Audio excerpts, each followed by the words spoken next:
Okay, it is 10:03 a.m. on Tuesday, January 14th, and I'm calling to order the Town of Telluride, Colorado Town Council agenda. We are hybrid and in person in Rebecca Hall at 113 West Columbia Avenue. I would like to start from my right with a roll call. Ellen 11. Geneva Shawnette. Ian Fee. Ashley Von Sprecken. Dan Enright. And Teddy Erico, all here. Agenda item number 1, executive session. 1A, Chair 7, for a conference with the town attorney for the purpose of receiving legal advice on specific legal questions under CRS Section 24-6-4024B and Section 4.6D of the Telluride Home Rule Charter. Do I have a motion to go into executive session? So moved. Well, yeah, we would just, Elena and I both have a own property within that 75-foot proximity line. And after some discussion, we feel like the discussion that we're going into now is getting a little bit more specific and that it is time for us to recuse ourselves based on proximity. Okay. Eleanor, do you have anything to add to that? No, I don't. But yeah, the nature of getting more site specific feels like it's getting into a different nature of conversation. So yeah, I think it's time that we recuse ourselves from these conversations. Okay, Kevin, do you have anything to add? No, thank you. I've had a conversation with both council members on this issue. Okay, great. Thank you for clarifying that. I will go back to the original request of asking for a motion. I move to adjourn into executive session. Second. We have a motion from Dan, a second from me, and Dan, how do you vote? Dan, yes. Ian, yes. Geneva, yes. Do I vote on this? You could probably, you could vote, but I think it's probably better to abstain at this point. Okay, I abstain. I abstain. And Teddy votes yes. It is passed 4-0 with 2 abstaining, and so we will go into executive session.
10:24 and the executive session has been concluded.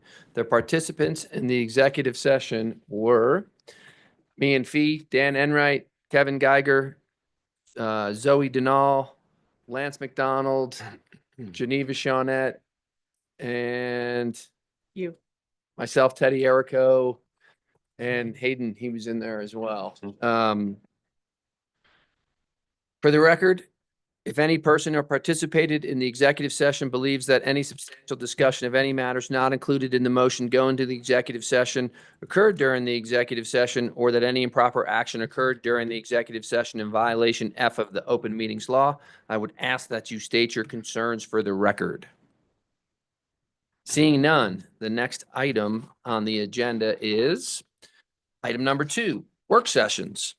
Discussion of a request from Planet Bluegrass for a new major event, a 2-night concert on August 22nd and 23rd, 2025. And we have Stephanie Jacquet to present. Mr. Mayor, just for the sake of disclosure, I would just want to let everyone know, which I think a lot of people do, that I work for Planet Bluegrass during the Bluegrass Festival. I just wanted to disclose that. Ashley, thank you very much. Kevin, do you have concerns? Does any council member have a concern with that? You be working for this? For the 2-night festival, potentially. I run the bars, and so I get it for the big festival. I have historically gotten their liquor license. That seems pretty close to me, even though I would love for you to be a part of the conversation. I think it would be probably good to.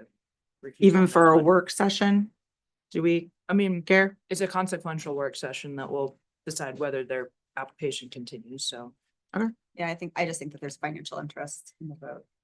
Kevin, I saw your hand up. Yeah, so a couple things. We definitely know this is not quasi judicial. So then the appropriate inquiry is, would you be adversely affected by or directly benefit from the outcome of this proceeding? So that's the analysis.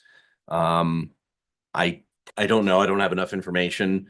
Council can certainly have discussions about this. It's appropriate to ask questions about what that direct financial benefit would be. If it's compensation, if it's an hourly wage, if it's a portion of the proceeds, things like that. And then ultimately, the decision is made either by the individual to recuse or council to make a decision on the recusal. Right. It's definitely close and some gray area for sure. If Ashley hasn't been approached by them and doesn't know whether or not she's working, even though she's worked with them in the past, maybe since it's a work session, it's okay, but I will defer to what the majority of council thinks. I'm okay with it either way. I've not been hired or offered any compensation for this event. If I that ca- makes any difference. I kind of see it both ways. Like I could be, I could justify either way to move forward. I think the fact that you haven't actually talked to Planet Bluegrass about working, I mean, the event doesn't exist yet. You haven't talked to them about working. I can see how that feels very hypothetical. But because you could get hired, I really see both sides of this. So I don't know. I said what I think. I Yep. mean, Dan recuses himself from every single liquor license we approve. Yeah. Cause Right. he might sell stuff to them, so. That's fine. Style thing. My understanding, based on previous conversations that we've had, was that if you didn't work year round for the organization and were just worked for a specific festival one time a year, that had a different connotation. Again, this is specific to this event. I'm happy to recuse myself, but there is a slight difference from it being your full-time year-round job versus doing one-off work. That was my understanding of how we perceived it, because I know a bunch of us work for a bunch of different festivals at different times and stuff like that, but maybe I misunderstood that.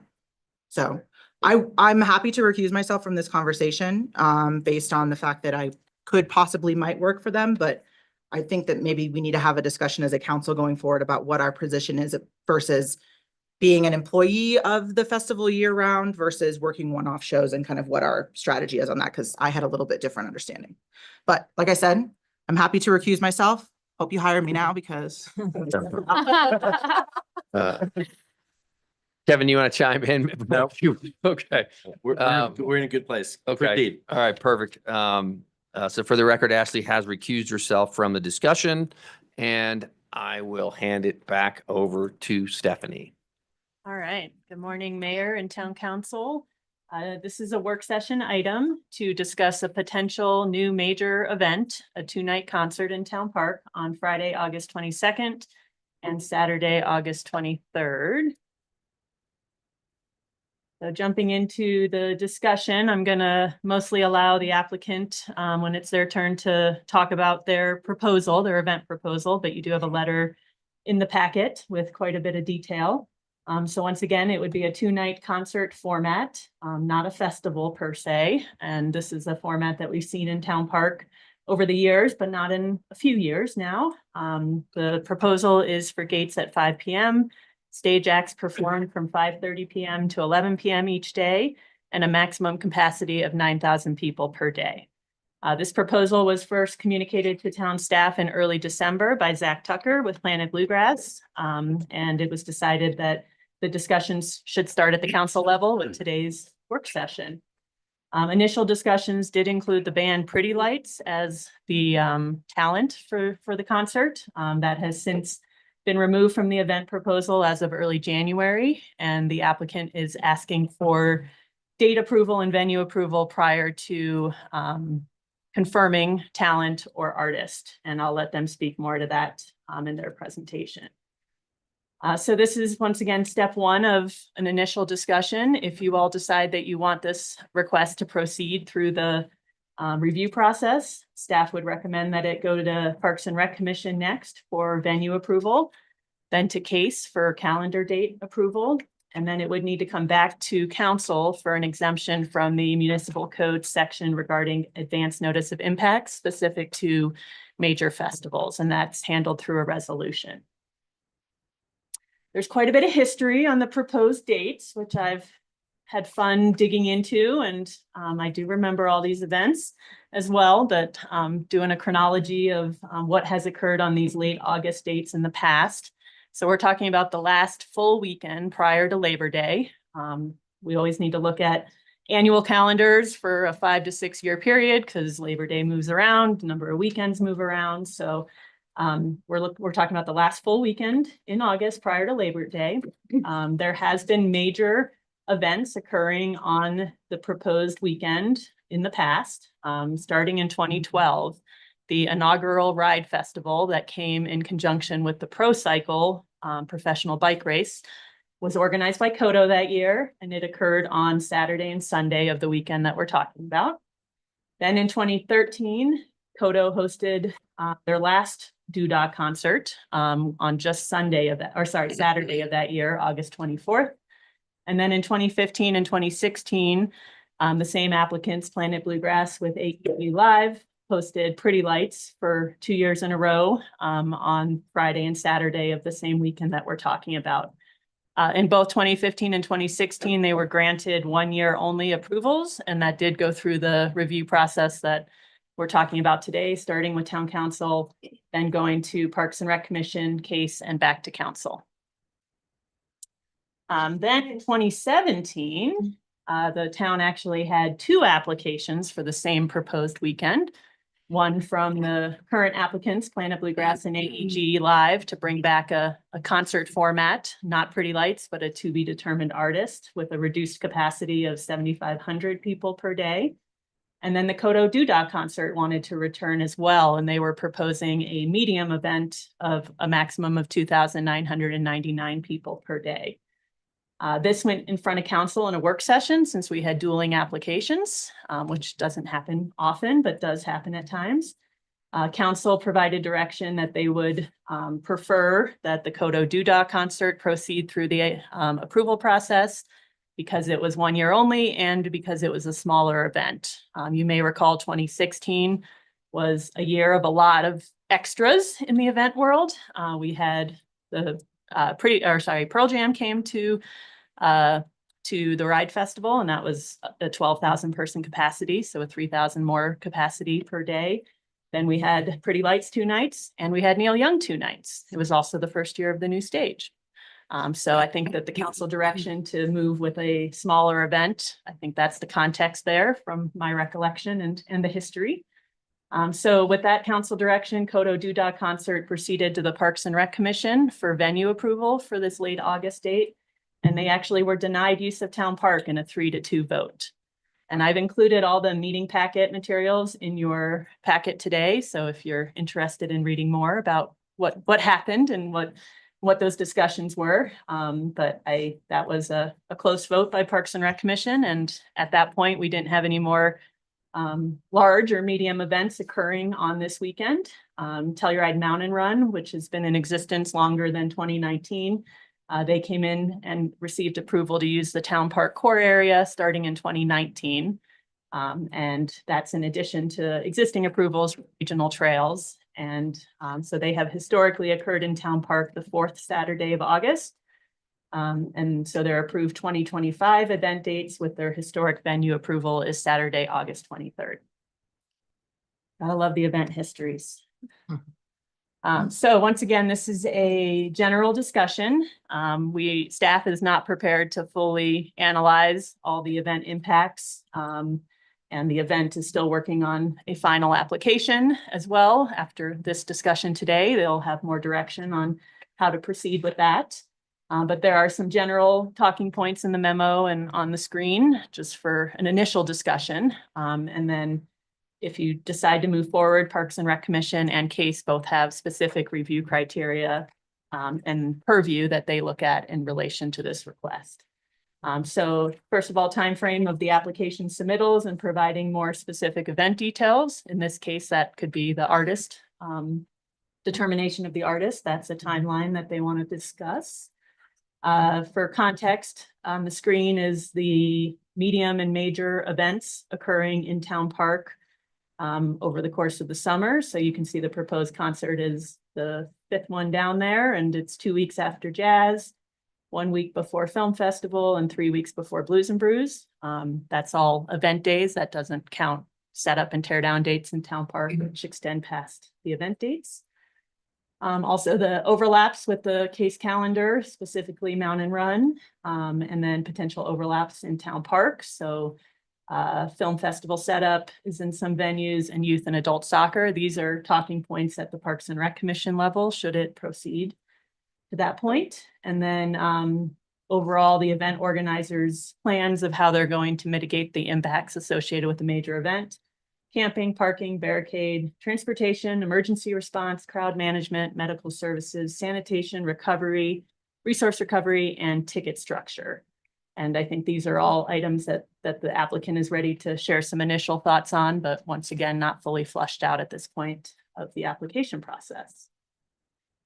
Financial analysis. I know we like to talk about fees and revenues that come from events. So we have not done a full analysis at this point, but it is obvious that there will be increased tax revenues to the community and the region, specifically for town fees that are collected related to utilization of town property and resources. I provided a list, and that rough estimate is probably approximately $90,000 associated with direct revenue that the town would collect for the proposal. And then once again, next steps, if you decide you do want further discussion, analysis, and consideration of this proposal, staff would recommend that it go through the typical review process of Parks and Rec, CASE, and back to council. This could be done at regularly scheduled meetings, starting next week on January 22nd for Parks and Rec, February 5th for CASE, and then back to council on February 25th. Those are all regular scheduled meetings. And then finally, if approved, the promoter would have to execute a special event contract and commit to mitigating all impacts associated with the event.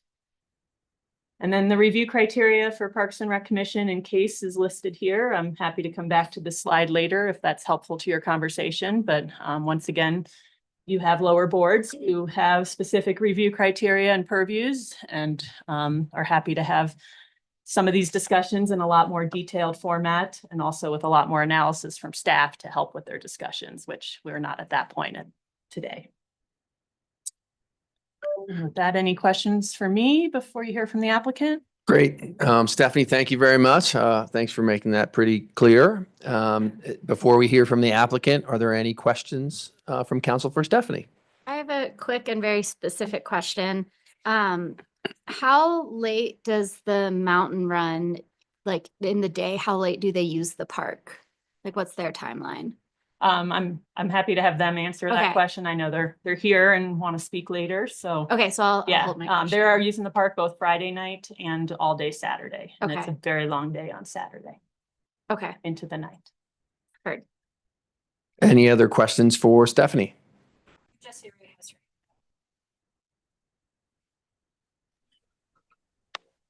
Yeah, I have a question, Stephanie. I'm assuming that because open space isn't gonna review this, that they're not gonna require any additional campground space, like an area Reach One, Bear Creek Preserve. Is that accurate, or are we not that far in the conversation yet? Their proposal that's in the packet does include reference to wanting to use Zone 1, but they know that that is a separate review process. Okay. Any other questions for Stephanie? Seeing none, would love to hear from the applicant. And we have a couple of slides as well. Great. All right, I am Zach Tucker with Planet Bluegrass, and here with me is Kira Holt. Kira manages all of our schools and sustainability efforts, and she's just great at everything she does. So she's been a real asset in helping kind of put this proposal together and bring this forward to you today. So really excited to talk about this opportunity here. And as we mentioned, it's a 2-night major event concert on August 22nd, 23rd in 2025. So we'll jump right into it here. We are bringing this forward in partnership with AEG. And that is a group that we brought Pretty Lights forward with in 2015 and 2016. It's been a really good partnership in the past. It allows us to have access to and share a lot of the resources that they bring to the table, as well as helping us reach and interact with a lot of artists that we may not normally be in communication with, and kind of just really helps with our reach there. So it's a really cool partnership that we're excited to bring back with the possibility of bringing this event forward. And so, the reason we want to do this, I think it's no secret that we think that this is the music capital of the country. And I think it's one of the coolest places to see music, and it's an experience unrivaled by anywhere else. And so I think any chance we get to bring more music here is a really cool opportunity and something that really excites our team at Planet Bluegrass, because we really love what we do and love getting to be here and part of this town. And so this is a cool chance because it creates a unique event, different from festival. And it's unique for a couple of reasons. First off, a single band concert instead of a festival focus.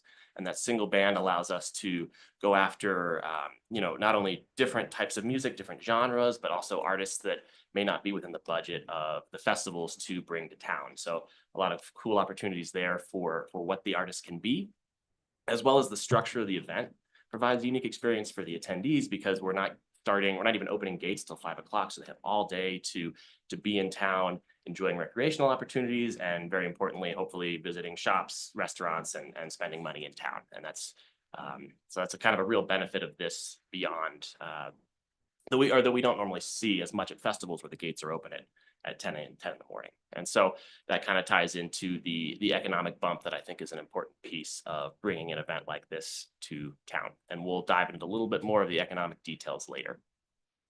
And then finally, as we discussed, we're looking to, bring in a big national act. And we're going to kind of discuss a little bit more how we think that process can work a little bit further along here. So Stephanie already gave better detail than this on the history. I just wanted to kind of touch on, in the past 10 years, we have brought Pretty Lights twice using this same partnership. And I know that there was a lot of talk about it being Pretty Lights again, and that is originally how this request started. And we were really excited to have the chance to work with them again and bring this request back to council. And unfortunately, they were not able to kind of stay on the hook with us as we waited to get venue approval. And that's completely reasonable on their end. They're receiving tons of offers, and they can't, for the sake of their team and the people they have to take care of, they can't be waiting around and potentially missing other opportunities. And that's kind of the reality of these big names now, and the challenges that we face in booking artists like this, especially without venue approval. And so that's why when we lost Pretty Lights, we decided we were really still excited about the prospect and really believe in what we're doing here. And that's why we wanted to continue to come forward and try to get this event approval. And then with that, try to utilize that to make a competitive offer to an artist and really bring in a really good act, knowing that we had the space to do it. And so here's kind of how we propose that this works. And this is kind of a new approach here, and it's going to require a lot of teamwork and trust. And I'm hoping that we've kind of built that over the years in bringing Bluegrass to town. And I do believe in it. So we're looking at hopefully getting our event date and venue secured first. That's going to allow us to make an official and competitive offer and lock down an artist. And once we have that, we're hoping to be able to talk to Zoe about, who that artist is going to be, and we can discuss the events and hopefully be in agreement that it's not going to be excessive impact be from the crowd of who that artist would bring. And as long as we're in agreement that there's not going to be, excessive concerns about who knows, we're hoping that will, we're hoping that we can just move forward from there. If there are concerns that there may be impacts, we'd love the opportunity to address those. And that's something that, we have a lot of experience doing and are good at doing. And if we, of course, are unable to address those concerns, then we recognize that we would not be able to move forward. I think it's also important to note here that we go through an extremely rigorous contracting process even after this approval, and we have to prove that we have the ability to address all of the impacts of every aspect of our event, no matter what. So this is almost redundant when you look at that context of we always have to prove that we have, security and camping and sanitation, every piece addressed. So this is just kind of offering just another preliminary chance to have that conversation ahead of time and make sure we feel good about that, because we are kind of asking for that trust of you all to let us get the approval first and then bring the artist in.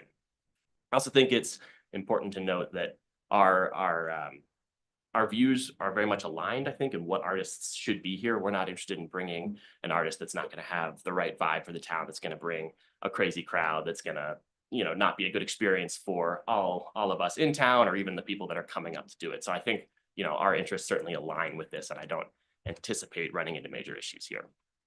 And then finally, we do plan to have all of this confirmed no later than May 1st.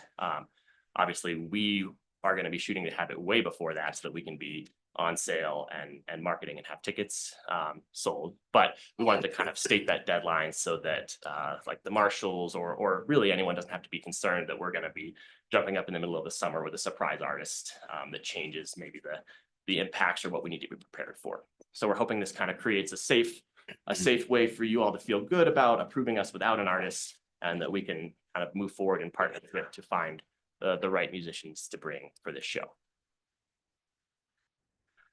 So a little bit of detail here for our schedule. We're hoping to be in and out in a week. One of our goals with this is keeping the impacts as low as possible. So we'll start a lot of kind of perimeter staging and setup on Monday. We'll open our campgrounds a day before the show to allow people that are arriving early a place to stay and give them more time to explore town, spend money in town, and kind of just be here. And then Friday and Saturday would be our 2 show days with gates at 5 p.m. and music ending by 11. And then we hope to be completely out of your hair by the end of day on Monday, the 25th. So trying to keep a real tight schedule here. We recognize that there's a ton of discussions that need to be had and a ton more that need to be had, but we wanted to make sure to have some kind of preliminary ones with a lot of the partners that are going to be a part of this event for us. And so we have had preliminary discussions with the Chief Marshal and the Fire Protection District Chief. Stephanie talked to the county sheriffs on our behalf. As Jesse Ray brought up, we would be hoping to use Zone 1 as part of our town park camping, and we're well aware that that would require an additional approval. We were just going to get through these first couple of meetings first, and then if we're feeling good, we'll bring that approval, that request forward as well. We did have a meeting this morning with the Lawson Hill HOA to discuss using their ball fields for the campground as well, and there was general support from that board, so we're feeling good about that and that partnership as well. And then I had a brief conversation with Transportation Director in Mountain Village, and on the parking and transportation side, we would anticipate an informational barricade, which is in line with what we had historically done at the Pretty Lights concert in the past. And that'll also really help with how we interact with the other events in town, being able to have that kind of point for information for everybody as they come into town, so that they're able to, get to parking and understand how things are going to work with multiple events, potentially new attendees in town, and all of us working together. And then very importantly is how we're going to interact with the other events that are happening in town. And so, of course, there's recreation and unofficial sports happening in Town Park, we are very committed to making sure that we minimize our impact there and allow them to continue with all the sports as long as possible. I think we're going to get into that more at the Parks and Rec level if we're able to get to that point. But we're kind of working on making our setup such that we can continue having soccer games and stuff in the fields as long as possible and moving our infrastructure around to make sure that that's a reality. We've had preliminary conversations with the film festival, and we feel real good about our ability to kind of work around each other, potentially even sharing some infrastructure and hopefully saving us both some time and some money on that. So I think I feel real good about that possibility. And then the event that we have kind of the most overlap with is going to be the Telluride Mountain Run. And they are occurring in the core area they have check-in on Friday night, and then the race is all day on Saturday. And so there's a few reasons why we think that we can really work together and make this a success for both of us. And so most notably is that our overlap of space is very limited. We have no need for the core area for our event, and we would be fencing it completely off so that all of our crowd would be in the festival field and away from the race finish line and all of that. The only place where there is some overlap would be the box office, post office lot area, and then traffic flow coming through the kind of playground and the white tent there. And so we've kind of worked on very involved plans of how we can separate traffic flow and make sure that the runners are always protected, and so that, you know, no lines would be impacting a runner finishing or anything like that. And we can make sure that we can get our people around to the entrance gate without messing with any finishers or anything like that. The other thing that helps us a lot here is that our event is focused in the evening. And while their event does run all day on Saturday, it's my understanding that a lot of the heaviest activity is going to be on the earlier side. So we would have no impact on their start, and hopefully very little impact on a lot of their shorter races finishing. And we wouldn't be until later in the day that when we start to, you know, turn on our box office and start to have people lining up closer to 5 o'clock for the gates opening, that we would have to worry about separating our traffic as those final finishers are coming through for some of the longer races. I have talked to Jared and Fisher. I have a ton of respect for their event. I'm a trail runner myself, and so it's really important to me personally to make sure that our event doesn't mess with theirs in a negative way. And I wouldn't be here if I didn't truly believe that we can have these together at the same time. And so I'm super committed to making sure that we respect what they're doing, and that us having this concert is a positive, hopefully for both of us, and makes it a great weekend in town. And so they expressed some concerns to us in detail, and we've been able to kind of dive in and work on traffic flow maps and infrastructure sharing plans and all these different things that I'm hoping can prove that we can really work together well. We're anticipating absorbing their attendees into our parking plan and making sure that we hold space for any runners and guarantee them parking in town as part of our camper parking plan, which we have no concerns with. And we can even get creative and discuss how we could share some of our camping options and even hopefully make their camping easier and more attainable for the runners than it would be to try to secure camping in Town Park now, which can be challenging. So with that, I'm really confident in our ability to work together. It is going to be more people in town than it would normally be for the Telluride Mountain Run weekend, but even at best case sellout for us and them, we're still talking about thousands fewer people than we see for Bluegrass, and more than likely it's still going to be even fewer people than we would see for Blues and Brews or anything like that. So we're very confident in the town's infrastructure and ability to support that many people on that weekend. And so I'm looking forward to hopefully the chance to continue these conversations and be able to work together on this. And, you know, maybe some of those later finishers coming into live music could be an exciting way to finish running in the park. And then finally, I just want to hit on the economic impact a little bit. We worked with Kira Skinner at the Telluride Tourism Board, and she put together an economic impact study for us. You'll note that it is based off of Pretty Lights because it was pulled with data from 2015 and 2016. So there's considerations taken about their spending and lodging habits. So it's important to note that depending on what artists we bring, it could be lower or higher than what she projected based on that. But she did project an $8.6 million economic impact in the lodging and incidental spending area for our event. As Stephanie noted, there's also a lot of direct spending here. We've got the potential for $63,000 of admission fees, buying out the campground and sales tax. And then with a lot of the new fee structures that have been passed this year, we're reimbursing for all kinds of expenses here and there that the town would normally be incurring for us to hold these events. So it's not like this direct spending has to go cover things that the town is incurring because we're here. We're already covering that, and you get to recognize all that direct spending on top. So we feel like, you know, it's not just us bringing really cool music to town. It's also a really tangible economic benefit to town as well. And so with that, happy to answer any questions, provide any more detail that we can. Great. Zach, thank you very much for the presentation. Before we take public comment, I would like to ask if anyone from council has questions for Zach. No question. Great presentation. And I don't see Jesse Ray's hand up. I should double check with you, Tiffany. Okay. Great. First, I'd like to open up any comments or questions to the people who are in the room. Then we will go to Zoom. Please, in your comments, try not to be super repetitive. If that occurrence happens, you will have 3 minutes to speak, and I just request you state your name, where you live, and if it's appropriate, organization or occupation for your discussion. Seeing that, is there anyone in the room for public comment? And we'll ask you to step up to the microphone, please.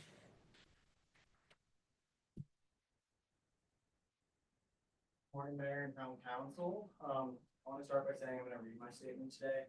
The concert proposed by Planet Bluegrass, sharing the weekend with the Telluride Mountain Run event that I helped on.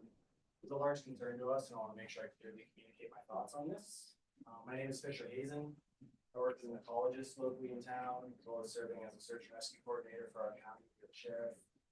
And I'm also one of the race directors for the mountain run. My co-director Jared, sorry he's not able to be here today. He's currently guiding, working as a ranger, finding ranger down on Mount Hills in Antarctica. So he sends his best wishes from a place much colder than it is this morning.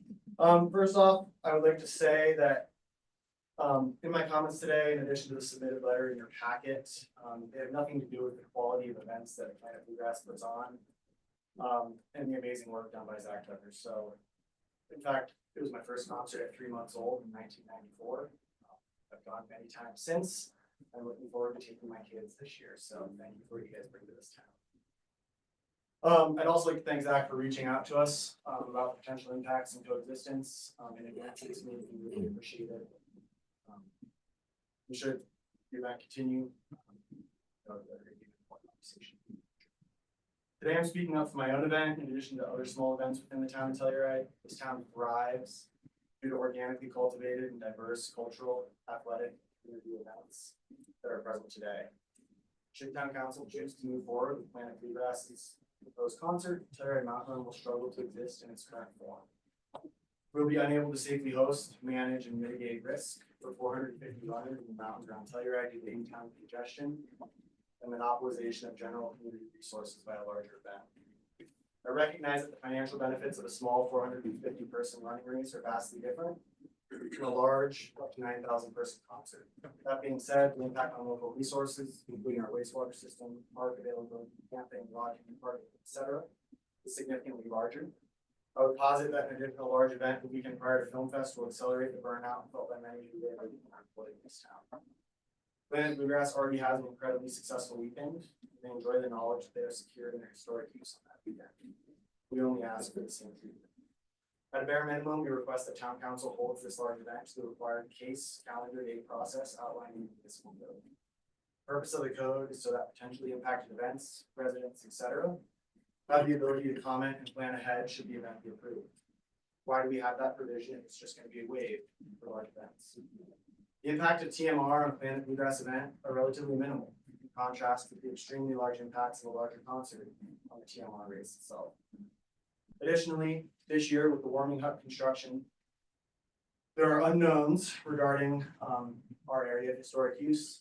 I know we all like to say that it will be done by a certain date, but we all know that's not how construction works in this town, especially. And Bluegrass, it's a one-time ask for a one-year event. I'm certain about that. Thank you for considering this. We ask that you carefully consider the compatibility of having TMR and an additional large offering of Bluegrass ships if we can. Please stick up for the community, stick up for small events for historic use. Thank you. Thank you very much. Is there anybody else in the room for public comment? Yes. Hey, Fisher? Yeah. Do you have any historical usage of camping sites or lodging for your event? In the past, we've always gone through the typical public options for acquiring campsite spaces of having multiple computers ready to go on a certain time and hitting Yeah. accept. So we've never built into our request for camping, although that was part of our debrief with Amanda this year, was the potential for that in future years. And then in terms of lodging, we've always relied on it being a relatively quiet weekend in town. Our event was one of the had worked for us in the past. We all know that large events drive up cost of Airbnb, other locations, et cetera. So nothing formalized in that sense. Awesome. Thank you. I'm happy to answer any other questions if anyone has it. I know Elena had one about timing. Yeah. Yeah, if there's other questions, certainly we can ask. Yeah, what's your, like, in terms of like the schedule of your use of Town Park, what's the timeline? Like, where are the places that are gonna truly overlap in terms of the same people in the same space at the same time? Yeah, so Friday is when we do our volunteer check-in and our runner check-in. So they come grab all their bibs, other information is disseminated to our safety crews and our volunteer crews. And that starts at 4:30 on Friday. We do bring a truck in before 3 p.m. so that we're avoiding any potential kids in the park while we're driving a large trailer around the back of the stage. So it's essentially 3 p.m. until 7 p.m. that night. And then Saturday, we have our first race start at 5 a.m. So we're there right around 4:30 in the morning. Our last finishers end up being right around 9 p.m. So we're there throughout the day. And then our cleanup and we're out of there by 10 a.m. or 10 p.m. that night, pardon me. Any other questions? Do you have average finish times? Like, do you know like when the greatest? Yeah. So 10:30 in the morning to 12 to noon, we have about 115 of our finishers come through. Noon to 5 p.m. we have the bulk of our finishers, which is 210, more or less, average in previous years. And then from 5 to 9, there's another 45 to 60 that come through. Okay. Any other questions? Thank you for answering those. We appreciate it. Is there anybody else in the room for public comment? Seeing none. Tiffany, do we have anybody online with their hand raised? Nobody online. Step on up, Andres.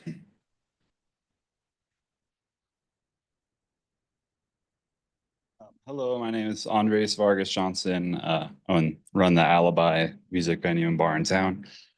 I'm just very pro events and music in town. Like he said, we're music.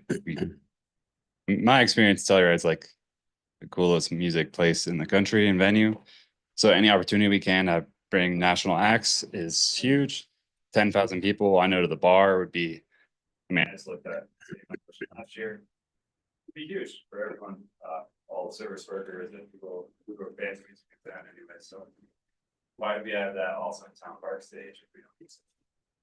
Thank you. Thank you very much. One last call for public comment, either online or in the room. Tiffany, one last double check. Okay, I am closing public comment on this agenda item and bringing it back to council for further discussion.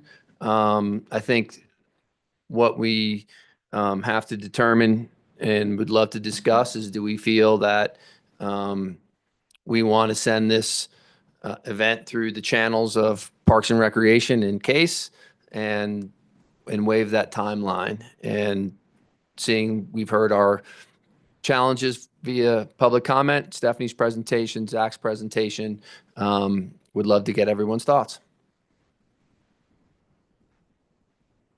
Sure, I can kick us off. In a way, I am mildly happy that we don't have a specific act tied to this application, because I do not feel that we as town council should be the arbiters of taste and deciding what is and is not that. That's not our call. So I sort of view this through two questions. First, has the applicant demonstrated that they can reasonably successfully execute this event? I think very clearly this applicant, yes, can execute this event of this size. So then the question becomes, does the town of Telluride want or need another event in its calendar? And that's the harder question to answer a little bit, because opinions on that are going to vary a little bit. We are a tourism-based economy, so more events that draw more tourism dollars to our town is the economic model with which we live by. We have all also struggled at times with feeling overwhelmed and a little, just overburdened at times. I'm not saying necessarily right now, but so I think then we look to our process when you have a little bit of a opinion question. I think that allowing this to continue to go through a process, there's been other applications we've seen in the recent history that we continue to make sure we empower our lower boards and commissions through that process. And I think that that continues to be the avenue I would prefer to take. So I'm open to this without fully committing, but I want to refer it both to Case and to Parks and Rec first before really taking a heavier stance one way or the other on it, is sort of where I'm landing right now. Great. Thank you, Dan. Any other comments from council? Yeah, I'm feeling similarly to Dan. I think this is why we have our boards and commissions to make these decisions and bring in their perspectives into why we make the decisions we do make.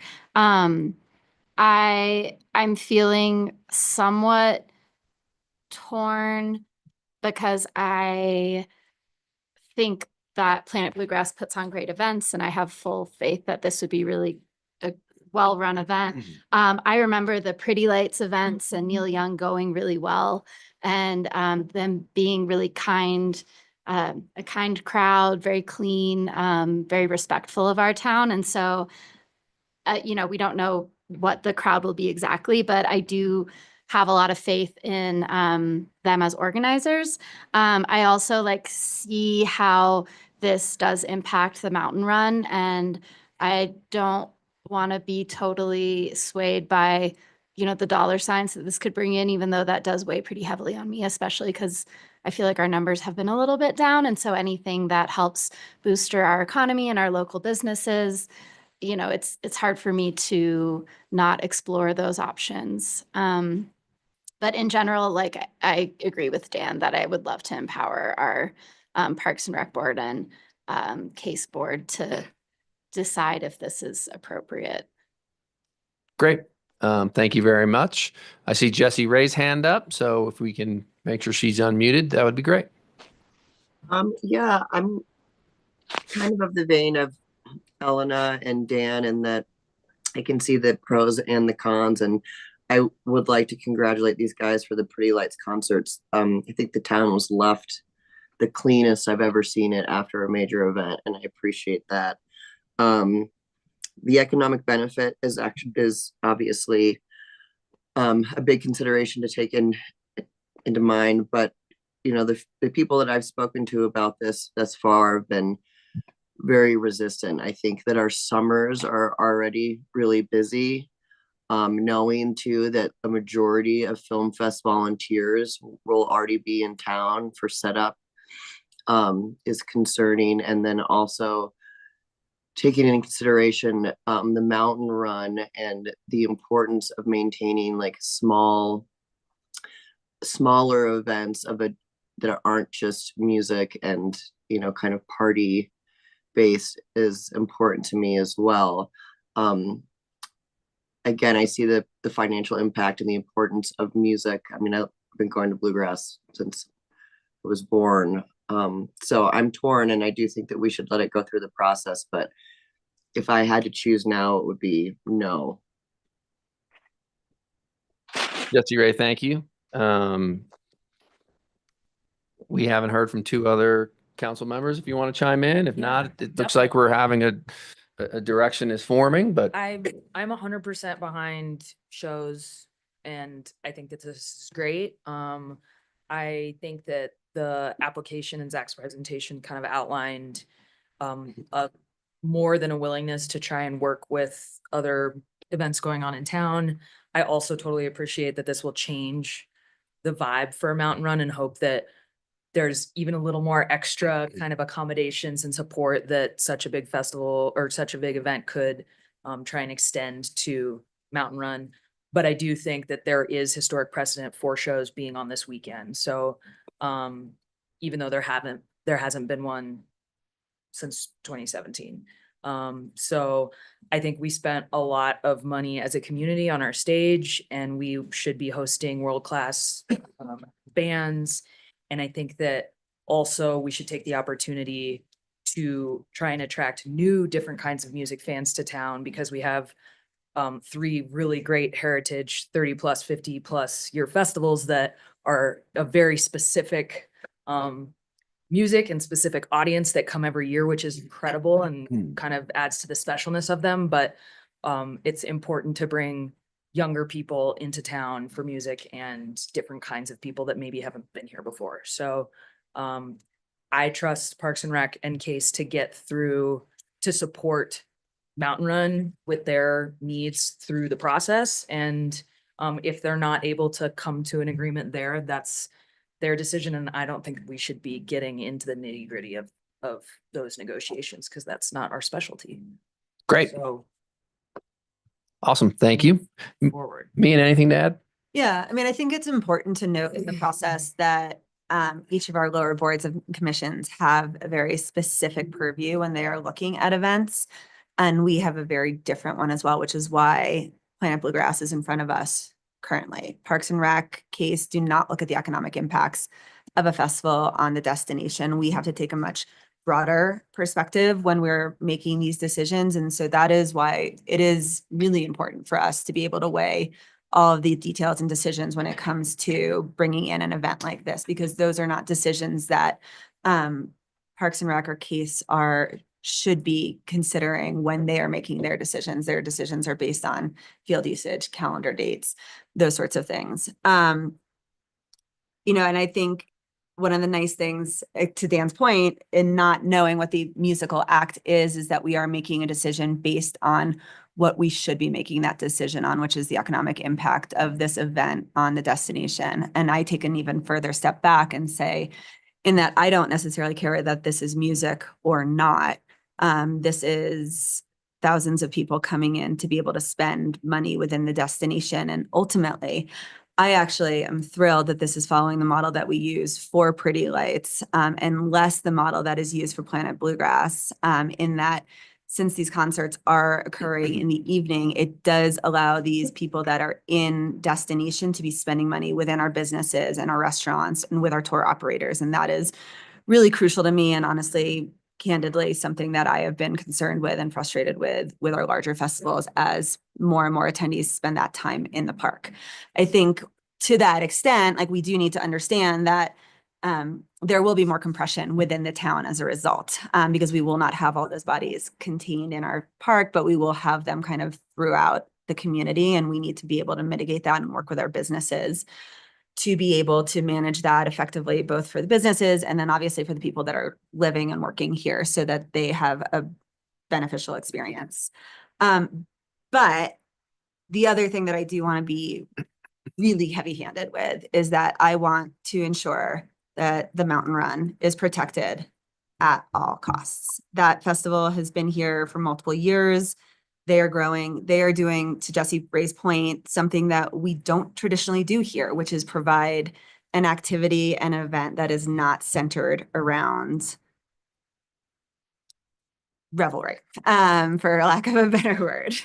And so I don't think I could feel comfortable with this event unless there are significant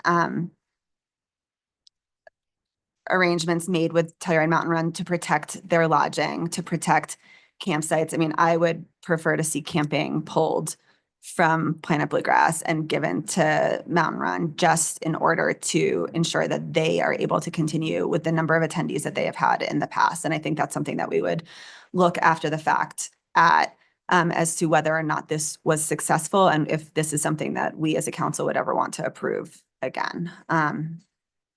Candidly, also, they are a local group. You guys are coming in from Lyons. It is hard to live here. It is hard to make a living here. We want to make sure that the people that live and work here and commit to Telluride are taken care of. But I'm in favor of this. I think our economy is down. Our businesses are clamoring for this. We need visitors coming in and we need visitor spend up. And that's something that when we're evaluating this, I will look at really significantly in the future. But I also want to just state that I do not want to set any precedent that this is going to be a year over year grant for Planet Bluegrass. This is a one-time allowance if this goes through our lower boards and commissions. And this would be something that we would have to consider with other event applications moving forward in the future. The end. Mian, thank you. I'll just add real quick. Everyone knows I'm a big fan of music and have been for quite some time and know Planet Bluegrass and the economic impact that I think we need. So I fully support the event. But I also wanted to let it known that previously, long time ago, I had a smaller music event that was squashed by a larger one. And even before that, had a larger event turned down. When those two things did not go in my favor, I didn't question it. I trusted the direction of Parks and Rec, Case, and what they thought was in the best interest of the community. So saying that and listening to all my fellow council people, I think it is extremely important to trust our boards and commissions to take this up and discuss it within their purview and expertise and waive that timing part of this issue, which is why we're here discussing it in a work session. Stephanie, Kevin, do you need further direction than what we've discussed, that basically we're okay with moving this through the proper channels and waiving the timing?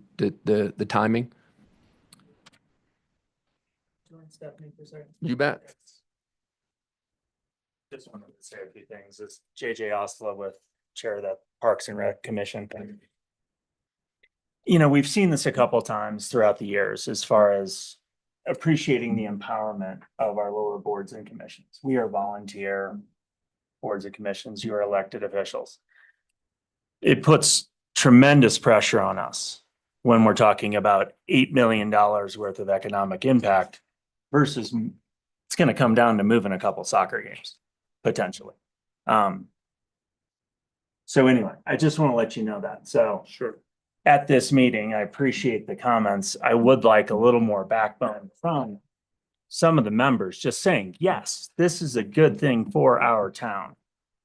So although I appreciate the empowerment, just letting you know, it puts a heavy, like, we have to decide on $8 million worth of economic impact versus moving a couple soccer games. And Anyway. impact on facilities. Facilities, but you know, Planet Bluegrass, we talk about it a lot. They do a fantastic job of repairing fields, you know, like they have a history. We know we have a great partner here and a tried and true. So anyway, just Yeah. And to, JJ, you know, point is well taken. And if you've you been need- in that seat. Yep, Yeah. I've been in the seat. It's a tough one. If there's some members of council maybe were a little more direct than others, and if you need further direction, I'm willing to say I'm for this event and would support it if that's what Parks and Rec chose to do. And same with Case based on the calendar and what you believe your impacts are. So if you're asking me to make a decision, what I think personally that may help you, then I'm all for the music event. I would love to weigh in a little. I was being intentionally vague because I didn't want to tell you guys what to do, but I overall support this event. I think we have great partners here. Thank you. I'm like excited to see who the artist Right. is. But I think it is really important that we make sure we protect the Mountain Run, and that's the big concern. And Yep. I think there's a world where both of these events can coexist. And so if you want me to be Thank more you. direct, that's Thank you. my direction. That's what I'm looking, Geneva, you did great. Because the Sorry, last Dan. time we did this with the ride, I remember it was like, listen, do you want us to be considering this for real or not? Because why should we go through the Parks and Rec and the case process if council doesn't want this festival to happen anyway? Right. And so I'm hoping we're all, Yeah. my hope is that we're giving our stamp of approval today and hoping that you can facilitate the partnership part. 100%. Right. And 100%. I think it's important to note that, in this circumstance, there's a big difference with council directing you how it will go versus you asking our opinion. I know that may be a real minor point to others, but I No, want to make totally. sure that, I think us telling you what to do is going to be a tough one because we want you to make those decisions based on the strength of your commission. But if you ask us, we'll tell you. And if there's anyone else who wants to clarify their comments, I know Stephanie wanted to add something. Did you get an answer? I'll weigh in my 2 cents. Sorry. Thanks, JJ. No, and really, no apologies necessary. I think likewise to Elena, I'm not trying to put my thumbs on the scale too much to do because I do greatly value the input and direction from our lower boards and commissions and want to empower you, but I also very much understand that chicken and the egg sort of conflict of, okay, is this for real? Is this not? And is this all Parks and Rec's responsibility, like you're sort of saying, to make that $8.4 million call? Or 100%. and also, how does that impact the Mountain Run? To echo Mian's comments of, I think one of the big things I would be looking for in your shoes is that real above and beyond give from Planet Bluegrass to really accommodate that smaller event and make sure that they are able to cohabitate. Right. So I do support this 100%. just to be clear, Right. at a conceptual level, but really want to continue to play all this out. Lastly, before moving on, just recognizing the earlier comment that I made that no decision that we make up here, period, makes everyone happy, and we're gonna have to ruffle a feather one way or another, no matter what. And thank all of you. Really, really much appreciated. But I'm going to also go back that I'm also very relieved that we don't know the artist because you go back to Pretty Lights, for example, and I remember it vividly. Teddy, you were there, where a lot of people came to our meeting, or several voices saying that it wasn't the right type of music, that the bass was heard all the way on the West End, that it brought in the wrong crowd, things that came to our meeting that that's a town council. That's like, what is better for Marshall's Emergency effect services. and emergency services. And, so that's where we get the pressure, is those kind of what is best for our town come to our meetings. And that's where it gets really difficult for our situation. So thank you all. Just on the Mountain Run overlap, and I appreciate hearing council support existing events of all sizes, all types. I know that's appreciated likely by the event organizers too. I did encourage them to get involved in today's discussion because a lot of their concerns are big picture, destination, infrastructure, things that Case can talk about, that Parks and Rec can somewhat talk about, but if there's no direct venue overlap at Parks and Rec, it's more of what's happening outside the park. And so I just want to set that expectation clear that the lower boards will work on that relationship, and obviously staff will help facilitate an agreement and negotiations. But I do think some of that's going to come back to you because that is larger picture than what the purview of those two boards are. So just wanted to say that that's still kind of part of your purview, is the big picture and the lodging and the economics and the taxing of resources, that type of stuff. And thank you for empowering the lower boards. I appreciate that. I know they do too. Any last comments? Any last comments from council? Okay. Thank you to our lower boards and commissions. Obviously, you guys are volunteer, and I think JJ, that was an important note for everybody to hear, is that this is volunteer time and we are the elected officials and that is our job to make the tougher calls. And the Parks and Rec Commission agenda will go out on Friday of this week, so it's a quick turnaround to stick to the timeline that I shared earlier. So that meeting is at noon on next Wednesday, January 22nd. Can you do that? And I'll provide outreach and notification to people. Great. Dive into a lot more detail. And thank JJ, thank you, Stephanie, thank you, and staff for your presentation, Zach. Thank you guys for coming. We really appreciate it, and everyone in the audience as well. And just a reminder, despite some of JJ's concerns, being on our commissions and boards is a lot of fun. So when there's openings, please do apply. All right, we're running a little behind. We'll catch up, trust me, at some point. But we're going to move on to work session 2B. Discussion regarding a locals parking permit, and we have Hayden Brodowski and Lance McDonald here to present.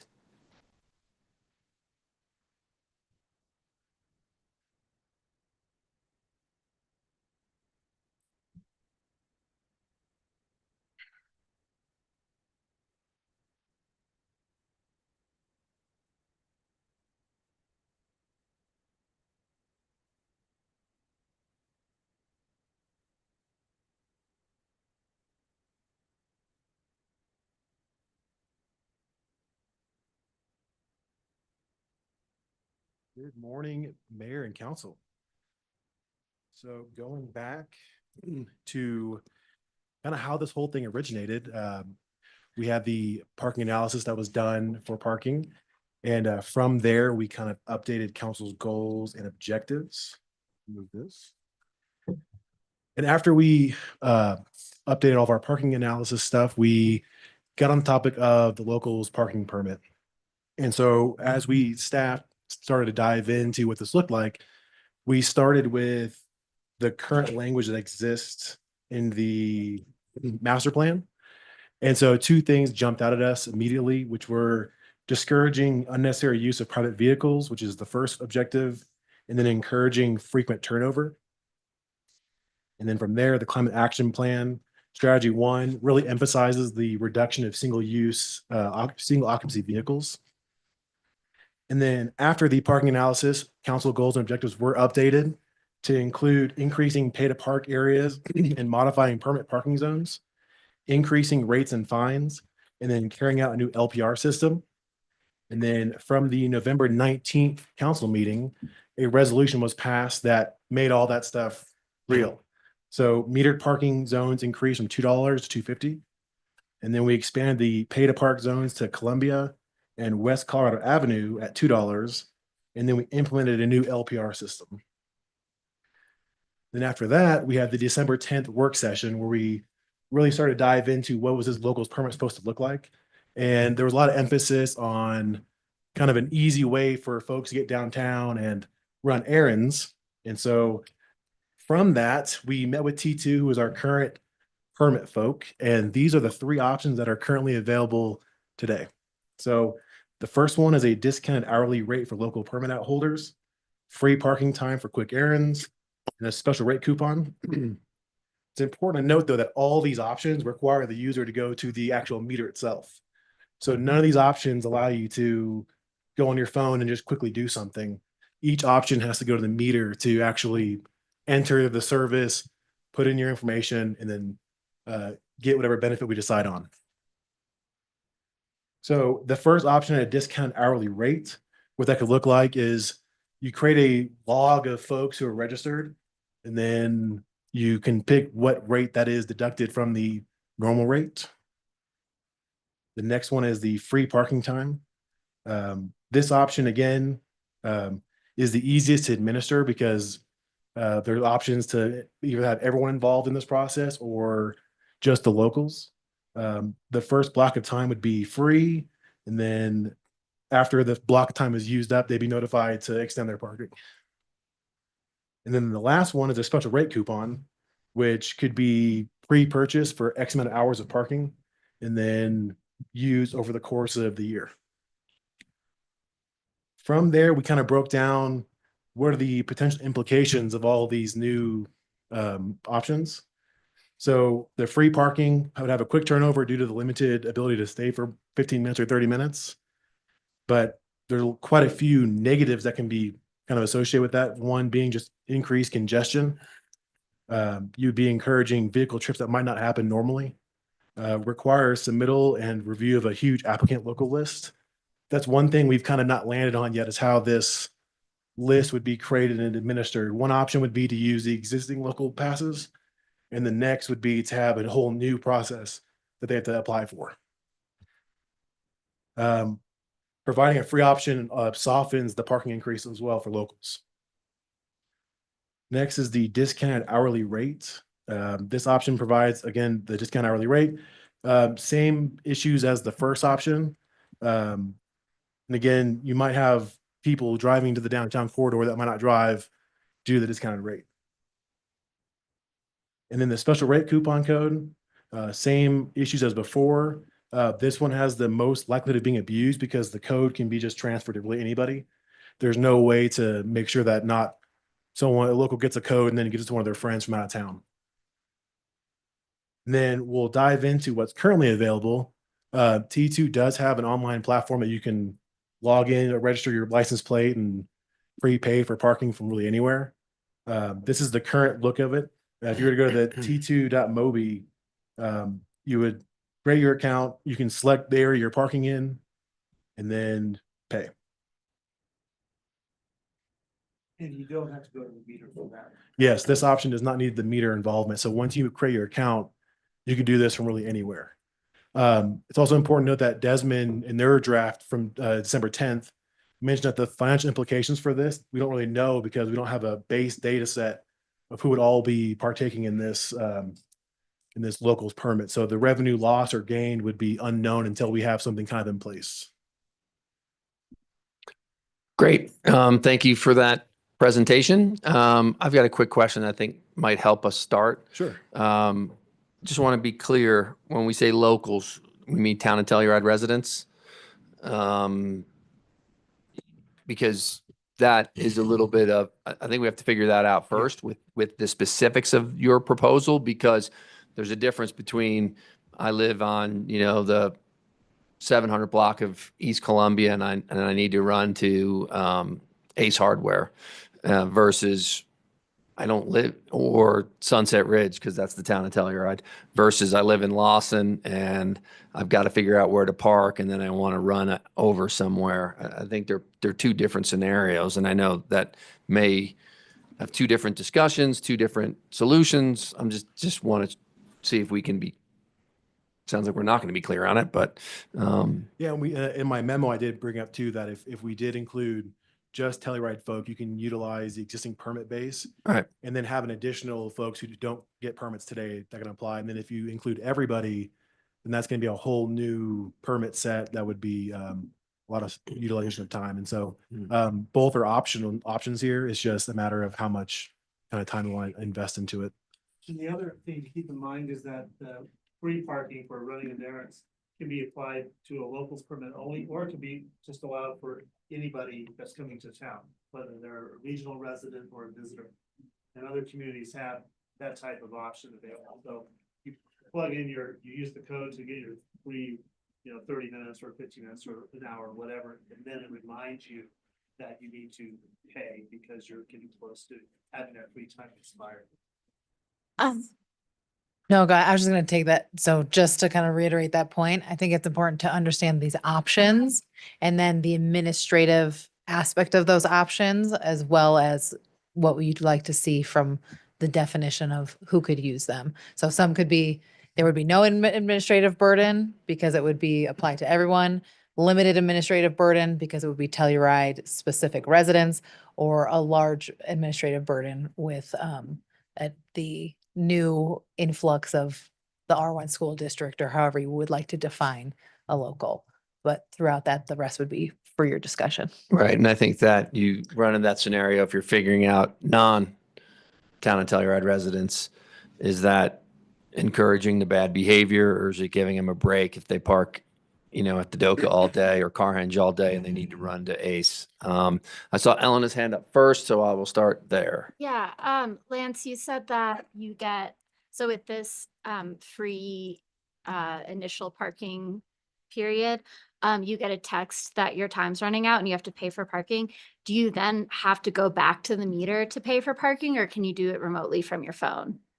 Yeah, so the free parking would be through the meter, and then if you have a associated account with your license plate, there would be the ability that it would tell you to increase your usage. Like Lance was And- saying, there's other Well, options. Oh, yeah. But, and then you could buy that parking from your phone? You don't Yes. have to go back to the meter Yeah. again? Okay. Try to set this up to where you can also just buy it from your phone, that you don't have to go to the meter at all for the initial. Well, I mean, that would be ideal, I think. So yeah, like take us through that. If we go with the, let's say we decide 30 minutes free, somebody parks, they have to say, I'm here and start my timer. And What that's, happens if they don't do that and they leave? Does that mean they get a ticket because they didn't Mhm. check in, basically? yeah, so if they don't choose to extend after their free period, then yeah, they'd be in violation. So not getting to that point, let's say they get scanned or code enforcement walks by and they're parked there. It's only been 10 minutes, Yeah. but they haven't done anything on their phone or at the meter. What happens then? Anything? They get a ticket. I imagine they get a ticket. Okay, so it's like you check, you clock in Mhm. basically, and your free time starts. And then it will remind you if you need to pay more. and that's one time a day as well. Yeah. So you can't. You can't just, Yeah, you can't just move Parking around the spot zones hop. and yeah. Yeah. And like Lance was saying, there's other options that communities are using that we just don't have access to yet that would make this more complete. And so just given our limited abilities today, these are the best options that are being presented. But we are going to explore potentially what it looks like to only use your phone for this kind of service. And so that would be make it much simpler and not have to go to the meter and have that lag window where you're walking out of your car and going to the meter. Ashley? Thanks for looking into this. It feels like maybe the easiest option is just giving everybody that shorter time period as a grace period. I'm in the app right now. So I type, you text that number and then it takes you to the, the area that you're in. And then you have an option here. It's either 0 hours, 1 hour, 2 hour, or 3 hour. Mhm. If we were to just say, okay, we're just going to give everybody free, whether it's 15-minute or 30-minute parking once a day to do errands or whoever, it doesn't matter if you live in town or you're tourist or whatever, we're going to allow you to have that just one time thing. Would that then be an option that I could select on here when I'm in my account to say, okay, 30 minutes, and it would say $0, and then you would start your clock? It sounds like not today because T2, they're doing a big overhaul on their app right now, apparently, and they're hoping to include that. It sounds like they have a competitor pay by phone that they work with, but they're trying to, I think, include that in their services now. So there's not a third party involved. They said that by the end of the month, they'll have an idea what that looks like and it should be released in the next couple months. So the goal is yes, but currently if we did this, the meter is the only option to actually get that free time. Okay, you couldn't have like a different option for Correct. different amounts of time cost different amounts is basically what you're saying. It's like a one, either it's $2.50 an hour across the board or it's free across the board. Okay, I mean, I feel like doing something like this where you take the time, get your free 30 minutes so that way you can run into Ace and do stuff or go, pick up food at Butcher and the Baker or whatever you need to do for that 30-minute window and you're not worried about like, oh, I didn't pay for that, thing, or I didn't go to the meter, and you can do it from your phone. That seems like the easiest thing for me. And then also not creating like another list for people to maintain and update. I would, prefer the simplest option. And then it's just like you get whatever we think is reasonable, 15 or 30 minutes for free once a day. So you can go and do this stuff. That seems like the reasonable thing without adding a bunch of work. Great, Ashley, thank you. Quick question for everyone, to make efficient use of time. If anybody on council is in favor of the discounted hourly rate for local permit holders or special rate coupon codes, I'd love to hear from you first. I'm not opposed to those in addition to what we're talking about. I don't think it's necessarily, we have to pick one and only do one. I feel like a lot of my impetus behind opening this conversation is so many things in our town have increased in cost in the last couple of years. And how do we meet people where they are and just really try to support our local community first and foremost? So if there isn't more support for a discounted rate for locals, okay, we can leave it there and we don't have to debate it, but I would be open to that in addition to the 30-minute grace period that we're also talking about. Okay. And I'd like to add that, I do support personally the quick errands number 2 solution, but I'm open like Dan to discuss other things. And maybe it's just something that we provide what we think the best solution is, maybe for 2025. We get to analyze that, and then we can always change things, adjust things for how we see it goes and where it goes from there. Geneva? Okay, 3 things. I'm in favor of the 30-minute loading time. I do think this is an opportunity for us actually to do legislation that furthers our climate action plan. And while I empathize with things getting more expensive, I think that like we do need to actually stick to some of our climate actions that we have put in the list. And then the third is, I bet Elena's going to bring this up too, but I think we are going to have to address like the people who live locally who don't have a street permit, who aren't eligible for a street permit because they have a parking spot in their garage or something like that. I don't know how many people those are, but it seems very easy to just give everybody who's got an S or a G or an A or all the letters permit. But I think that we'll be missing out on a slice of people. We have to figure out how do we qualify that? Is that You would miss a huge amount of people because you would miss Shandoka because you guys don't get a lettered permit spot. They have an they have S. an S permit? Oh, they get S Yeah. in order to be eligible to park in Overnight. overnight. overnight. So that it just, we're gonna have to really hone in on that because it's like, do you have to own property? Does your car have to be registered here? Do you have to be an employee? Do you have, there's many people who are not here full time that could probably provide paperwork to meet whatever requirements we have to get a locals pass. So I don't have a solution, but I'm just throwing that out there. Well, so to kind of expand on what you were saying, initially my thought was this should just be available to locals. But as I've been thinking about it, I wonder if if we were to give everyone who parks here the grace period, would the lost income kind of be a wash with what the additional administrative costs of making it a permitted program? Like if there's going to be a cost, a staff cost and extra time spent on having a new permitting system because our current permits don't include everyone who lives here, is that lost income of just making it accessible to everyone, is that worth it to have the administrative task of figuring that out? And that would be the question that I would kind of bring to the table. And I know we don't have great data to work with. Yeah, and I think that's the one benefit of this for the potential you guys are talking about now is a data collection pilot to see who is using it, how often it's getting used. Because it isn't just a 50-minute grace period. You still have to create an account, put in your information, and then say that you use it. So it's a time for us to kind of collect that data as well. So I don't think there's a good way for us to model out any revenue loss potential from either of these programs. Right. And I think the hope is also that this program in some form or fashion, however small it is going to be an economic benefit to the merchants on Main Street. The hope is that you're doing this and you go into a store. This is not, this isn't a program where you get to buy 5 hours so you can go to work and not spend money. So maybe that will help, offset it a little bit as well. Yeah, I mean, if it's easier to like grab takeout from a restaurant than it is to like eat your dusty food in the back of your cabinet that you bought in Montrose, like I think that's a good thing for our businesses. And I think this feels like the kind of olive branch to a lot of the complaints about parking rates going up. This feels like it is us addressing those concerns in a way that kind of really addresses why we started this whole conversation, which is those quick errands.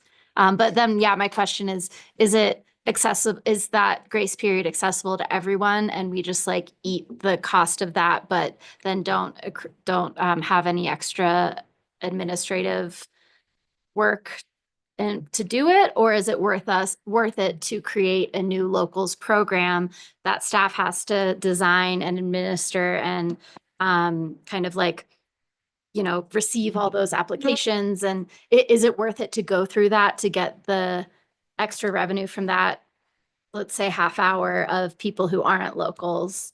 I don't know, but that question kind of came up in my head as we were talking about this, is that sort of canceled out? And is it a nice thing for people who live in Lawson to be able to run into Ace? Because they're going to the same hardware store that we are. Yeah. That's where like these lines are kind of imaginary sometimes. Like I understand that we want to take care of our own, but like how different is Sunset Ridge and Eider at the end of the day in terms of like addressing their needs? And, would Eider residents maybe like want to be in the same bucket as Telluride residents? Probably, maybe, I don't know. But I do think it does kind of bring up the question of like, do we remove our regional residents too, who are essentially like just on the other side of a property line from the people who benefit from this? It's a question. I don't know the answer. I think I I like that train of agree. thought. I would like this to be extended to everybody. I also would like to see if T2 can have like a button where we can track, or the drop down that says like, I'm a resident of the town of Telluride or Lawson Hill or Down Valley or Montrose or Norwood, whatever it could potentially be, so that way we can start to inform our decision-making process a little bit better when it comes to parking. But I think I agree with Required Elena. or volunteer? I'm sorry? Like a required? Required. Yeah, You I can think make we it can part look of at their that. profile. I bet you can. So edit what- I what's think you are required required to for put looking in your, Your well, you place. definitely have to put in your billing address and maybe Yeah. your other Okay. addresses, so we can You look. could also just have it be a drop down where it says, my residence is in wherever, and then you have to make a selection. Yeah. Well, It's just part of a profile. aren't you gonna have to put your plate in? I mean, Yeah, or they won't know what car it is. So that'll, But The thing Then is everybody that can use downtown and go. and then we can figure out the data. But with Given plates, that- like if somebody has like an out of license, I mean, I Yes. think like the easiest would be if we have a drop down, because then it's clean and then it's like sortable data for us to make informed decisions in the future. I But I think, yeah. very much believe that this is something that we should extend to our local workforce, which is everybody that lives and works in the R1 school district, which is what I have Oh, I said thought all you meant along. Everyone. Oh, No, yeah, I I think it's gonna, I misunderstood. think I this mean, program but right I now is think gonna be 30 minutes everybody. Free. But I think Then that, what does it matter? I think that's ultimately what it's going to end up Mhm. looking like, is that it is for everybody. And Yeah. then we can like refine further if we want to make sure that if we want to start to tier things a little bit.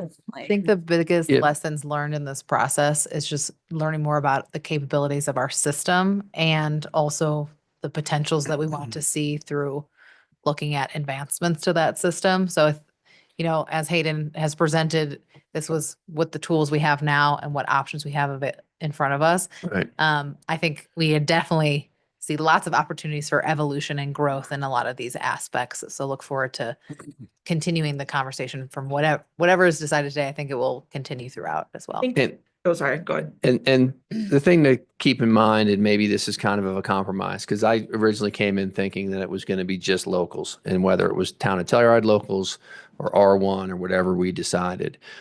But it sounds like it's a logistical nightmare at this point in time to try to narrow it down. So maybe we can do some type of a pilot program for 1 year, to December 31st, and basically, A, we're going to test it, right? See if it works. And then B, we're going to have the data from the users one way or the other to figure out not only who uses them, but also with that data, we should be able to hopefully come up with a plan that we can fine tune for 2026. Yeah. I would say that if offered to everyone, this is gonna somewhat self-select just on the use type that people are gonna use, a local running a quick errand to Ace, they're in and out, they know what they're looking for, they're not dilly-dallying too much. A visitor to our town, parking, perusing the shops on Main Street, going out to lunch somewhere, they're inherently just going to be parked for much longer than 30 minutes. But that's okay. That's what I'm can saying, pay. that's a good thing, Yeah. yes, And that that's- is me saying that's a good thing. And can I have like a devil's advocate moment? Should it be 15 minutes? I think it should be 30. It's I gotta feel be 30. pretty That's just- strongly about that. Think about an errand. By the time you run to the machine and depending where the availability Yeah. for the Okay. spaces. If we run have to go machine to a and- machine, It was has to more of be a devil's 30. advocate and just wanting to, because like I think Silverjack has a 15-minute grace period and like do we mirror that? But okay, so then Like, the 15 15 minutes to pay, 15 minutes to do your errand comes to 30 I mean, minutes. I originally thought this should, I would, we were at agenda setting. I was like, why don't we just make a bunch of 15-minute load unload spaces all over downtown? No. Okay. Sorry. What we're doing, except Yeah. people have to check in And and it- then they automatically can roll it into Yeah. that. And I I think, think that we're gonna have a lot of people go over 30 minutes. Yeah. And the question is, are we gonna get them? Are we going to enforce that 30-minute limit and are they gonna get a ticket? Well, I think with the license plate, the LP, what is it? LPR. PR. PR, I think that's up to the robots. I don't have a vision of what that looks like. There are just cameras all over town looking at that. Oh, or it's is on it a somebody- car. It's on a car. On a and the- vehicle and it drives by and it reads the license plates as it drives So by. somebody's just gonna be driving around And all day long. Yeah, it's not actual robots driving the Yeah. car. Sorry. That Yes. was, And you're, if you're in the free 30-minute window, you'll be logged as having a paid permit technically. And Right. then once it expires, it won't know the difference between someone who had a free pass or a paid one. It'll just be It'll just expired. be expired. and the But to- reality is like, people that are coming in, our visitors aren't necessarily going to know about this anyway, because they're going to be using the app. And so I think, Everybody needs to use that. well, everybody, Little but bit. like, or they've got the machines, still, but. It sounds like right So- now, because the technology isn't there yet, but it might be changing right now, in order to get the free 30-minute, you'll have to walk to a machine and do it there. You won't be able to do it on your phone yet. Correct. Ideally, this is going to change and you will be able to select on your phone 30-minute free and click on it and then be like, all right, cool. I'm 30 minutes in and out, whatever I'm doing. And then after that expires, you'll get a notification. The phone, it does tell you, it's like your parking's about to expire and it gives you an option then to pay. And you might be like, I'm parking for 3 hours or 2 hours. And you I'm just just gonna pay. pay. Yeah. And to Dan's point earlier, the 30-minute window probably it's probably more for locals because in reality, if you're driving hours away to get here, you're not gonna just stop for 30 minutes and then move your car around, right? So you're probably gonna pay for a 3-hour parking when you park in the downtown. So inherently the 30 minutes is more for locals anyways, because it's for that quick trip. So. Right. I'd like to, since it's a work session, is there anybody in the room for public comment on this? Feel passionately about parking. Seeing none, is there any hands raised, Tiffany, just to double check? Like to say something? Awesome. We'd love them to chime in. Hey, good morning. Sorry, I was trying to chime in early and explain how the LPR system actually was going to work on the vehicle. Like it's kind of been explained before, it's only as good as how many passes that car makes on a vehicle. So, I mean, we can't tell how long a car has previously been parked somewhere until we first get a scan from that LPR. Secondly, an issue we see often with Silverjack with the 15-minute grace period is people going over by a few minutes, anywhere from 1 minute to 10 minutes, 15 minutes, that are constantly calling and arguing about their tickets and asking for us to waive them. So I would be looking for some sort of support from council and direction as to where we want to draw that line in the sand. It saves our code enforcement a tremendous amount of effort and work. And, when we know like, hey, we've given you 30 minutes of free parking and you've been parked for 40, your ticket's going to stand, or kind of where that gray area is a little bit. I think we're doing people a solid by offering the free 30-minute option. That's not even an option right now.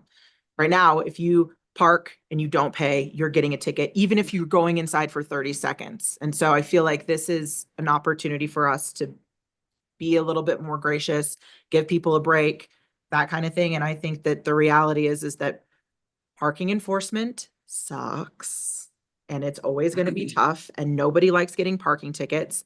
And that, we have all recognized that our, enforcement hasn't been at a super high level for a pretty significant period of time. And so there's unfortunately going to be a lot of griping as we get through, changing people's expectations and behavior. So I don't envy you, Chief Comp, but think we have to kind of stand by our guns a little bit on it, and that the 30-minute grace period is that option. 30 is 30. I think the 30 minutes is the gray area. Yeah. And then, but it's kind of feels like a black and white thing where if you go over like, I don't, yeah, I think 30's we're 30. building the gray area into the system, and that's what this is. And I think 31 minutes and you're outside of the grace period, and it's unfortunate, but it is what it is.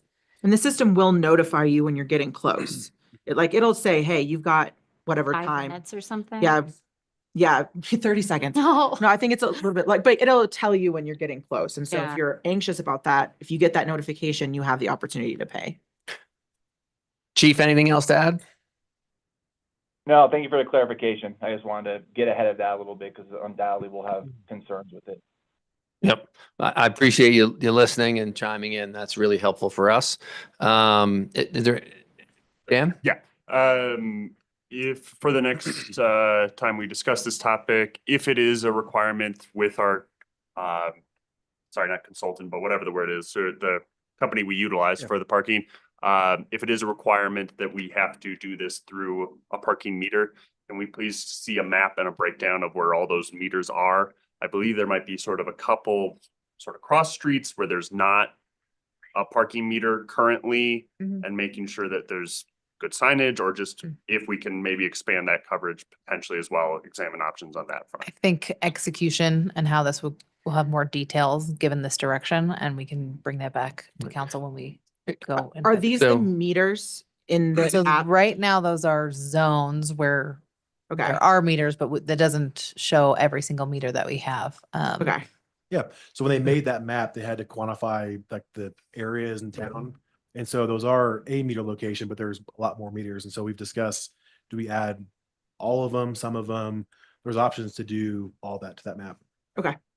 And then I think the direction is clear, unless anyone has anything else to add, that we'd like you to kind of whittle down on that 30 minutes, and it's 30 minutes for everybody.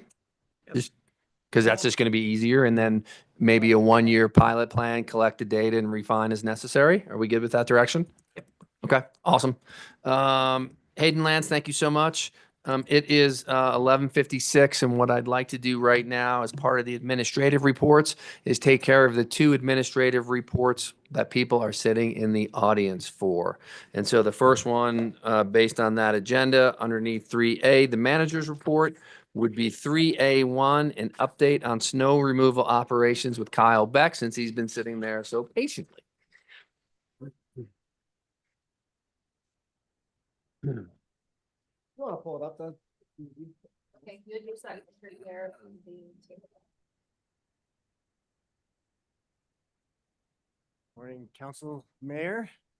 Talk snow, the only, well, one of the very few 4-letter words I let my kids use.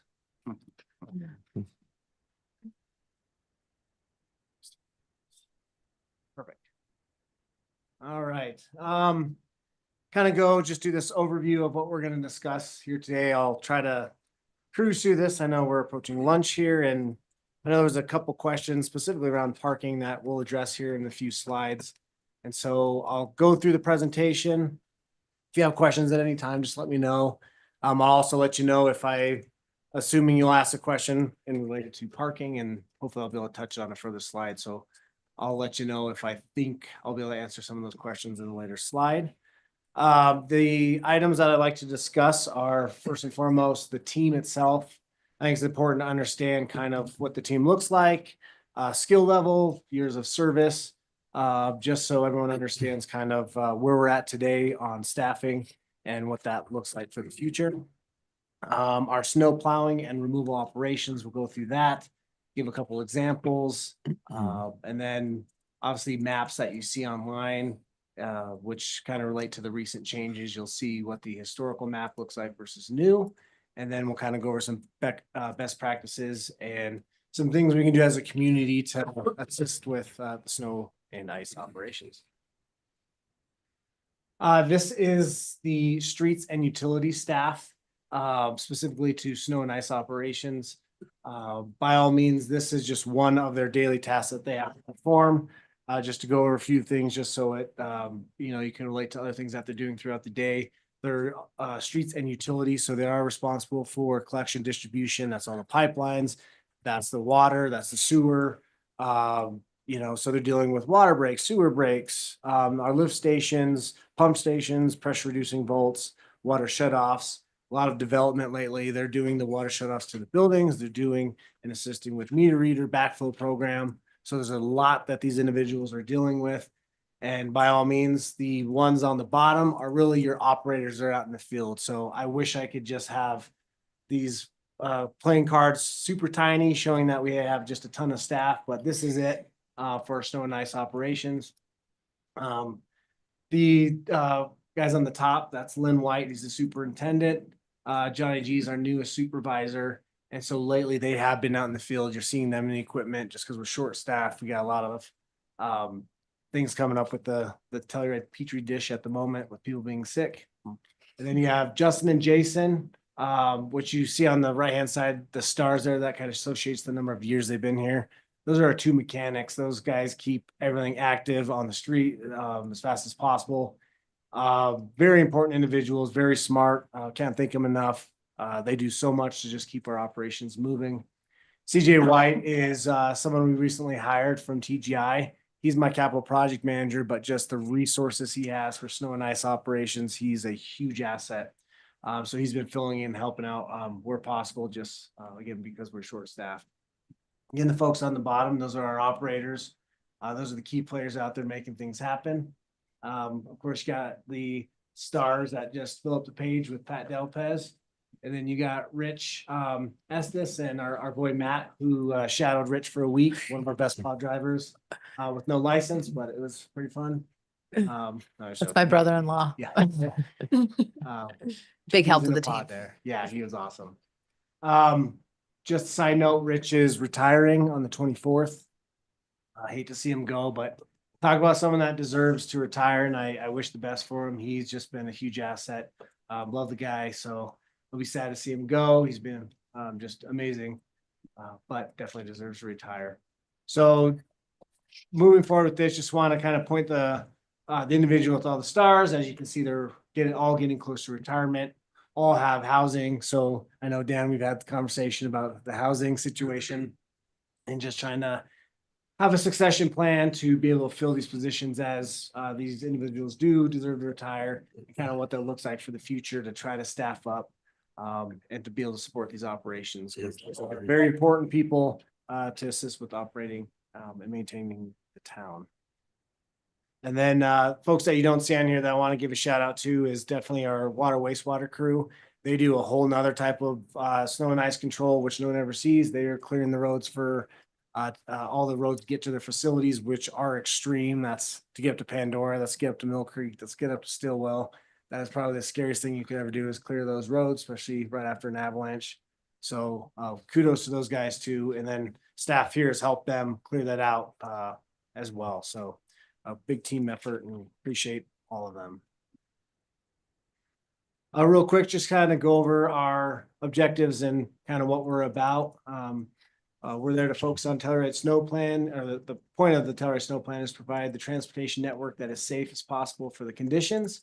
The objective is to reduce the snow and ice hazards on roads for the safety of our community. Is the goal and the intent of the town to provide timely, efficient, and cost-effective winter maintenance, snow removal, ice control on the roadways and the municipality for the safety and the benefit of the town, of the residents, visitors, and the general public.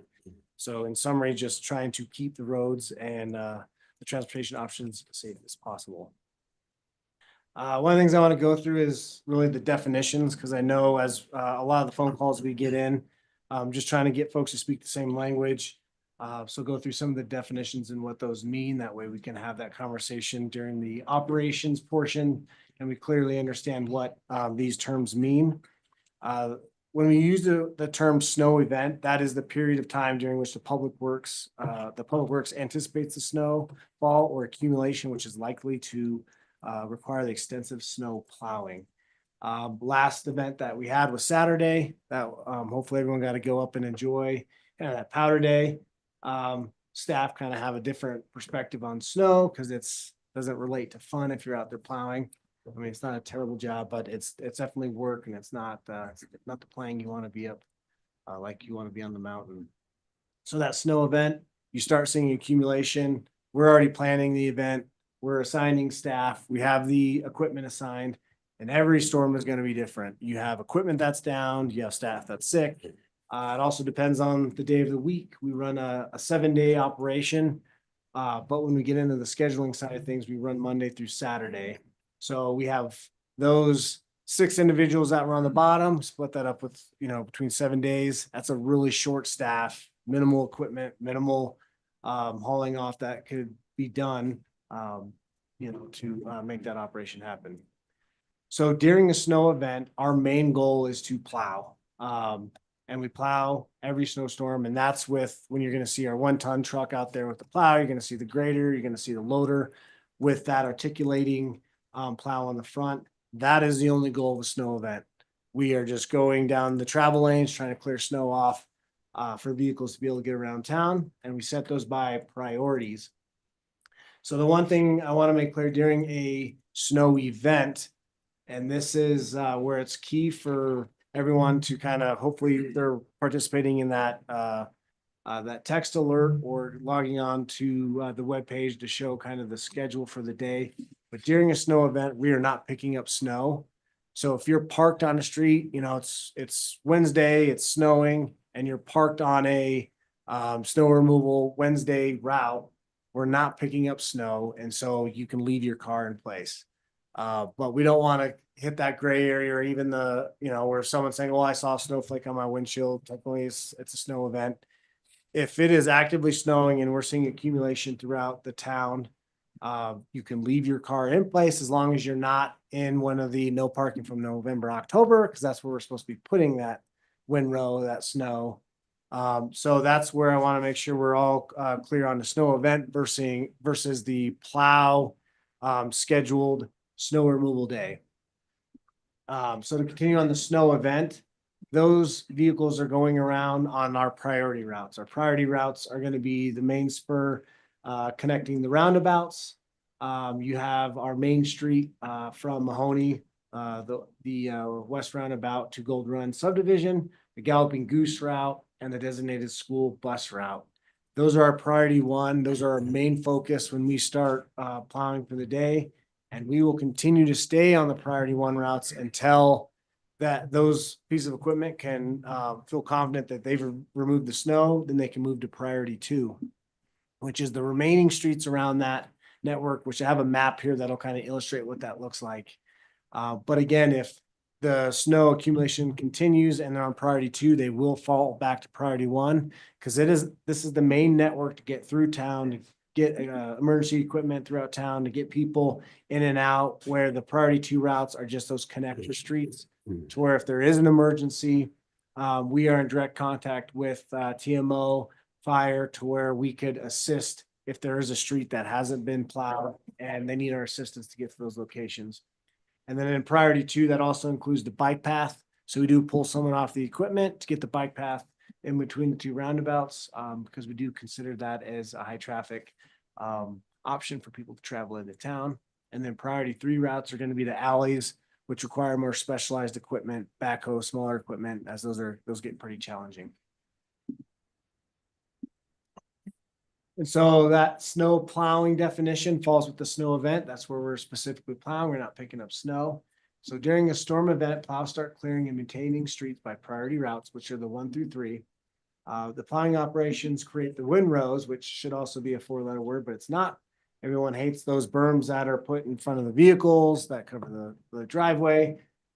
The one thing I like to push about the windrow is that is a part of living in Colorado in general. Is those are established by the plow. It's your responsibility. If that windrow is hindering you in any form or fashion, if it's in front of your vehicle, we get several calls from the short-term rentals. We've got a massive windrow in front of the driveway. At what point is someone going to come remove it? We do not go around removing those windrows except in the intersections. That's where we try to clean those out because obviously as we're plowing, the plow driver is trying to articulate that plow as best as possible to minimize the windrow in an intersection. But those are the only windrows that we're actually dealing with during a snow plowing event. minus the windrow that's in the middle of Main Street. I'll get to that here in a second. So those are managed by the individuals that have a parked vehicle, private property. And so that's just kind of part of living in Colorado, unfortunately. Snow removal, I know everyone's interested in the snow removal portion, which I'll get into the mapping of that as well. But following a storm event, which we just discussed with plowing, and the completion of the street plowing, Public Works will transition operations to begin scheduling snow removal routes according to the designated street for that day. Snow and windrows will be cleared from the parking lanes, which frequently necessitate the relocation of vehicles to accommodate the use of larger equipment.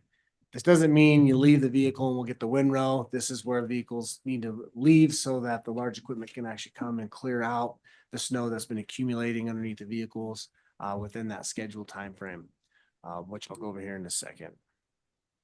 I guess I can take questions. Is there anything that's unclear at the moment? We'll get into maps and some other things here in a sec.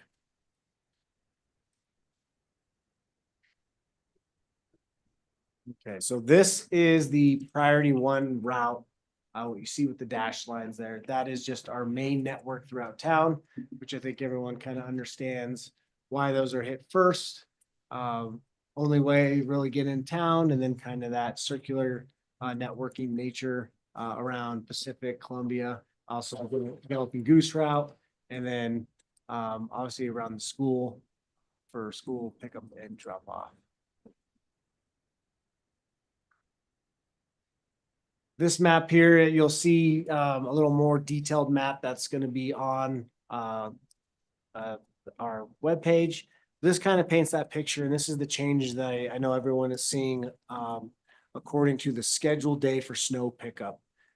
Historically, that 2013 map, which I'll show here in a second, it was just splattered around town. There's no rhyme or reason of where snow is being picked up. For efficiency, and to be cost effective, we need to locate those snow pickup days in a general area. That way our equipment's in that same location. It's not, you have a loader that's moving material, piling it up somewhere in town while another crew is actually picking up another pile. This allows us to be efficient and stay within the same area to maximize how many loads that we're able to haul off the street to clear the most parking as possible. So that's what the difference you're going to see is these are grouped together by the day, again, Monday through Saturday. And then Sunday is kind of that offshoot day where we are still working, but we're just trying to manage and pick up and clean up those areas that we were unable to get to, or kind of where we're noticing some issues from the week of all those efforts. So after this scenario, we'll get into the updated map. But I think the easiest way to go through this is kind of paint a picture for you, an example of our snow removal operations, how it goes down, and then we can establish any questions if you have any based off of this one scenario. Now, like I said before, there is so many different scenarios based on a snow event. This kind of paints a picture for everyone of how things go down when a snow event occurs. So the example is it's Monday, January 20th, 11 p.m. It's kind of the worst case scenario for us because our staff is not working. It's late at night. We're starting to see snow accumulation. And by 1 a.m., snow accumulation exceeds 2 inches. I never want to put a number to how much accumulation needs to occur before our crew gets called out. We get calls all the time that it's less than 2 inches. Why are you guys out here? It's 5 a.m. It all depends on the storm event. It depends if it's champagne powder, depends if it's sleet, depends on if we had a previous event where we have ice accumulation, depends if we need a pre-treat, if we need anti-ice. We have all these things that are within our toolbox that we try to manage the town on how we're going to tackle the next event. So in this scenario, it's 2 inches. TMO gives us a call, or gives our on-call guy a call, letting him know that around the roundabout, cars aren't able to make the turn because you got that high inertia. And that's one of the most common calls we get, is just that icing and the difficulties around the roundabout. And so TMO will give our folks a call, kind of give us an update. And then that on-call personnel reports, jumps on a piece of equipment, and then he heads out to that location that is of concern. And while they're out, they are going to go ahead and plow the spur between the roundabouts, and they're also gonna try to hit Main Street, because Main Street, one of the big issues we have is any cars parked on the south side, if there's a lot of ice or accumulation, is getting off of that south side, which then creates a problem for the morning when the rest of our crew's out there trying to clean up Main Street. And so by all means, the plow driver, if he's out there early, he's not gonna start going through neighborhoods. But we also have to realize that Galloping Goose starts at 7, we have school around 8, that all these streets have to be cleared by that time. So we can't just start at 7. We have to time it to where we know we're gonna get all that cleared for when these the driving activities are actually projected to begin. And so then at 6 a.m., our folks are working 410s. And again, that's 7 days a week, but we split up shifts so we can make sure we get that coverage on the weekend. They come in at 6 a.m. and then they get deployed. So there'll be some staff that get sent out, on the grader loader. We have the dump trucks if we're hauling away snow. And the ultimate goal is to finish those priority routes as soon as possible. So as soon as possible, that way our crews can start getting into that snow removal operation status. But again, the priority 1 routes will be complete. They shift over to priority 2. Once 2 is complete, they follow the priority 3 routes. Then again, if the accumulation is continuing, they always fall back to priority 1 to make sure those are clear. Because if they are on priority 2 route and they're focusing on that and snow accumulation occurs on 1, there's no point of clearing those streets when people can't even get around on the priority 1. So we try to stick to that schedule. So those, if you're looking outside and your street's not plowed and you're on a priority 2 or you're in alley in a priority 3, know that we either have to fall back, and we're on our way to clear out those other priority streets, but we need to focus on the priority 1 routes. Moving on. So once all the streets are plowed, the next priority is to pick up the snow from the center lane of Main Street. So that is the only time you'll see snow being picked up during the snow event is on Main Street, because as we try to clear those center lanes for the commercial vehicles that are coming in to drop off material. So that is one of our high priorities, to clear out that center lane. It's not for parking necessarily, but it is to kind of support the commercial and the business activity throughout the day. And then let's say that Wednesday, January 22nd, all priority routes are complete. If we are actively in the plowing operations that day, we will not just move to snow pickup. So if we're still in plow mode, you don't have to worry about all of a sudden a Wednesday report comes out saying vehicles need to be moved off of the street.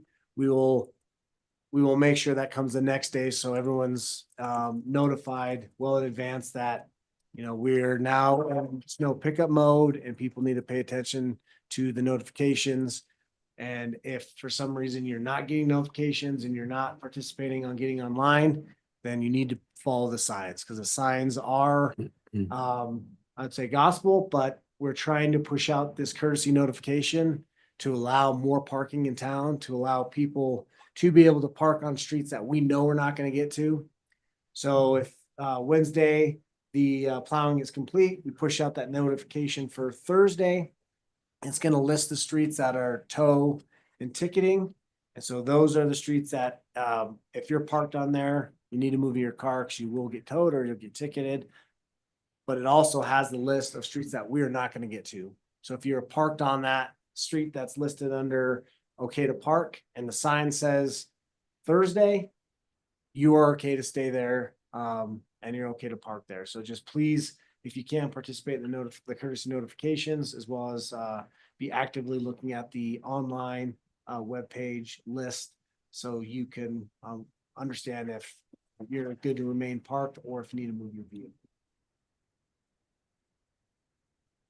This is an example of the notification and every platform that goes out. You have the text message, you have the online list.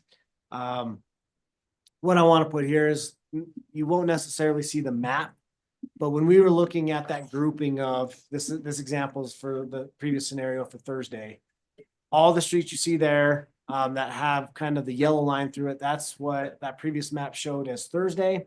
And the red lines are indicating what you see on the ticket and tow list on the left-hand side here. And so the big thing I want you to understand is that there's no way that our plows and our equipment can pick up snow for all of the streets identified for that week. So that's why we create that list. And then we try to space these out so people know that these streets you're being asked to move because we're going to be hauling off snow. But just right, a block away, you're going to be able to park your vehicle, even though it says Thursday on it. You can park there because it's on the list that identifies no snow removal today. Parking is allowed. So we're not trying to take a huge stretch to where it's like, you got to find 2 blocks, 3 blocks away to park your car. We're trying to space those out so you have an option in close proximity to be able to move your car so we can complete that snow removal operation. And this is what we're trying to do to maximize that parking around town is one, not just saying all Thursday streets are off limits. And then also understanding that we have a bunch of no park November to April that will be switching those signs out. When we pick up the snow, we clear them out. We'll switch those signs to allow for parking. Because this is the existing map from 2013 or 2013. You can see all the yellow spots on there indicated the no park November to April. And then if you were to look at all the blue, for example, which are Monday streets, you're taking up, you're eliminating over half of the parking in town. And so that's what we're trying to prevent.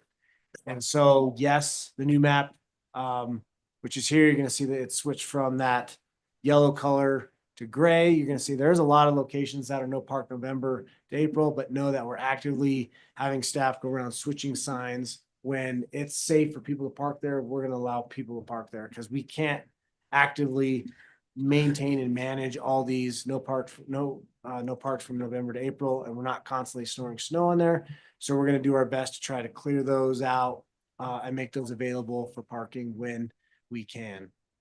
And then also adding in the parking for those specific days by only listing the streets we know that we can clear and manage for that day. And so this map is going away, and this is an example of what the new map will look like with those details.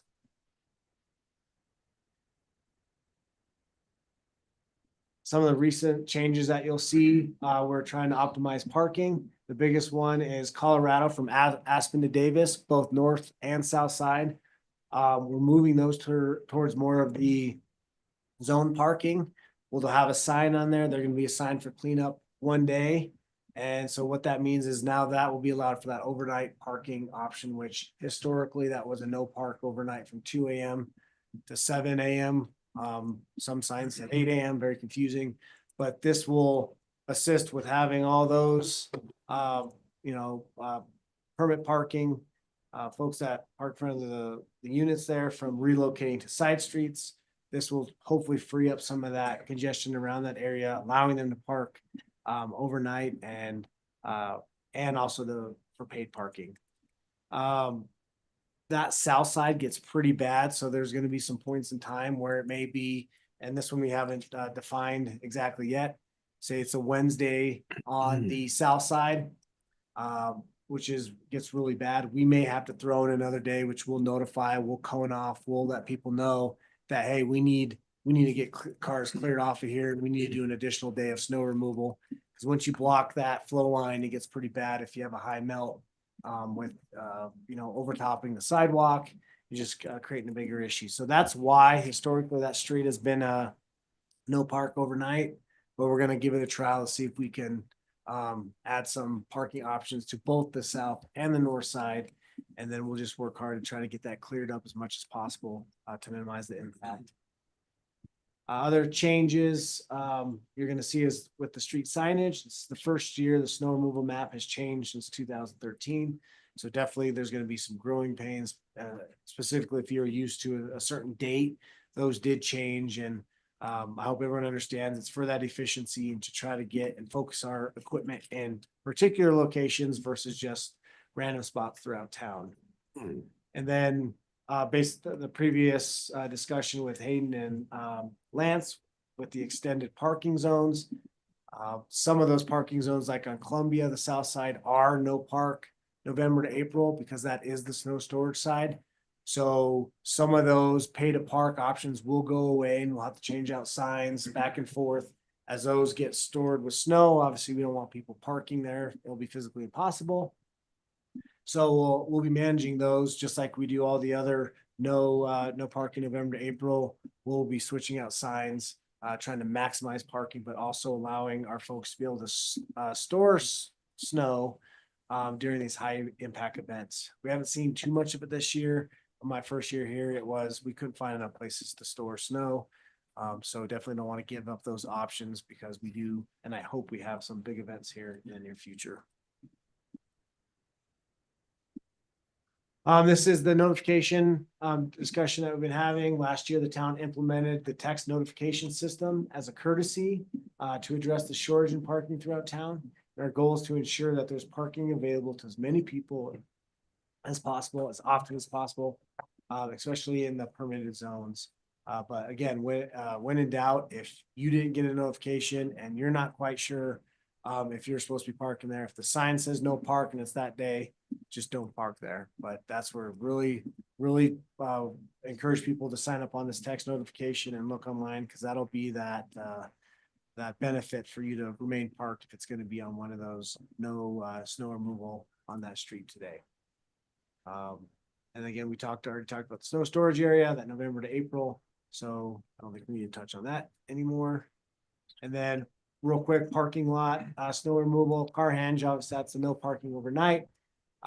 Historically, we've had some of our in-house folks try to manage that early on in the morning, but lately we've been relying on contractors to clear the snow out of Carhenge, Lot L, in the mornings. TGI right now is who our contract is with. They'll usually just go through the loop, through lanes to clear those up. And then at some point in time, we get so much snow accumulation in there that we'll be sending out notifications to allow the general public an advanced notification that we'll be doing snow removal within Lot L. And that typically is, we clear half at a time. So we'll have people move their car from one side to the other. We'll clear that to pavement, and then we switch the sides of from the, I want to say I remember the day, Tuesday. Yeah, Tuesday, Friday are the two dates that we have for that shift of parking. I think this is going to be the last one. Last but not least is the help from the community. Obviously, clearing sidewalks is not just the right thing to do. It is the law. Our municipal code addresses that and states that all residents and businesses have 12 hours after the end of a storm to clear any sidewalk adjacent to their property. And that includes the front, the side. Often forgot is the pedestrian ramps that front that property that are leading to the street. The law also prohibits shoveling snow into the street. That is a big thing that we see throughout town is snow blowers and people shoveling the snow in the street. If you don't have enough area within your property, you're required to remove that snow. There are plenty of companies that are out there that pull up their trailer, they load up the trailer with the snow and they haul it away. So we're asking if you do see that specifically in the alleys, people clearing their roof, we'll clear the alley, then all of a sudden you see all the snow being dumped in the alleyway, creating the humps, and then we get calls saying it's hazardous. So if you see that, definitely help out and report that to our code enforcement. So we can try to notify the companies or individuals that are doing that and letting them know that that is a hinder on kind of our operations, and that creates a huge issue. We're also asking when you clear the sidewalk, the best thing you can do is actually push the snow that's in the flow line a minimum of 6 inches away. That flow line is there to help with melt and the transport of that stormwater to get it to the stormwater drains to help keep that moisture and water off of the streets from freezing overnight. So that is a very helpful thing. If they can, you're just pushing that snow and clearing up the flow line, that just assists with stormwater flows. And then later on this year, I'm hoping to accomplish some options and some solutions for Main Street, because that's obviously one of our big issues is we go and plow Main, and then you have a bunch of contractors that just throw that snow under the park or where there's parked vehicles, and that just gets compacted, and you'll see that stuff stay around for months, even throwing chemicals on it. So trying to come up with a game plan to where we can assist with that and come up with a better option than just having a bunch of random people throwing snow in the street. That way it minimizes our effort and the effect of the ice buildup on Main Street. So thanks for listening to my rant. Is there any questions on snow operation? Great, Kyle. Thank you very much. Any questions for council for Kyle? I'd just like to add one quick thing, and I don't know how to do it necessarily, but the biggest challenge as the text messages go out that I see is how we inform property managers, lodging property companies for their guests and how they can be informed. I want to ensure that our guests have a wonderful time here and don't want to see them go skiing and get towed. And they're going to be, they don't know street names, they don't know things like that. So maybe we can reach out to the property managers and Yeah. lodging. I encourage all property managers to sign up for our text message notifications, just so that they can get that information as well. We should figure out a way to, is it per the permitting process for STRs to reach out to everybody. And we do send that information out to all business license holders, which include those as well. Right. For the information of how to sign up and where to find that information. We can keep pushing that out, and encourage them to sign up. But I think the key that what's different is I've understood in my neighborhood, in the old days, the notices mirrored the signs. Now, the notices don't necessarily mirror the signs. It's based on the availability of our removal teams. And so you might have half the zone set for removal and half the zone not. And so if you don't need to move your car, it'd be really, you know, The or you're not convenience is sure. definitely there, and we're working very hard for that convenience. When in doubt, follow the signs, but hopefully we'll get aligned and get everyone on board to provide them that convenience as much as possible. Yeah, Great. that's key is that text message, and getting, viewing it online. And that's a great point, because you do have the visitors, you have folks that don't get that notification. But hoping that it's something within their packet, kind of understanding, what the rules are, not for the property, but that assistance on snow removal in our operations as well. But it'll be something we'll keep striving to figure out a solution for. Great. Thank you. Any other questions for Kyle? Kyle, thank you very much for the detailed presentation. We really appreciate understanding it. Let's hope we get inundated with snow and put your team to the test. Stephanie gave us a break and left, so I think that enables me to adjourn for lunch, and we'll pick up following the agenda, and we'll squeeze back in the administrative reports later throughout the meeting.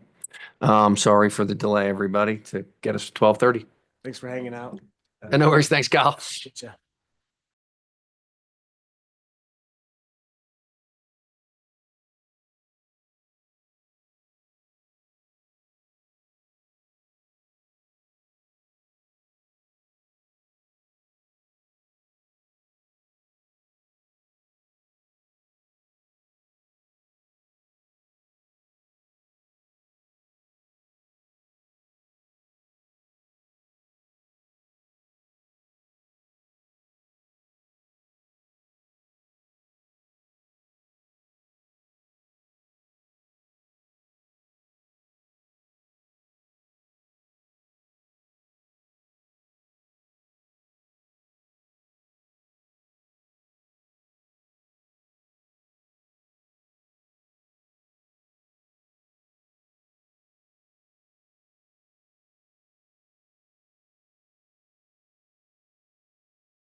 We'd like to restart the Town of Telluride Town Council on Tuesday, January 14th. We will get to agenda item number 4, and that is public comment. Each person will be allotted no more than 5 minutes, and overall public comment will be limited to 45 minutes per council meeting. And please keep in mind that public comment is for non-agendized items. Is there anybody in the room for public comment? Seeing no public comment in the room. Tiffany, is there anyone with their hand raised online? Great.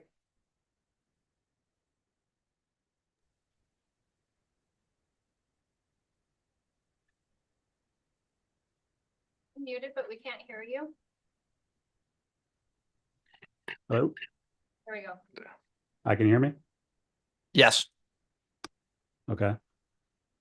Yeah, I'd like to make a comment just about the Lift 7 plan. Madeline Whiteman sent over to the council members demonstrating a new proposal that we were hoping the town and whoever they choose to be the architect or land planner for the plan would consider.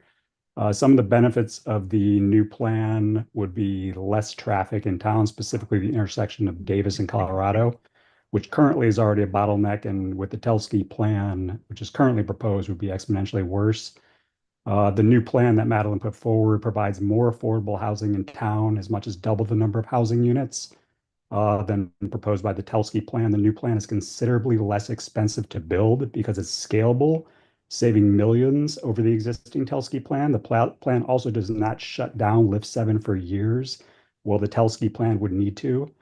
It's been taking about 3 years, I believe, to build Giuseppe's. You can imagine how long it would take to build a project the size of the current Telsky proposal at Lift 7.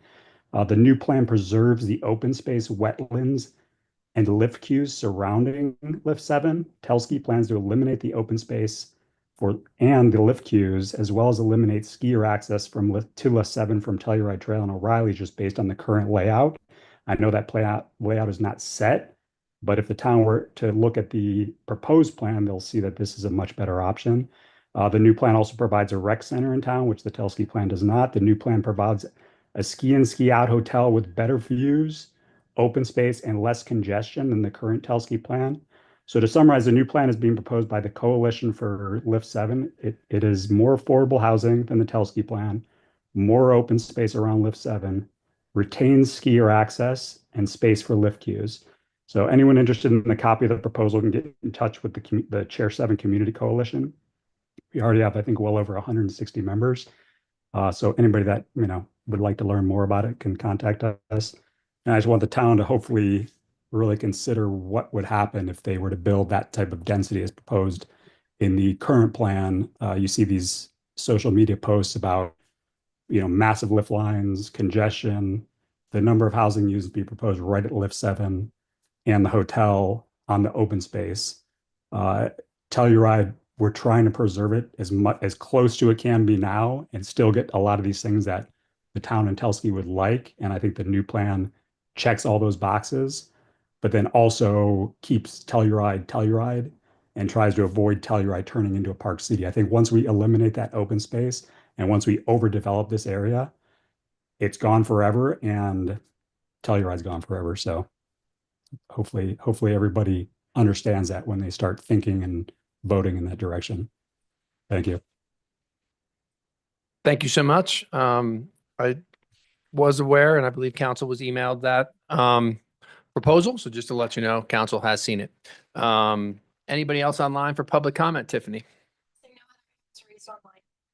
And if you want today, I'll just quickly address, I know we don't usually address public comment, but we will respond to your proposal just to give a little bit more insights of some of the design aspects and things that the town has thought through or what hurdles lie in front of us with that design. I think the overreaching sentiment of some of the things you're trying to accomplish and making sure Telluride and I think you said it remains Telluride, is still a sentiment that we want to highlight in the process that we have in front of us moving forward. And we look forward to working with the Chair 7 Coalition. And hopefully the comments we provide back, you'll be able to share with the group as well. And we look forward to engaged conversations into the future. So thanks for that. Zoe, thanks for adding that in. That's much appreciated. Public comment? Is there?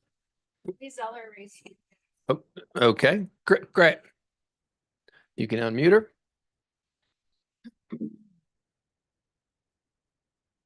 I promise this is really quick. I had to step away during the parking discussion. I just need to know so that we can tell guests, are Sundays still free for the whole town? I may have missed it during the presentation. I don't know. No, and I'm not sure when they were free. Kevin's gonna go look at that. 2 or 3 years ago they were, but they haven't been for quite some time. So thanks for allowing us to address that, Lee. Okay, thanks. If you have any other pointed questions, always feel to reach out to me. Yep, you got it. Thanks. Thank you, Lee. Anybody else, Tiffany? Okay, I will close public comment for the town council meeting January 14th. We will move on to agenda item number 5, presentations and proclamations. 5A is the State of the Town Address, January 14th, 2025. Change is not just inevitable, it is essential. As a town, we are constantly evolving, growing, refining, and advancing to meet the needs of our vibrant and dynamic community. Telluride is truly becoming an even better version of itself, balancing our cherished history with the exciting opportunities of the future. In a community as unique and close-knit as ours, change is deeply felt, but it is also a powerful symbol of progress, creativity, and resilience. These transitions embody our shared love for Telluride and our unwavering commitment to safeguarding its legacy while paving the way for its success for generations to come. As mayor, I'm incredibly proud of all we have achieved together in 2024. This year has been defined by innovation, collaboration, and progress, one where we found new ways to listen to our constituents, engage residents, and implement ideas that reflect the needs of our evolving community. One of our most significant accomplishments this year was addressing the unexpected resignation of our previous town manager, Scott Robson. By looking within our own community, we identified the perfect leader, Zoe Denal. Zoe's expertise, passion, and local knowledge have ensured a seamless transition and continued positive momentum for Telluride. Strengthening our team. In 2024, we achieved unprecedented staffing levels, enabling us to meet the immediate needs while planning for the future. We adopted an ambitious approach to goal setting and fostered innovation and collaboration across all departments. You can always check its status by visiting our website. By enhancing our communication strategies, including that updated website, expanded social media presence, and greater community outreach, we have ensured that residents remain informed, engaged, and at the heart of every decision we make. Affordable housing progress. Housing has been a cornerstone of our efforts this year. We brought the Voodoo Project and Shandoka Phase 1 remodel online, providing stability for members of our workforce. Progress continues with the Canyonlands Tower House and Virginia Placer projects, with groundbreaking just around the corner. The Shandoka Phase 2 remodel is set to enhance and expand housing options for locals, and we work towards our goal that everyone who contributes to Telluride can live, work, and thrive within our community. Infrastructure and sustainability. We've taken significant steps to ensure that Telluride's infrastructure is ready for the future. This year, we made critical repairs to our century-old sewer system and continued advancing regional planning initiatives in collaboration with Mountain Village and San Miguel County.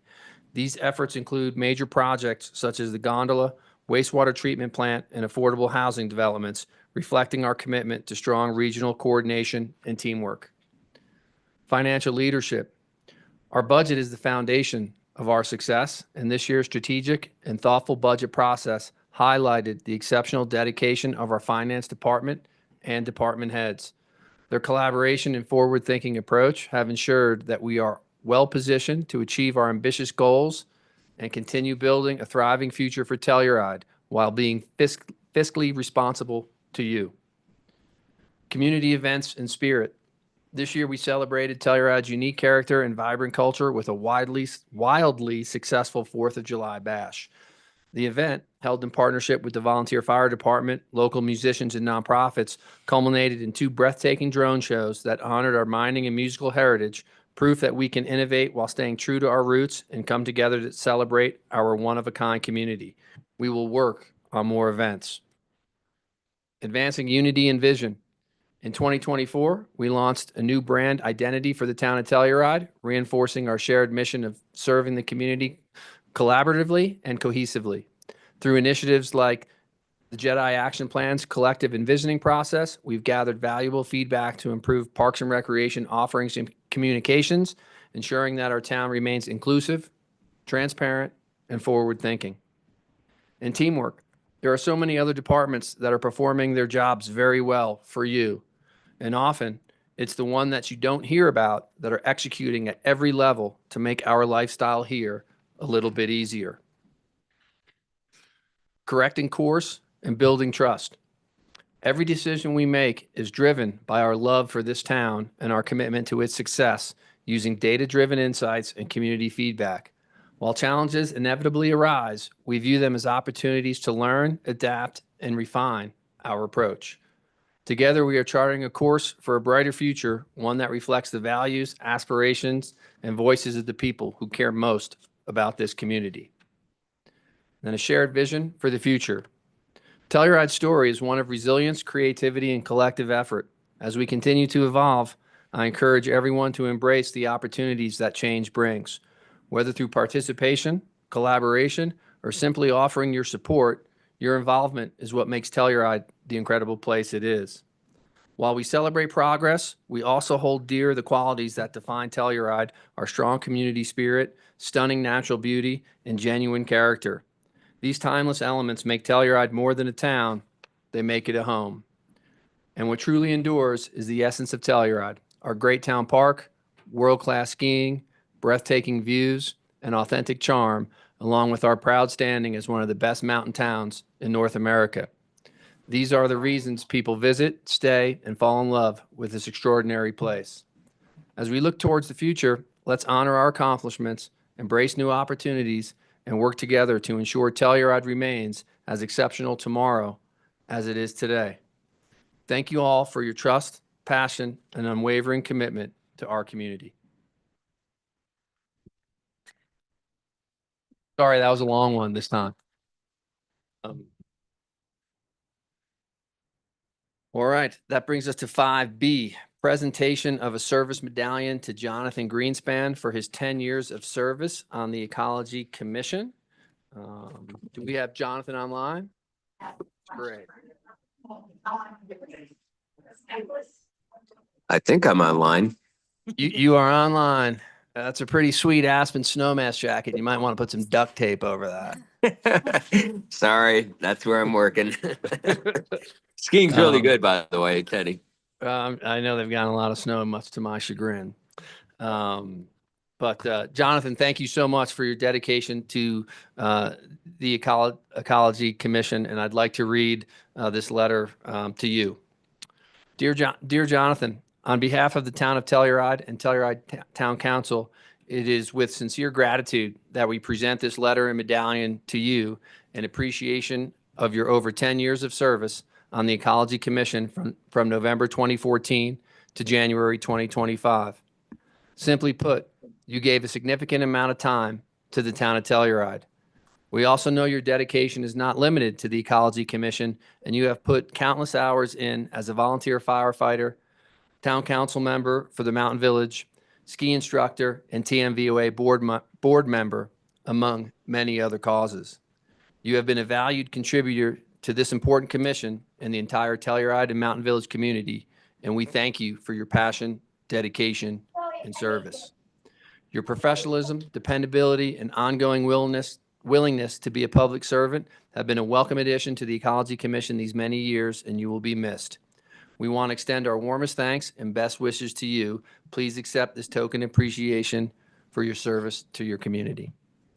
And once again, Jonathan, thank you so much for the dedication of your time.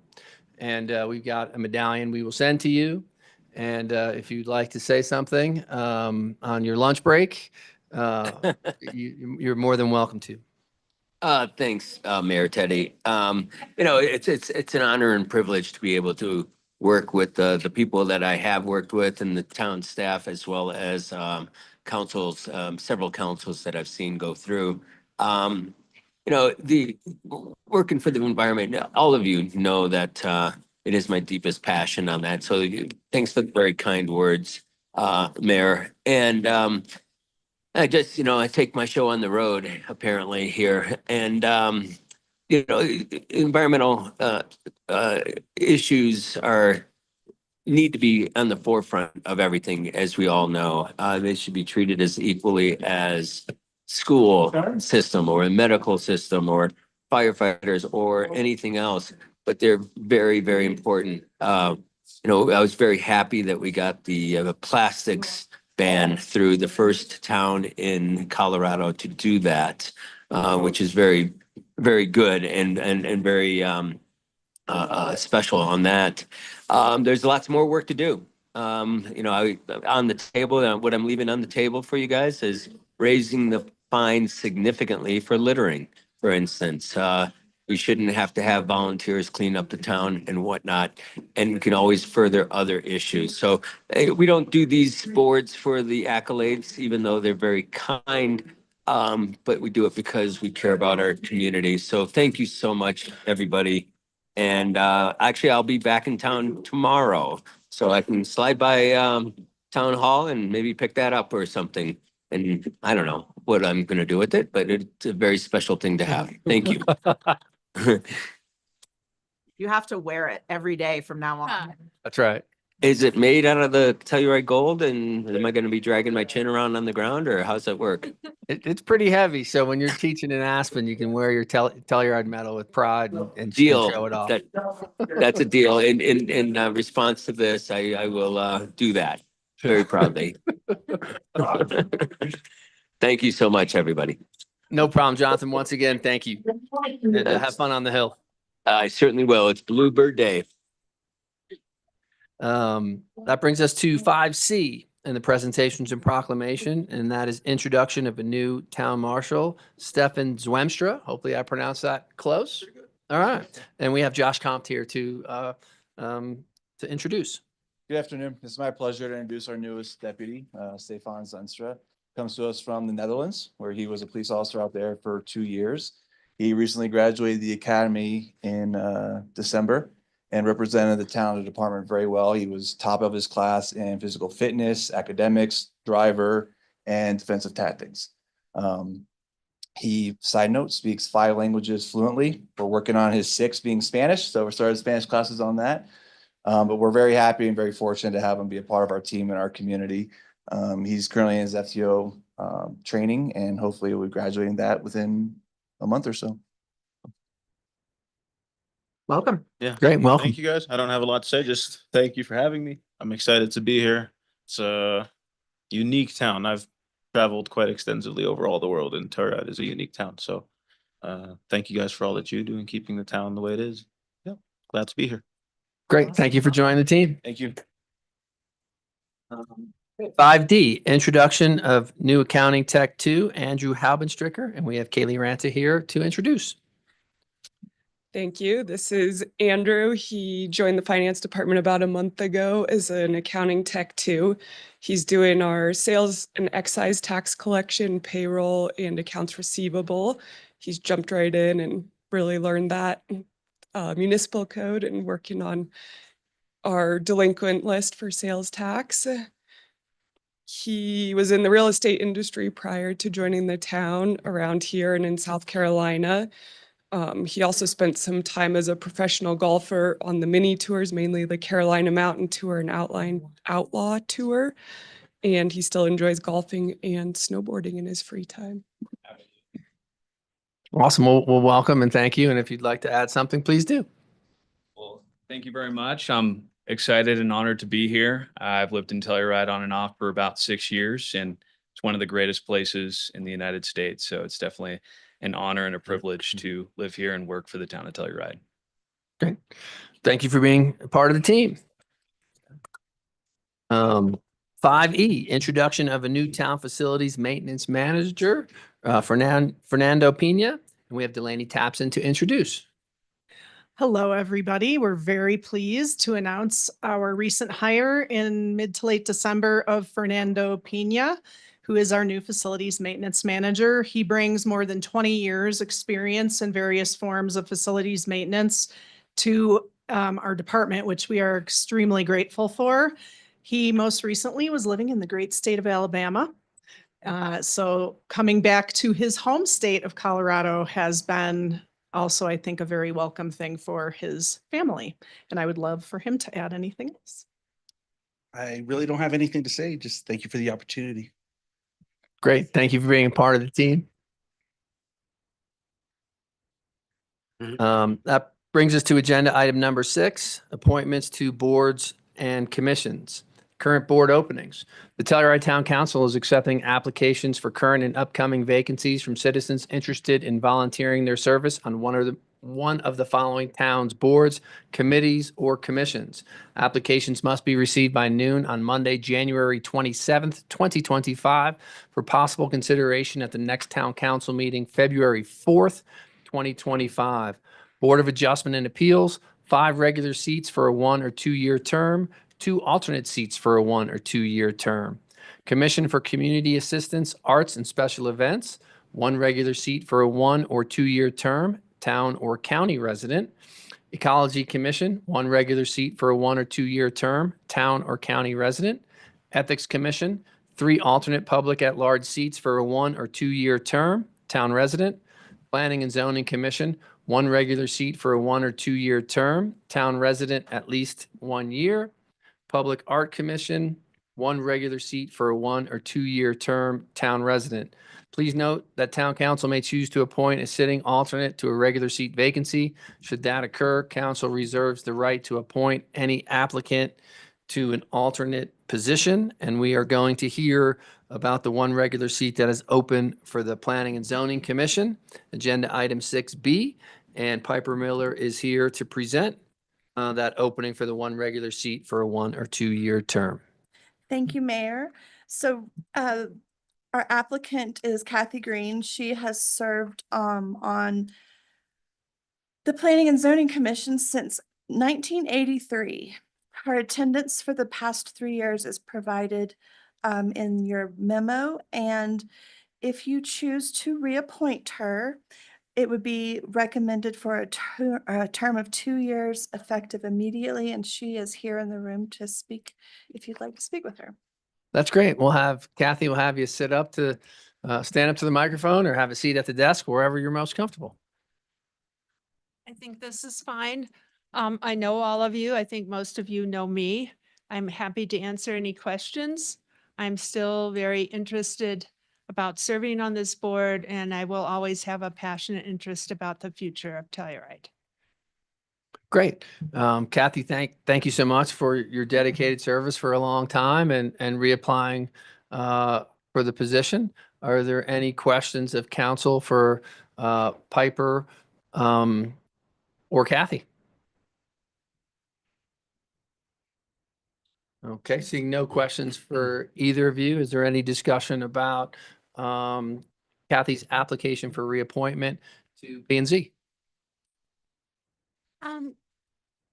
Yeah, I guess I wanted to say that, like, I have sort of like 2 different perspectives where I appreciate how we've had people who are so dedicated to these boards. And I think that that knowledge that carries over is so important. At the same time, like, I do think it's important that we have fresh perspectives and new people who start developing interests in these on these lower boards and commissions. That said, I think Kathy's been like an amazing board member, and you know, I appreciate all of the knowledge that goes into that, but I think it's worth saying that having newer people start to apply to these positions would give some fresh perspective. Great. Thank you. Any other comments? I'm gonna vote no, not because I don't love Kathy and we're personal friends, but I believe that we should have term limits on these boards. And I voted no for Mark getting reappointed. I'm gonna vote no for Kathy being reappointed for the same reason, because I think we need turnover. But it has nothing to do with politics or their opinions, because I feel differently about both of their politics opinions usually, but I'm gonna vote no, and no offense, Kathy. And I just want to make sure that, for everyone listening, that for all our, boards, commissions, we really do want the local community to step up, and we want you to apply in venues that you are comfortable in or want to learn. And we really want to encourage more people to step up, because that's what it is. When you serve on one of our commissions, you're stepping up and donating your time, for the most part, for what we all believe at this table up here is extremely important to the success of the town of Telluride. And so I don't say that lightly. I know time is tough for everybody trying to make a living here and all that, but we've all chose at this table to step up, and we encourage more people. And I also appreciate Kathy willing to do it. If she didn't do it, we might not have anybody here. So to have that expertise is great.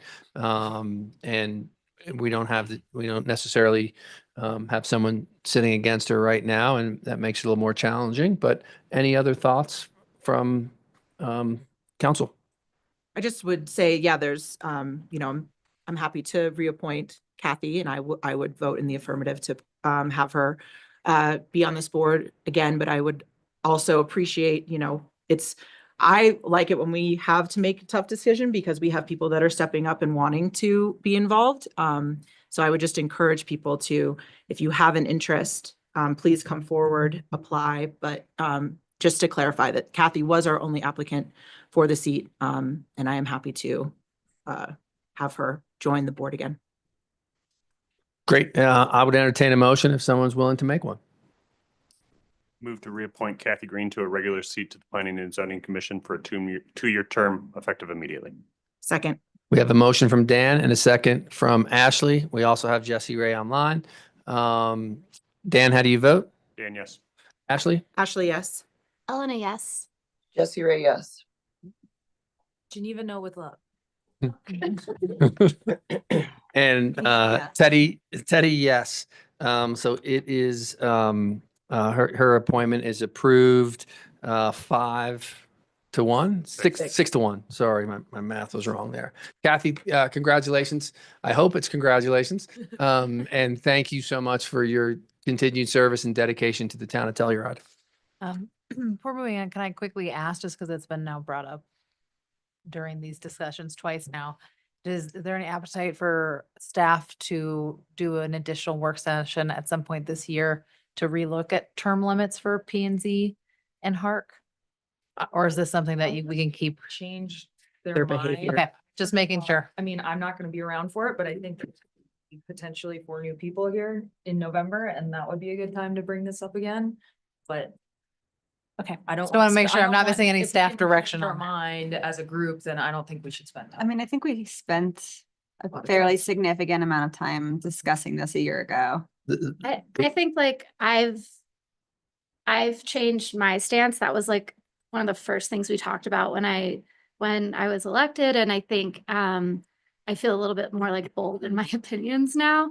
And so, but I kind of agree with what Geneva said. I don't know if it makes sense to do it with this particular council. Maybe we table it until we have some new people on sitting up here and see if there is an interest in changing that, or I don't want to Yeah. have the same argument Okay. again. Just making sure. Here's what I think might be a great way to move forward. If we can, brainstorm as staff of creative ways to inform people what our commissions do, how they do it, and try to figure out a way for to engage people, because we really need the applicants. We can make all the changes we want, but we really need people to apply.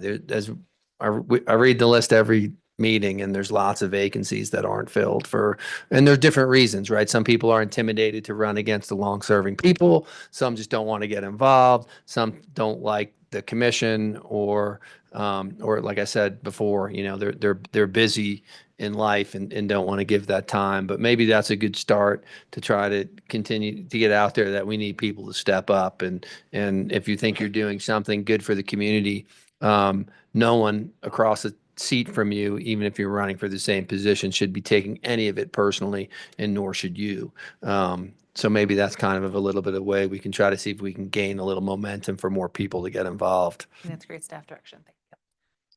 Thank Any other comments on that? All right, we will, Piper, thank you. And that brings us to the consent calendar, item number 7. Do I have a motion to approve the consent calendar as presented? So moved. We have a motion from Mian. Do I have a second? Second. Second from Ashley. Mian, how do you vote? Yes. Ashley, yes. Elena, yes. Geneva, yes. Dan, yes. Jesse Ray, yes. And Teddy, yes, the consent calendar is approved unanimously. That brings us to public hearing, agenda item number 8. 8A, second reading and approval of an ordinance of the Town Council of the Town of Telluride concerning the financing of improvements to the Virginia Placer Phase 2A and 2B housing project, continued from December 10th, 2024. And we have Lance in the hot seat. Thank you, Mayor Erico. This is a request of staff to continue this item to the February 4th meeting. We are still in the value engineering process for this project. The reason we had a first reading back in November was to keep the option available to combine the COP financing for this project with the COP financing for the Shandoka Building F. We can still do a continuance and have more value engineering and not forego that opportunity to combine those two COPs. At some point, if the value engineering continues on the Virginia Placer, we will need to cut loose the COP for Shandoka just to run independently of this financing for this project. But we're not at that point yet. So we worked very hard over the holidays, all the consultants and team, but it was over the holidays. So Yep. There was a limited amount of work performed. Great. Any questions for Lance? And Zoe and Kevin, is it as simple as just allowing them the continuance? Do we have to? So for both 8A, and you'll see it, we'll address it under 8C, you're going to have a motion to a date certain. Because this is technically, the hearing is now, it's been opened. Yes, that's for sure. What's 8C again? It's not something you're involved with. Oh, sorry. Yeah. I move to continue. What? Is February 4th the next? The next. Yeah. Yeah. When it would be. And you're good? You have to continue to a date certain, so that would be the. And appropriate- we That can works for continue you. it again at That's right. that point Sure. if need That's right. be as Yep. well. So. So yes, I will entertain that motion, Ashley, if you would like to continue. Sure. I move to continue item 8A to our next council meeting, which is scheduled for February 4th, 2025. Second. We have a motion from Ashley and a second from Elena. Ashley, how do you vote? Ashley, yes. Elena, yes. Geneva, yes. Yes. Dan, yes. Jesse Ray, yes. And Teddy, yes, it is approved unanimously. We will see you again on the 4th amongst a lot of other times today. Yeah, thank you. 8B, second reading and approval of an ordinance of the Town Council of the Town of Telluride, Colorado, authorizing the sale of certain deed restricted real property known as Entrada Unit B. And we have Ally Slayton here to present. Thank you, Mayor Erico. So this is the public hearing on second reading to dispose of real property owned by the Town of Telluride. This is a deed restricted unit, but it is not a unit subject to the guidelines, just reminding you of what this unit is. This is a town employee unit, so it does have a deed restriction, just not a guideline subject deed restriction. You might remember that we purchased this unit from a prior employee last year. And we are now ready to dispose of the property by selling it to another employee who has been identified. We are not under contract yet to sell this unit. However, after passing an ordinance today, that will move the process along, and we expect to be under contract soon. Any questions at all? Any questions for Ally? for Ally, but I have a couple for the manager's office, of just, the town owns a couple units in Entrada, correct? So we have the town manager unit or This unit. once. And then we have this particular unit and now we have, and through a first right refusal, we have an Entrada L unit as well. But that third unit we purchased is subject to the guidelines. We are still deciding right now whether there is an option to bring the question before you, if you would like to transfer that unit over to a town employee unit or keep it subject to the guidelines, but that is that's forthcoming and it's a different issue. But to answer your question directly, Dan, yes, there are 2 units at Entrada, which are town employee units, not subject to the guidelines, but do have an employee deed restriction on them. And then an additional one other unit that is subject. to And the one guidelines. other unit that the town currently owns that is vacant, that is subject to the guidelines right now. So that was my other question. That one's vacant. Are all 3 vacant currently? So only one is vacant while we're doing work on it and then it will go through this similar process. Okay. There were some updates that need to be done to the unit. Okay, just my concern is if we are buying more units when we have other units in our inventory that we are not fully utilizing, that there is other demand for amongst our community. And these are. Why would we buy this one then? We voted on it. So this one is No. not something this is not a first right of refusal discussion. This is a the second reading of a sale to town staff who is actually already in the unit where we have a rental agreement with them now. So in nowhere are these units vacant. The only unit that is currently vacant is the one that we're doing work on right now, but it will, once available, use that need immediately that we have to house a Okay. staff person. Thank you. Any other discussion among council? Since this is a public hearing, is there anybody in the room for public comment? Is there anybody online, Tiffany? Okay, seeing no further discussion and no public comment, I would entertain a motion. I move to approve on second reading an ordinance of the Town Council of the Town of Telluride, Colorado, authorizing the sale of Entrada Unit B. We have a motion from me, and do I have a second? Second. And a second from Elena. Me, and how do you vote? Ian, yes. Elena, yes. Geneva, yes. Ashley, yes. Dan, yes. Jesse Ray, yes. Teddy, yes, it is approved unanimously. Ally, thank you very much. Thank you. See you guys in just a little bit. Public hearing 8C, second reading and approval of an ordinance of the Town Council of the Town of Telluride, Colorado, authorizing extension of water service to the San Miguel County Park, known as the Mill Creek County Park parcel, and authorizing the waiver of certain town water tap fees associated with the extension of water service to the county park. And we have Kevin and Zoe here. I'll go ahead and give this an introduction, Mr. Mayor. We are recommending a continuance and extension on this matter, 8C. We've had some discussions with the county just as recent as Friday last week that indicate there's still some things that we have to work through. So we don't think we're prepared right now to move forward with this.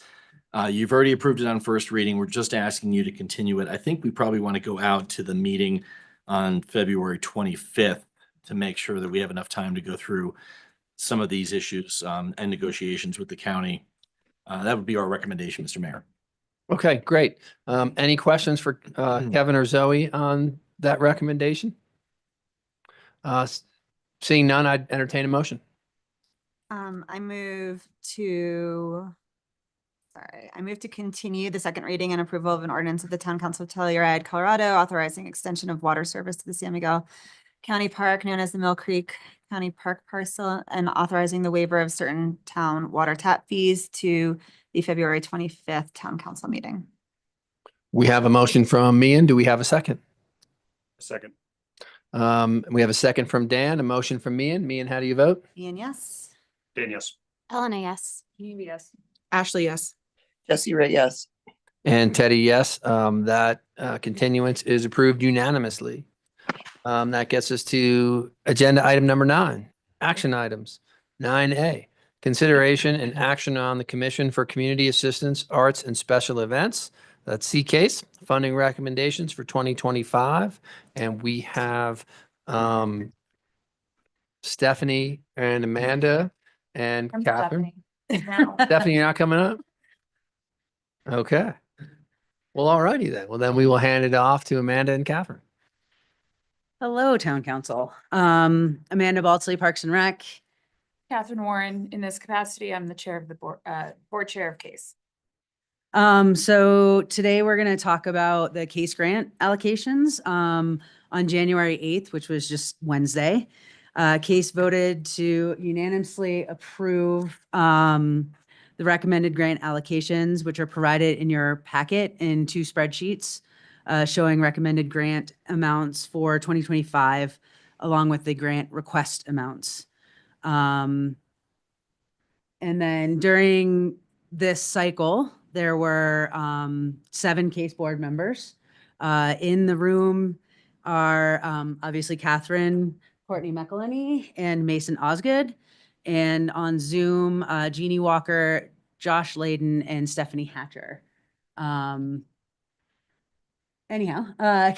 CASE accepts and reviews grant applications that fall into 2 different categories. There's the arts and special events category and the community support category.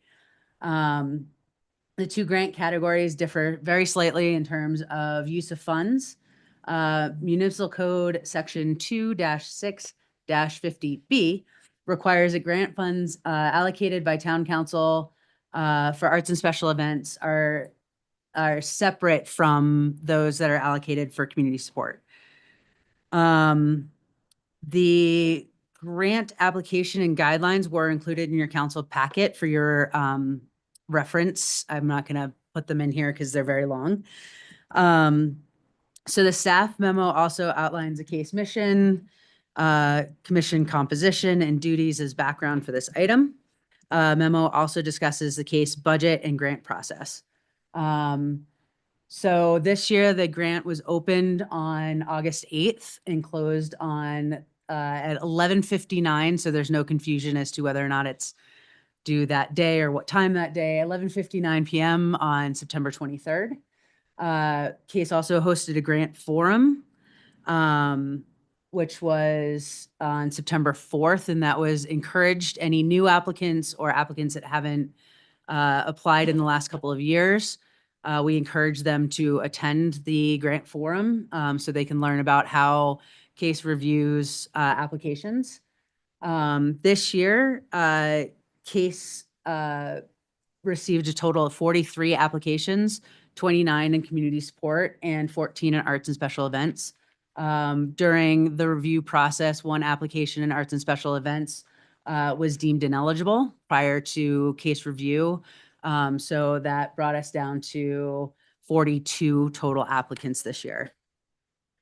During the 2024 grant cycle, CASE did a lot of work on restructuring the application and review process. We did not make any significant changes this year between last year on the application and review process. There were, so included in the packet is a 2-year comparison of the number of applicants and the total average request amount per category. So you can see the breakdown here. For arts and special events, the request amounts and the average request per went up.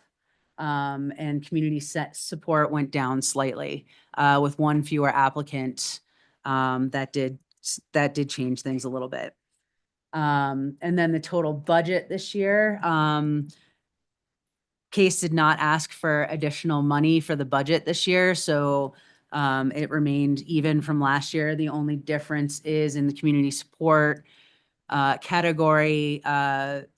Eco Action Partners was taken out and their money was taken out as they already have a contract with the town. So it made more sense to have them simply be part of that contract versus it going through the CASE grant process. So this was the total amount that was granted or was budgeted for this year.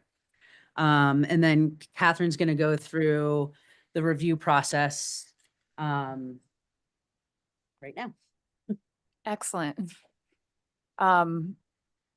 So each commission member rated each application according to its adherence to the stated review criteria, which was included on page 368 in your packet through the Go Smart system on a scale of 1 to 5, 1 being poor, 5 being excellent. Each commission member based their allocation recommendations on review criteria ratings. The ratings were averaged per application, per criterion, and presented to the commission at the January meeting. I'm just making sure, okay. Each commission member submitted a worksheet to his staff in which they allocate up to the maximum funds available, but no amount to applicants with which they have a conflict of interest. Staff compiles all commission member allocations into one worksheet in which the high and low cash grant amounts are eliminated for each applicant and the remainder is averaged. The resulting average allocation amount for each applicant is presented to the commission at the January meeting as a starting point for the allocation discussion. Wait. You're on the bottom. Oh, the last bullet point, great. Sorry. At the January 8th case meeting, we really focused on a few things.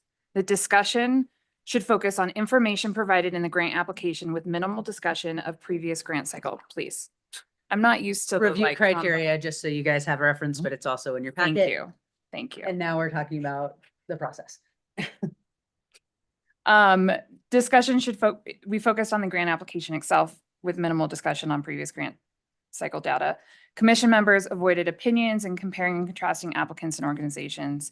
We also really focused on commission members referencing specific review criteria when proposing changes to the commission average.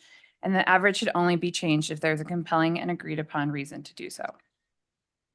In addition to requiring mid-year reports from all organizations receiving greater than or equal to $20,000, the commission added the following requirements to specific funding agreements. So for arts and special events, Palm Arts and SAF are roughly the same as previous years.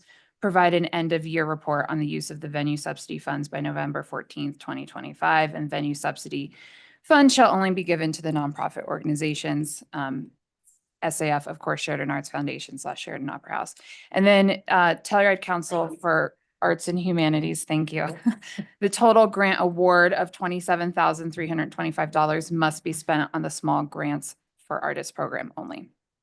And then for community support, we chose to have the total grant award of $8,000 for Telluride Institute, for that applicant from Telluride Institute, be specifically for the watershed education program. And then once we're finished with the allocations and the agreed upon allocations, so after this meeting, staff will share the following with each applicant. The applicant's average review criteria ratings, any discrepancies they had, which this year actually we had fewer discrepancies than we've had in the past, which was really nice. I think that has a lot to do with the grant, the software that we've been using for several years now. And a lot of it was a missing W-9 or that kind of thing. And then also consolidated comments that any of the case board members put in the while they were reviewing the application. So the case board members were given the opportunity, if they had any comments that they wanted to send directly to any of the applicants, were given that opportunity as they were doing their review criteria. So anything that's in that section, I will also send to the grantees along with their funding agreements. As Catherine pointed out, there's some specific funding agreements pieces to a few of the organizations. So all that will go out with their funding agreement prior to us giving them their money. And then obviously, if you guys have any questions, there's a bunch of case members in the room.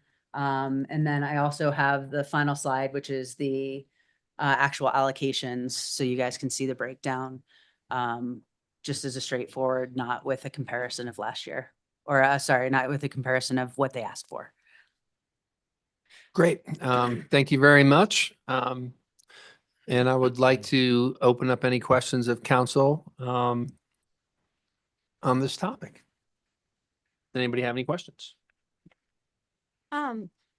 So I'm the liaison for case, so I was in the meeting, and something that I noticed and that I received some feedback about was that none of the organizations were fully funded, and that was like a difference from how we've approached some things in the past. So I was kind of curious if that is kind of the new expectation of how the grants are allocated. that was like the big thing that really stuck out to me, especially like some of the smaller ones. Due to the fact that we have to focus on the board average, it's almost impossible for anyone to be fully funded. And as a new case board member in previous meetings, when you've been on the board as a member, I opened up the floor to board members to see what their opinions were in either direction. And that just didn't seem to be the direction that board members wanted to take this year. And I would like to point out, you know, in some of my past nonprofit experience, it was a pretty rare thing for someone to be fully funded by case. And I just think as we have more greater application requests from organizations, it's hard to say how it's going to look in the future, but that's how it sort of naturally evolved at this meeting. And I'm not sure. We'll see how it goes next year. Well, unless there was a very compelling reason to change the board average, unless somebody felt a very compelling reason, they stuck to the board average. And I think this year they stuck to the board average a lot more than they have in the past, which I think is what we were kind of pushing for with the new way that we reallocate or we redid the review criteria and the how the board did their kind of did the meeting. I had noticed the same thing, and I'm definitely not passing judgment or saying what you did was right or wrong one way or another. I do want to keep this in mind in the following years, because I think the natural repercussion will be that organizations simply increase their ask, knowing that they are not going to be fully funded. I would encourage to any of the nonprofits listening and that applied to please try to be realistic about what you need, because obviously there is a lot of demand and a lot of need to spread our limited money around. Mhm. So trying to be realistic about what your needs are and what you can reasonably do with that money, I think is best for our community. But it is a difficult job to try to balance it. Our limited resources, we didn't increase the budget per case this year, and making sure that we're not leaving deserving organizations out is a priority as well. So it's a tough balancing and juggling act for you guys. Thank you for what you do, but it was noticeable to me as well that nobody was fully funded. And I'll say on a personal note, it took every ounce of my own self-control to not look at previous years. We really wanted to look at the grant application as it was presented to us this year as a whole, and not, you know, trying to compare to the other grants or to, well, here's what they received in the past. Old habits die hard, but I really was impressed with how the process went this year, especially given the changes in the past couple years where we've really tried to streamline the process. And, you know, by having the review criteria published and shared with applicants, I think, and hope that they have an understanding of how we're looking at their applications now and moving forward. Any further questions? I would like to open it up since this is an action item. Is there anyone in the room for any comment on this agenda item? Seeing none in the room, is there anyone with their hand raised, Tiffany? Okay, then I will close any comment for this item and go back to council for any further discussion. And if there's no further discussion, I would entertain a motion. And Teddy, if I may, I'd like to just give a major kudos. We had 3 new members this year, which that was a lot to jump into. I remember my first year of just being a little overwhelmed by the applicants. And so kudos to Jeannie and Josh and Mason. Sorry, Mason. And so I just wanted to add that as well. That's awesome. I appreciate you recognizing them. That's great. And I want to shout out like the whole board, because I know how much work it is. And I really appreciate, it's a volunteer board, another one of our volunteer boards. And it's just like a gargantuan task to get through these grants. So thank you for all the work you do.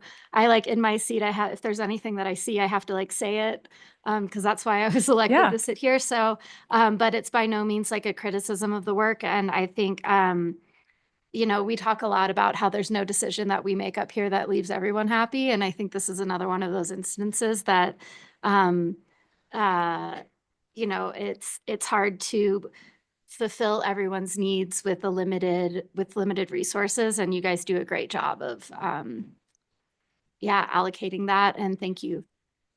Thanks. And we will be doing the grant review at the March case meeting. So if people want to be involved or have conversations about how we do the grant, that'll be at the March case meeting. Great. I see Stephanie's hand up. Oh, Tiffany, I if you- just wanted to make a small comment on the fully funded point is that with the new system, we would all have to unanimously agree, to get to the fully funded based on the averaging that goes on. So I think it just represents diversity of opinions and viewpoints on the board, which is always a good thing. Great. Thanks for that addition. Unless there's any other comments from council, I would entertain a motion. I move to approve the Commission for Community Assistance, Arts, and Special Events funding recommendations for 2025. Second, We have a motion from Dan and a second from Elena. Dan, how do you vote? Dan, yes. Elena, yes. Geneva, yes. And yes. Ashley, yes. Jesse Ray, yes. And Teddy, yes, it is approved unanimously. Thank you very Thanks, much. council. Thank you, council. Action item 9B, introduction and first reading of an ordinance of the Town Council of the Town of Telluride, Colorado, amending the 2024 municipal budget by making supplemental appropriations from fund balance and revenue received in excess of those estimated in the 2024 budget. And we have Kaylee Ranta here. Thank you. This last round of 2024 budget adjustments is really just getting our 2024 final budget in line with our projected year-end numbers that we talked about extensively during the budget process this fall for 2025. So I won't go into too much detail about this, but on page 420 of your packet, there is a recap of all of the funds and our beginning audited balance, our mid-year amendments, and then our year-end amendments. And every fund, with the exception of the Town Lodgers Tax Fund, has revenues in excess of expenses. And that Town Lodgers Tax Fund is mainly due to the July 4th drone show. And then more of our marketing contract is coming out of that fund rather than the general fund because we have less building license revenues, which goes to that out of our general fund. And then 2 new funds for this year, the Health Reserve Fund and the Voodoo Fund. The full budgets are included in here. Great. Thank you. Any questions for Kaylee? I don't have any questions, but I'll just take this opportunity to encourage us, my annual encouragement that we budget higher for capital so that we have a better idea so that we're actually trying to be more accurate rather than conservative, because once again, we're $3.4 million past what we budgeted to make in real estate. And I know we don't know what's going to happen, but we're seeing really strong revenue in that category, and I just don't want it to hold off projects. I know that's not like the biggest thing holding off our projects, it's more capacity, but that's maybe I'm on an island, but No, and I think when we set that budget, if you think back to that time, there was very limited inventory that was listed at the time. So I think we just have to there's a reason for yeah. why we kept it low every year that Right. that we argue about. So real estate continues to be strong and we have a lot of capital projects. So that's all I have. I mean, I think it's great that we brought in more that we can use for community serving capital projects. Maybe when we are doing the budgeting, it would be nice to see a longer range view back of where we were budgeting and if there were overages or under performance, just kind of looking at that so we can say, hey, we've consistently been 10 to 15% or what. I'm just pulling those numbers out of my rear. It's right. It's always right. Yeah, I think it's we show a fine. 10-year budget versus actual during the budget process. Yeah. We see it. And It's a usually lot just of it's red. current events that make us say oh, we're worried that it's going to drop off, or the economy, or the new president, or everybody's got an opinion on why we shouldn't overestimate the revenues in that category. But I think we're consistently under by a lot. That's all. It's tough to understand where, It's impossible. but yeah, it certainly is. And it's tough to try to understand where the real estate, the values are up. And where that goes and is there a normalization of that market post-COVID or not? And that's the hardest thing to try to figure out. And maybe there's a way somewhere in the middle that we can do it. Any other questions or comments for Kaylee?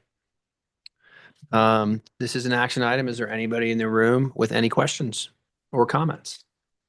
Seeing none, Tiffany, are there any hands raised? I would entertain a motion if there's no further discussion.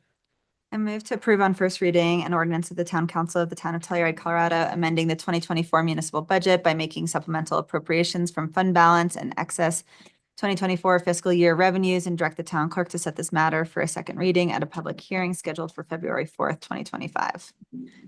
We have a motion from Mian. Do I have a second? Second. We have a second from Elena. Mian, how do you vote? Ian, yes. Elena. Elena, yes. Geneva, yes. Ashley, yes. Dan, yes. Jesse Ray, yes. And Teddy, yes, it is approved unanimously. Kaylee, thank you so Thanks. much.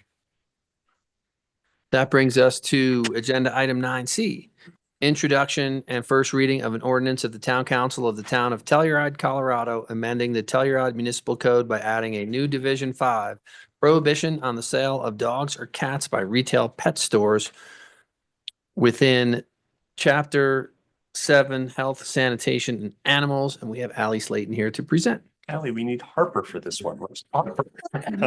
She would gladly come down here. She's been watching me come and go from my office all day, just giving me the puppy dog eyes. Thank you for the introduction, Mayor Errico. This item is brought up to you at request of council. So there is no staff memo accompanying this ordinance. It is fairly simple. The text of the language takes up less than a page total. I'll just explain to you exactly how this ordinance operates and then open it up for discussion. This is just the first reading. This will need to go up for a second reading at a public hearing at your next meeting before it could pass. But for the most part, this language really does just reflect the examples that were presented to you at the work session at the last meeting. Like I said, it's fairly simple. We just start off by first defining terms, as we usually need to do. The biggest one that you might want to focus on is the definition of pet store. We then get into the prohibitions, which is this new Division 5. Importantly, pet stores themselves are not prohibited, but their activities are. So that's what you'll see in the section 76520, unlawful sale or display of dogs or cats.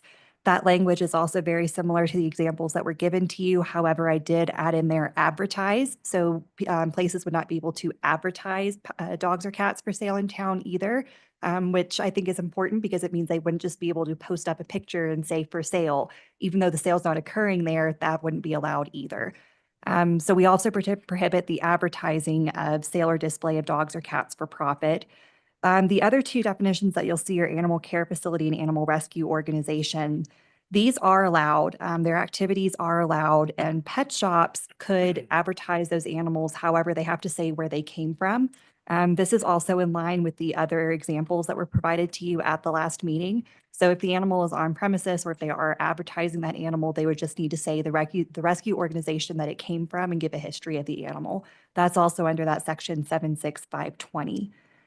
Finally, the penalties for this, it is criminal, punishable under section 1410A1 of the code. That is a maximum $1,000 per fine per violation.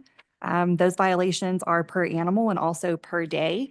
In addition to these penalties, it is also deemed a unwholesome business practice and public nuisance.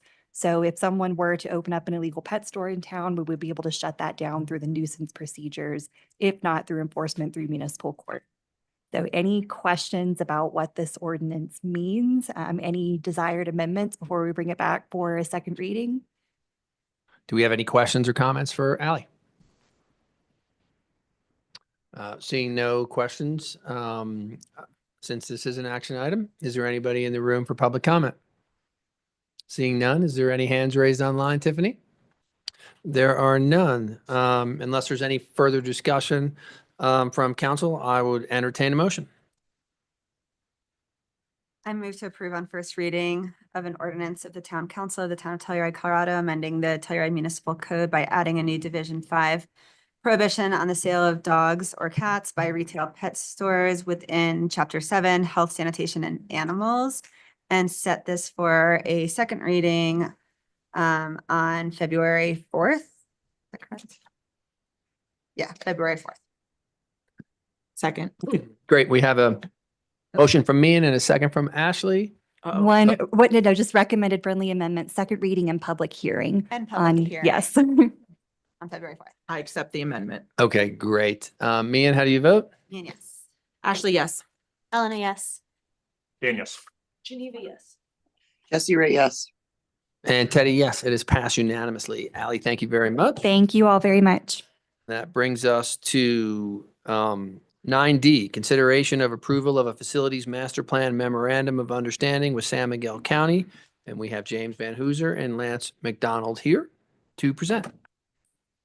Thank you, Mayor Errico. James Van Hooser, the Managers Department. Great job on catching back up on this agenda. I know Jared Biggs from the county was planning to join us at 2:15 for this item, just to sit in. I was just texting with him. I'm sure he will be here shortly, but as a quick reminder, this board heard the phase 2 presentation of the facilities master plan at the October 8th, 2024 town council meeting. And the direction given at that meeting was to proceed with phase 3.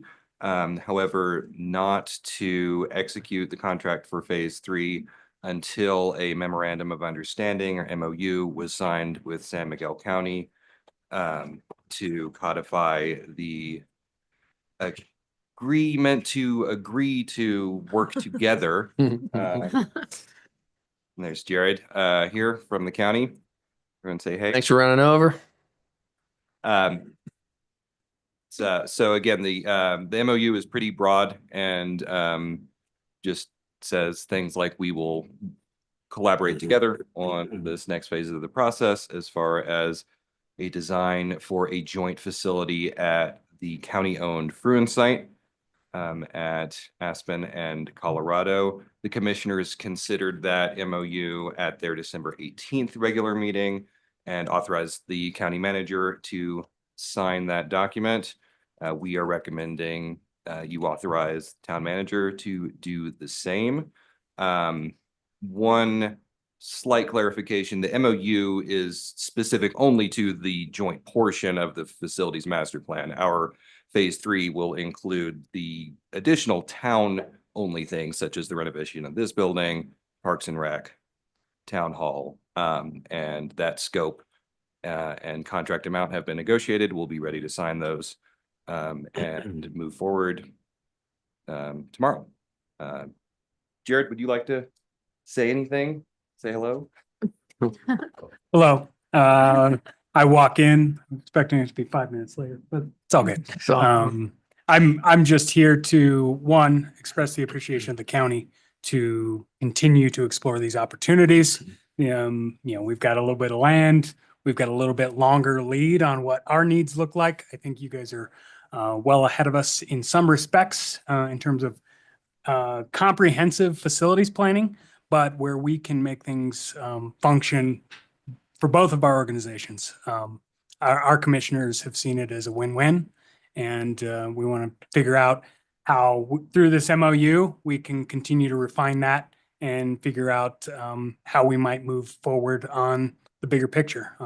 This one is really just get the final design, get some more comprehensive and a clearer picture. And then we would be talking about who gets what, all the finances and all of those things. If you did tune into the meeting, you would have heard Commissioner Waring. He expressed a little wariness on our pocketbook maybe not being as healthy as we'd always like it to be, but we want to explore these opportunities wherever we can find them. And again, we really do appreciate the partnership. Great. Thank you. Any questions from council for any of these three gentlemen? Seeing no questions, is there anybody in the room for public comment? Seeing no one in the room for public comment, are there any hands raised, Tiffany? There are no hands raised, so unless we have further discussion as council, I would entertain a motion. I move to authorize the town manager to execute a memorandum of understanding with San Miguel County for Bruin Building preliminary design. Second. We have a motion from Mian and a second from Ashley. Mian, how do you vote? Mian, yes. Ashley, yes. Elena, yes. Geneva, yes. Dan, yes. Jesse Ray, yes. And Teddy, yes, it is approved unanimously. Thank you very much. Sorry, we're early. It never happens. So, And we're technically not early because we still got now we're just on time. no, we're still behind because of the manager. We're ahead, we're behind. We're appreciative. Thank you. Zoe, do we want to get further behind and go to the manager's reports to not catch people off guard or keep rolling? Let's see, we have 2:15. I think the biggest one that either way, I think as long as we're on time for 9G, I think there's some public that are listening in for that one. So I'm happy to dig in for the final two action items, and then if we still have time, then we can squeeze in the manager's reports. Okay, great. Then we will keep rolling to 9E, consideration of approval of the second supplement and amendment to the intergovernmental agreement for cost sharing of the planning and gondola project development phase of the gondola project. And I'll hand it to Zoe. So this is the second IGA that we have entered into. So the previous one was with Team VOA, the Town of Telluride, San Miguel County SMART, and TSG for the purpose of funding the activities associated with the planning of the future gondola. As we move into this second phase, it is now the partnerships for this funding agreement are going to be, as it's pointed out in this IGA, the Town of Telluride and the Mountain Village entity. I will just caveat that, and if either SMART board member wants to step in, that there was a discussion at the SMART board where SMART would also be potentially, depending on execution, providing 50% of the total costs to this planning and second phase. That has not been voted on quite yet, but I feel pretty confident that that's what's going to happen. So the numbers that we have here and the split will most likely change. And then from a process standpoint, we would just come back to council with that quick change for that lower amount. So I think obviously in this discussion here and agreeing to what we have in front of us, and if and when it does become lower, I don't think anyone here on council will disagree with that sentiment. So did you want to chime in before No, I I think continue? I mean, I think you said exactly what we're intending to happen. This will go to the SMART board at our next meeting for approval. And then once that is done, then the amount spent or owed by the Town of Telluride and the Mountain Village entity will reduce what we anticipate by half. Great, thank you. And we'll keep honing this in for the public and for our own discussions.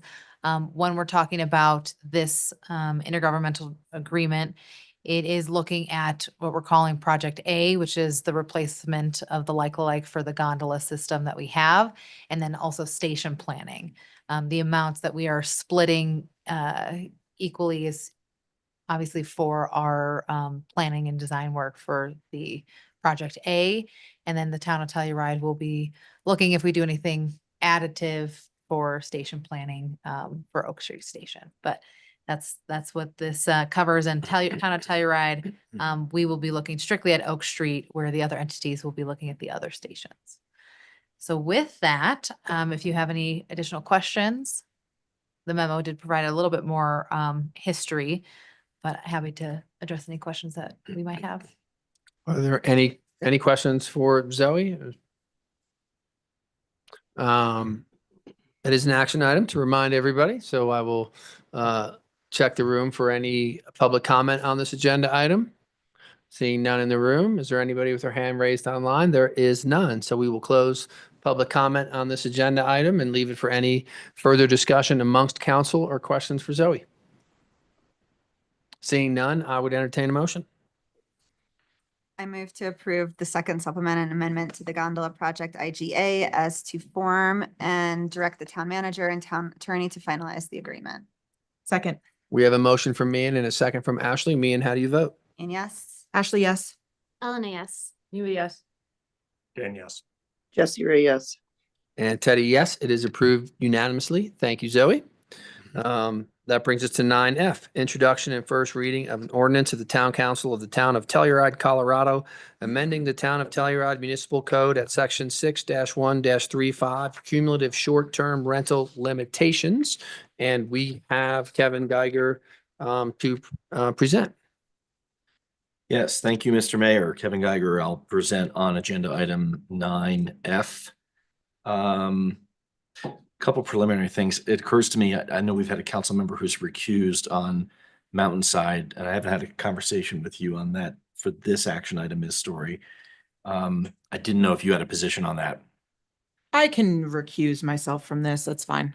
I think the property is called out specifically in it. So because of that, I will recuse, because it's not just a general property ownership. So I will see you all soon. And just for a little context, just so if the listening audience it wasn't clear for them, what we're proposing for council review is a minor amendment to the Telluride Municipal Code that will have the result of resolving the ongoing litigation right now with Mountainside, also known as the Coonskin. Sorry, let me get their full name. Coonskin Condominium Owners Association, doing business as Mountainside Inn Owners Association. So sorry if that was a little awkward. Let's just jump into this issue on agenda item 9F. I will mention one other thing.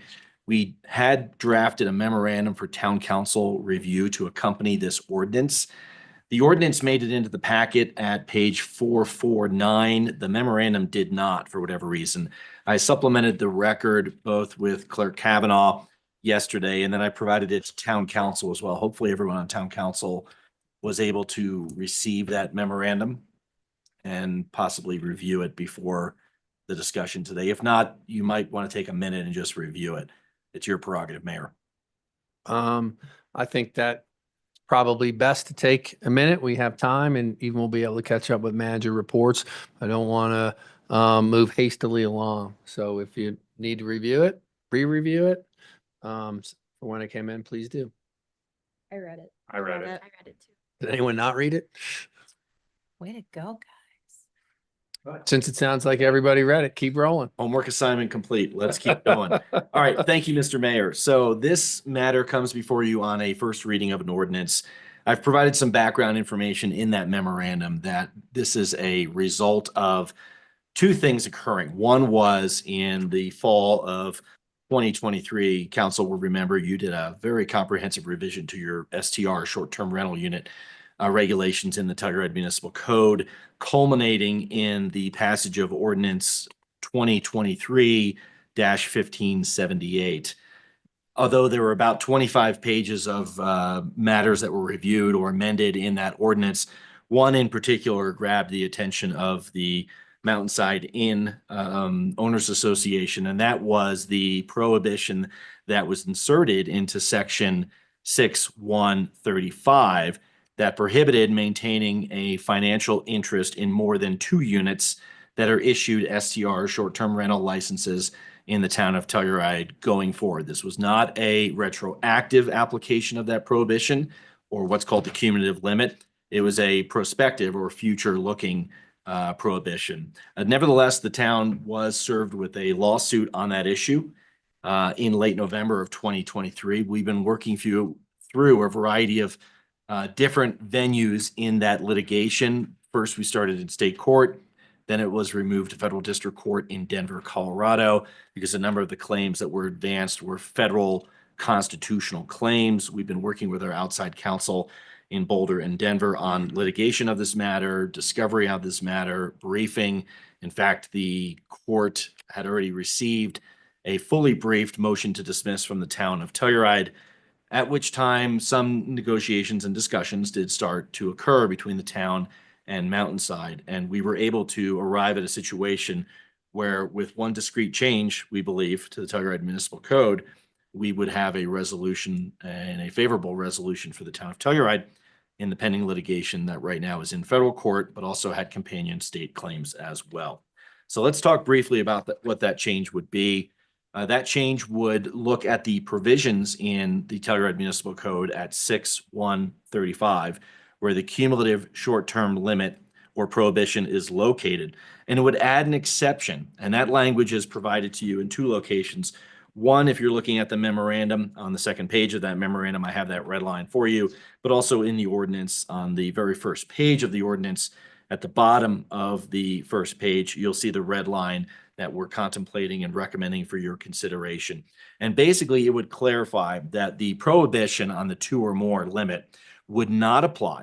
There would be an exception that would be recognized by the town if the units can be demonstrated that they are restricted by town land use or regulatory or zoning restrictions, or by a private restriction that the unit cannot be used as a long-term rental and cannot afford an owner occupancy rights in that unit. So basically, the unit has to be short-term rented. In the instance of a unit being required to be short-term rented, we think the utility of the prohibition on 2 or more STR licenses being enacted probably has little effect. I think when council was looking at this issue, you were concerned with the conversion of units from free market or occupied by an owner situation to a short-term rental. That's not the situation with the exception that we're looking at and that we're endorsing today. These units are required, again, either by land use requirements or by private covenant restrictions, that they have to be short-term rented. So they were not really impacted necessarily by the short-term regulations that were envisioned at that point in time, if that makes sense. They were required ahead of that regulation to already be short-term rentals. So that is the introduction of what we think is a minor discrete change.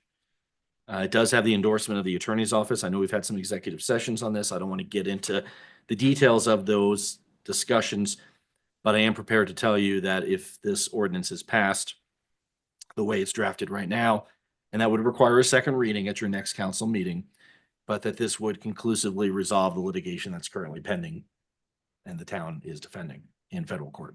Great, Kevin. Thank you very much. I think it would be helpful for the listeners out there just to kind of talk about the complexes that this affects, just so that way everyone's clear. And I know we have discussed that in the past. And it just, I want everyone to know this isn't some broad, even though you presented it very well and it was clear to us, just in broad strokes, I think it's helpful to be mentioned that it's the Hotel Telluride. I can go through it. Okay, go through. Yeah, Okay. so just the genesis of this was the lawsuit that was filed by Mountainside. They were the only ones who sued the town, but there were other complexes, other developed properties in the town who probably had a similar fate. And as you indicated, I think that would include the Hotel Telluride. Campbell's Garden has a limited number of units that are required through a private, I think it's both a private covenant and in that instance, it's a town approved condo hotel regulations in the Campbell's Garden. It's not all the units in the Campbell's Garden. It's some of the units there. And I believe Ice House has some units as well, is my understanding. Yep. I think that's the limit right there, but this really was brought up from the Mountainside litigation. Yeah, and Hotel Telluride did. And Yeah, you mentioned Hotel I meant- Telluride. Yes, just to sorry. make sure we're clear. Yeah. Great. So 4 total, I believe, Mayor. Yep. I just want to make sure everyone was clear on that. Does anyone from council have any questions for Kevin? I had one that popped into my head as I was reading this. Could there be a negative outcome of this where private restrictions are put on properties in order to use the loophole for people to own more than one unit? Because I would hate to see those restrictions be applied on units that were otherwise available for residency. And that would be I want to end this litigation. And in that sense, I'm very okay with this ordinance. I just wouldn't want to encourage that kind of behavior or risk that being a potential outcome. Yeah, it's a good question. I've given that some thought because that did come up. I think maybe that came up from another council member privately, but I can. It did. I think I can address it. Yeah. I think maybe multiple council members. So 2 things I would say on that. One is I think an individual owner would look at the restriction limiting what they call the full bundle of rights of a free market condominium that might have STR use unlimited, and then having it restricted to that they must rent it short term. So the owner would be giving up their occupancy rights. The owner would be giving up a long-term rental right as well. So I think that alone would probably be a pretty significant dissuading factor on that issue, even if they felt that there was a benefit to then being able to aggregate more units together. But the other one that I also think is probably equally important is the town of Telluride does have to approve these units as eligible for that exemption. So either it has to be a land use or regulatory approval that is imposed by the town of Telluride, or it has to be one that we agree could be grafted onto that property. So there is that approval requirement, and you'll find that at the very bottom of that paragraph language where it says that a private covenant restriction is approved by the town of Telluride. And does that come to council or does that go to P and Z? Like, where does that approval happen? We Or, like, think who it's a pulls- staff, we think it's a staff Staff approval. thing? Okay. Okay, I mean, that feels like a comfortable stop. Yeah, and I think the key is, you know, it's not something that would be allowed to go back and forth, back and forth, back and forth. Um, I see very little advantage, you know, to why an owner would do it. Their upside is more when it comes time to sell, and any restriction would affect the value of their unit significantly versus trying to make it work on the short term rental gig. I mean, I agree. I feel like the unforeseen circumstances are what I'm kind of like thinking about, like, where is that opportune moment that we're not anticipating? But I think if it would have to go through a town approval process and we could stop something like that happening there, I think I'm behind this. Otherwise I support this. I'm one of the people that obviously has been speaking about this pretty loudly. And I'm still honestly really uncomfortable with the ability for property owners to create private covenants that would allow them to sidestep this, mainly because of what could happen beyond that. It's specific to the tourism industry, and I don't really want to go into that right now because I don't think that that's completely germane. But, you know, I think one of the things I want to go back to is that when we put these STR regulations in place, you know, there was just a comment made that this perhaps was not what our intention was, but as somebody who was sitting on council, I was very aware and very much intended at that time that these units would be required to pay these fees. So I just want to, like, there's no mistake in that. Like, I was aware that these units that were required to be short-term rentals would be paying the short-term rental fees regardless of their requirement to, or the fact that they could not, or that other units would be able to be or be long-term rented. So I just want to be really clear about that. And I think the other thing is, like, I would like to set an upper limit on the number of units that any one particular entity would be able to hold, or a number of short-term rental limitation exceptions that could be held by one particular entity. Because I don't want to see, what I don't want to see is, I want this litigation to go away as well. But I don't want to see somebody be able to have ownership in 45 different units, 100 different units, which if we set this way, they certainly could. And I don't think that that's appropriate. And I don't think that that's in the spirit of what the council wanted at the time. And I don't think that that's going to serve this community best.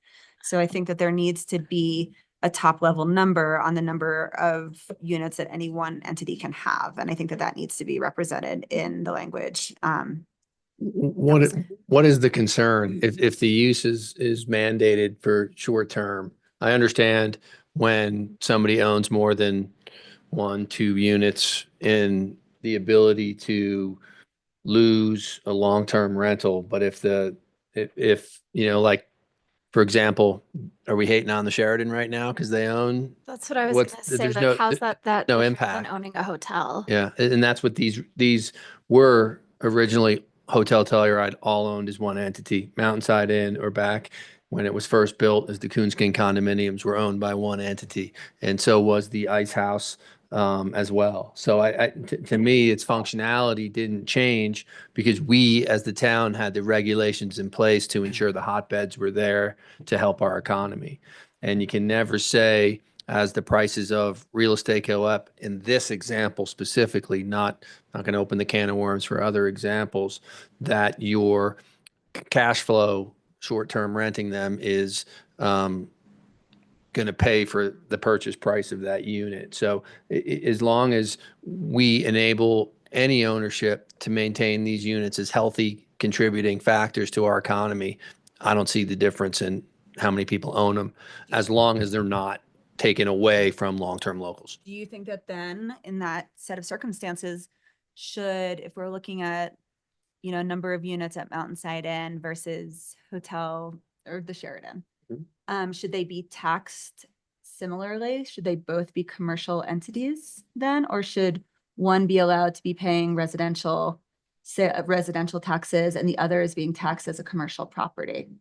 I think that's a great question and something that should be analyzed differently in a different discussion But that's It's not I up mean- to us. The county No, but decides that's my if it's point. commercial or residential, and this was sort of our effort to right. tap back into like making that more equitable, since these properties are businesses.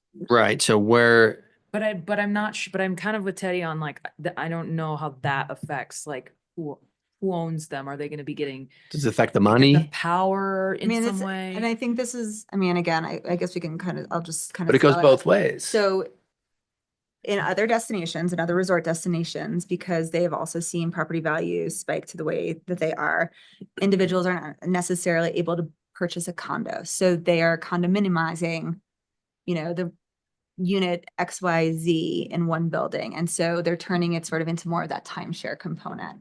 And so they're doing that across the board. And so that is frankly what I'm most concerned about right now. We didn't foresee the spike in short-term rentals, and we are now dealing with the consequences of that. And I think that we would be remiss and irresponsible as a council if we do not look to other destinations that are starting to see challenges in similar economies, and we do not put the safeguards in place now to prevent that, or at least be able to continue to have that conversation as opposed to having to react to it the way we've had to react in the past 5 years.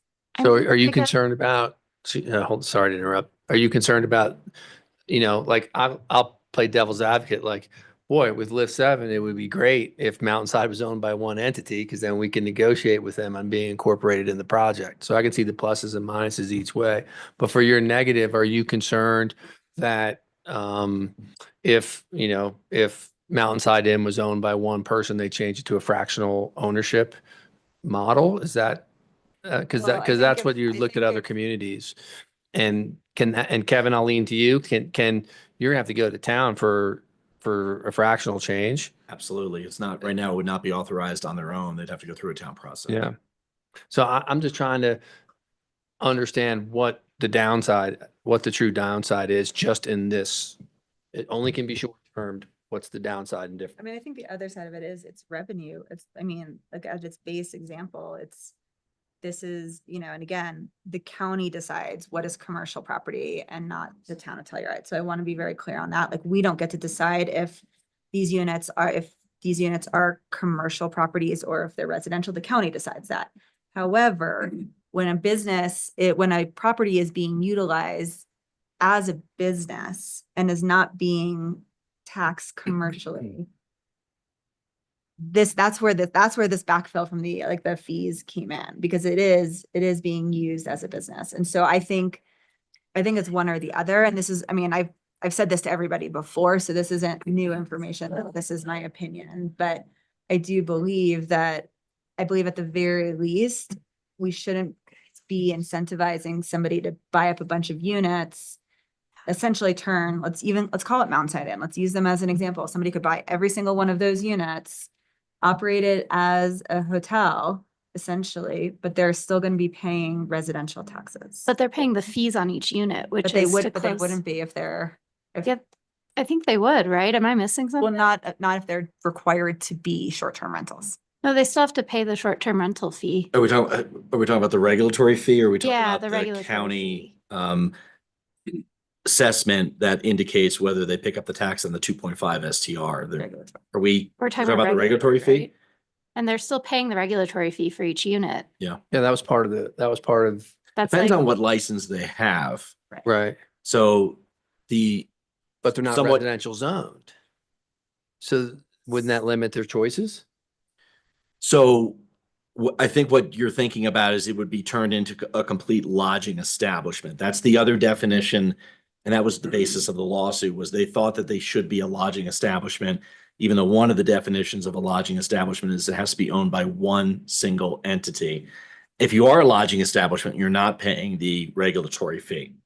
So, and maybe that's what you're Then you are paying commercial or commercial. possibly. Some of these units though are being picked up as commercial My as well. understanding of this is that we're only removing the ownership limitation. We're not waiving fees for these properties. That is correct. Yeah, and Dan's had his hand up for a while, so I want to. So part of what I hear me and saying, and what I share at least some concern on, is outside of these examples of Mountainside Hid, say another private apartment complex that then could be purchased by a big outside money entity and then have a private covenant placed on that apartment complex. Now, right now, there might be a mix of use in there, some full-time residents, some part-time residents that then choose to short-term rent there when they're not using it. But then instead, it's effectively turned into more or less another hotel in our town without that review criteria given on us. So that is, I think, a reasonable concern. What if we make this only Wait. apply to the units that exist now that fall into this category, and you cannot create a new unit in this category that gets this exception? And the town, Well, and the town would the have to town approve would it. have to approve the private covenant, limiting it to short. Yes. So the town could stop that. And they would have to already have approved that private covenant before one entity could buy all the units. So like, there's so many ways that would be stopped, like both by the town and the one entity couldn't buy up all the units until that restriction was To applied. just avoid people being incentivized to try, we could treat this the way we do with other policies we've created, where we say everyone who's on this date gets this exception and anyone after does not.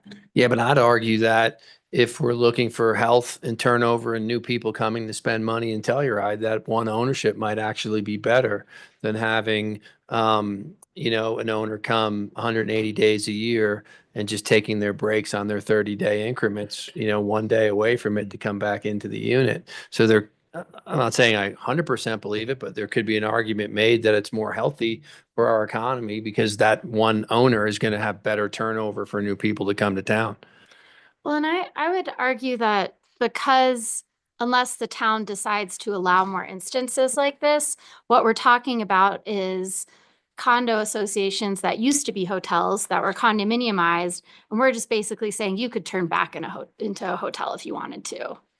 That's like what I see this as. And to me, that the function of the property doesn't change much. We're still collecting the regulatory fee on each individual unit in these complexes.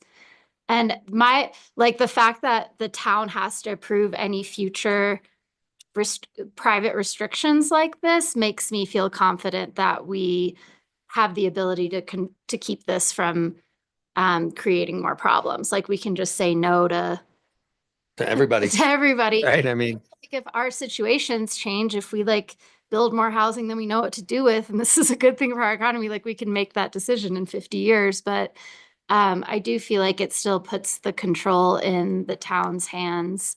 And again, these essentially are hotels that just have many owners. And we're just saying, if you wanted to be a hotel with one owner, we're going to allow that. Functionally, that's how I see it. And I guess my but is, to Dan's example, a multinational bank buys an apartment complex and they decide essentially, But they can operate them as individual units. And then I mean, really what I would like to see is I would just simply like to see an upper limit on the number of units that any one entity can own. And I would like to see, and if we are going to, that if we require private covenants that can be approved by the town only for a specific set of circumstances. Those are the safeguards I just want to put in place right now. Or we can wing it and just hope that nothing goes wrong. but the second one, isn't that what the town already has that safeguard in place? Just that the town has to approve private covenants, not That's for a already how it specific is. set of circumstances. So Do we have that in place?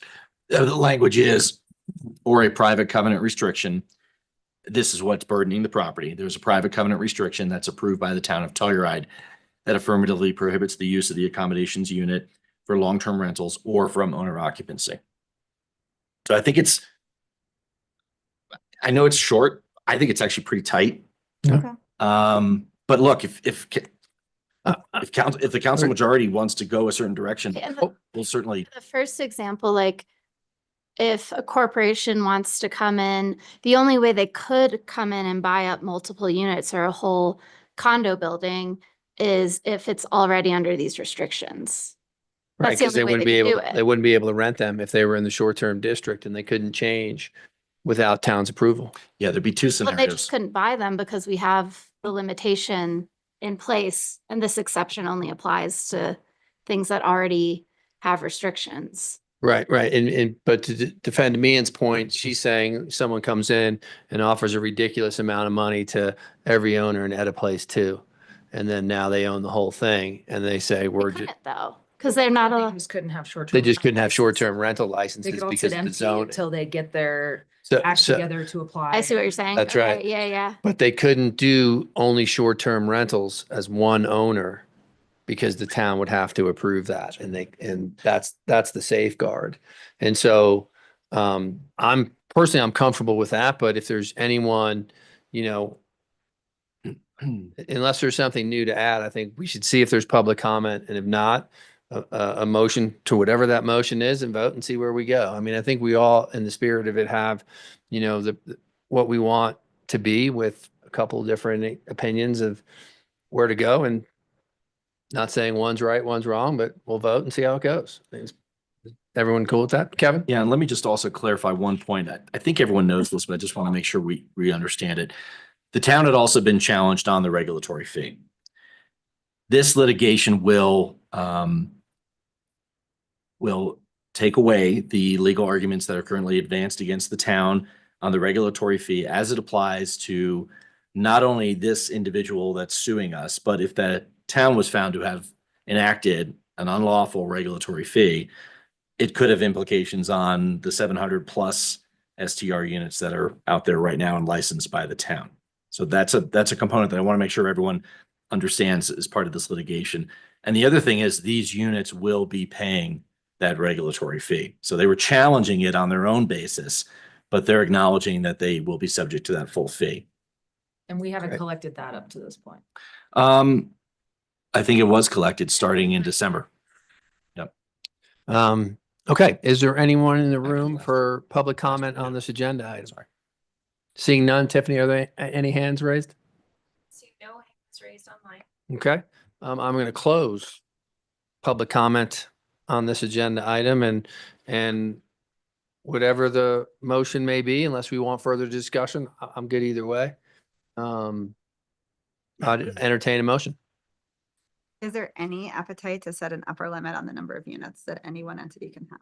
I personally don't have an appetite for that. I don't find it necessary because the town can stop any restrictions. I mean, what like number would you want? Like 100? I don't feel comfortable arbitrarily setting a number. That's where, yeah, it just feels like I feel like we would just be like making up a number but like, did you have a number in mind? And you'd probably have to go above the number of Mountainside Inn units in total, or Yeah. that might not settle the lawsuit. And are we like against one entity hypothetically, if the same if the same company wanted to buy everything in Mountainside Inn and everything in Hotel Telluride, are we morally against that? I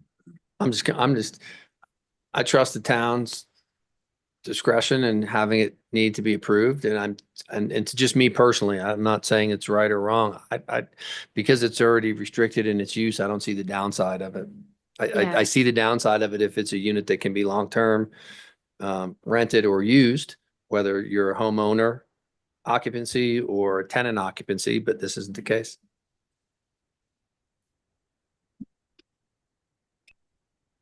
I would entertain a motion.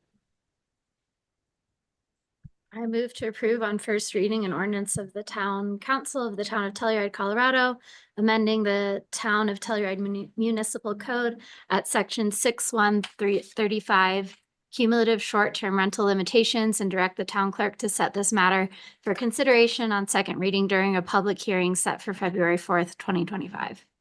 We have a motion from Elena. Do we have a second? I'll second. We have a second from Geneva. Elena, how do you vote? Elena, yes. Geneva, yes. Me and no. Dan, yes. Jesse Ray, no. And Teddy votes yes. It passes 4-4, 4-2. 4-2, because Ashley's not here. Right, sorry. Wondering why my math skills were failing. You're fine. Thank you, Mayor. We can grab Ashley. That brings us, we're a little early. Do you want to go to manager's report? Yeah. Some time? Let's do that. And I then know, we can get back on time? yeah, I think our consultants won't be able to make it till around the agendized time. Great. That's perfect. So what we will do is we are going to go back to agenda item number 3, administrative reports, 3A, manager's report.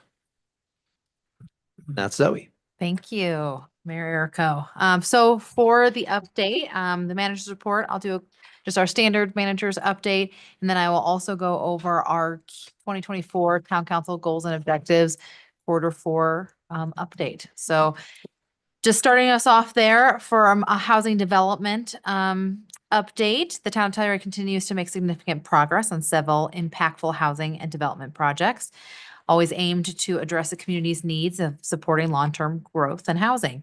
So we have our Candylands Tower House public-private partnership, which, as we know, is about 28, 29 rental units, 8 for sale deed restricted units, and 3 free market units. Ground lease and resolutions approved in November. Initial building permit applications are submitted, and they're working through all of that right now. We've already discussed the Virginia Placer phases 2A and 2B, which would 2A would be 9 units for town operational needs. Phase 2B would be 10 to 12 rental units supporting. And right now we're just going through some of the value engineering and really honing that in for the COP financing. Shandoka Building F, Phase 1, the refresh of the 9 existing rental units and adding 3 studios, now complete and under warranty. Phase 2, the remodeling of 14 units and expanding 2 to 3 units, or adding 3 studios is underway and expected completion by November 2025. And we will go into a little bit deeper for our Lot L and Chair 7 car hinge redevelopments as we work through, and we'll be discussing our MOU scope and continuing on with that public engagement and refining some of those designs, which would give us for car hinge about 200 to 300 housing units, some neighborhood commercial spaces, childcare facilities, vertical parking structure, and so much more within that Southwest area plan, which we'll discuss here in a bit. And the Voodoo Employee Rental Housing Project, we have 27 units and about 3,600 square feet of commercial space, including the youth center and the free box. Construction is obviously complete. Commercial space is leased, and the youth center white box work is in progress. So we're continuing to work on all of those spaces. As council is aware, and I have this in another update, but we still had a couple units left in the Voodoo rental pool. And we have 3 bedrooms, 3 bedrooms, a 4-bedroom and a studio. Majority of those are getting worked through. I think 3 applications have already been approved for the 3-bedroom, and they're working through some applications for the 4-bedroom and the studio. So there isn't any staff recommendations at this time as we have interest, and we're just working through that application process. Let's see, what else to update? From community services, just a reminder, car hinge public restroom remains closed due to vandalism. We had a fire set in that public restroom, so it's going to take some time to repair, but we still have all the other public restrooms Elks Park, Clark, Silverjack, and also some that aren't facilitated by the town, but Gondola, Winter Crown, Town Park, and the library are other public restrooms. And we just always gonna put that PSA, treat them well, everyone. They're a public use, but we would love to avoid the vandalism that we've been seeing. As we look at historic preservation planning and building, had the annual Hark retreat they're planning the annual Hark retreat on February 20th at the Telluride Innovation Center. Also, their staff is going to be doing some great staff development, going to the Saving Places Conference. 2 staff members will attend this event in January. And building and planning, they attended the EduCode conference in February to gain some insight. So really always appreciative of staff working hard to continuing their education. Marshall's Department, just a reminder, traffic patterns, ski PE is upon us for the next 1.6 weeks. So just everyone be aware of the temporary traffic patterns that we have our lovely representatives from our Marshall's Department there to help navigate for safe drop-off experience for everyone. And then, of course, we have our 2025 Telluride Marshals calendar out. If you didn't get it last year, you missed out, so don't miss it this year. It's called the Blue Calendar, and it's PSAs and they're all album covers. So that's all the hints I'm going to give, but there are some really good ones. So please go order now at bit.ly/Marshalls 2025 to get your Marshalls calendar. Parks and Rec, Town Park Volleyball Court outdoor skating rink is open for the season on January 2nd. More information at bit.ly/TOT Winter Facilities, Town Park Campground. Information updated on website on January 3rd, including the 2025 season dates, blackout dates, and campsite rates. bit.ly/TOT Campground to visit that. Special events, just a shout out because it's been a while since we have a council meeting. So huge success for our New Year's Eve celebration. Thank you to, of course, Mayor Errico for his leadership and support and DJ skills. And we were able to gather everyone for some live music, spectacular fireworks. Town staff, thank you so much for Parks and Recreation, Public Works, Marshals, Facilities, Telluride Fire Protection District, and the Telluride Volunteer Fire Department, San Miguel County for their continued collaboration and resources, and the New Sheridan Hotel for their partnership. So thank you all to attend this memorable evening. We can't wait to do even more next year. And then you did find in your packet an update from the Town Park Winter Warming Hut and Wash Stand as it's progressing. You get those details there, but it is on time and everyone is working diligently on that project. One additional update that I wanted to make sure we all have is the regional housing needs assessment. So while we are a little bit delayed, our consulting partners, Economic Planning Systems, they were hoping to have our initial draft expected the fall of 2024, but due to an influx of requests, mainly thanks to the Prop 123 requirements for housing needs assessments from other communities due to that recent Colorado state law, they fell a little bit behind. So the preliminary data is looked to be presented at the next intergovernmental meeting scheduled for Monday, February 10th, which will be hosted by the town of Mountain Village at their town hall. And the packet material will be distributed a week prior, and the final draft is expected to be completed in early March and shared through all of our entities. So they're working diligently on that. So with that, there's no questions. I'm going to dive into our Q3. Hey, Tiff, can you allow me to share my screen?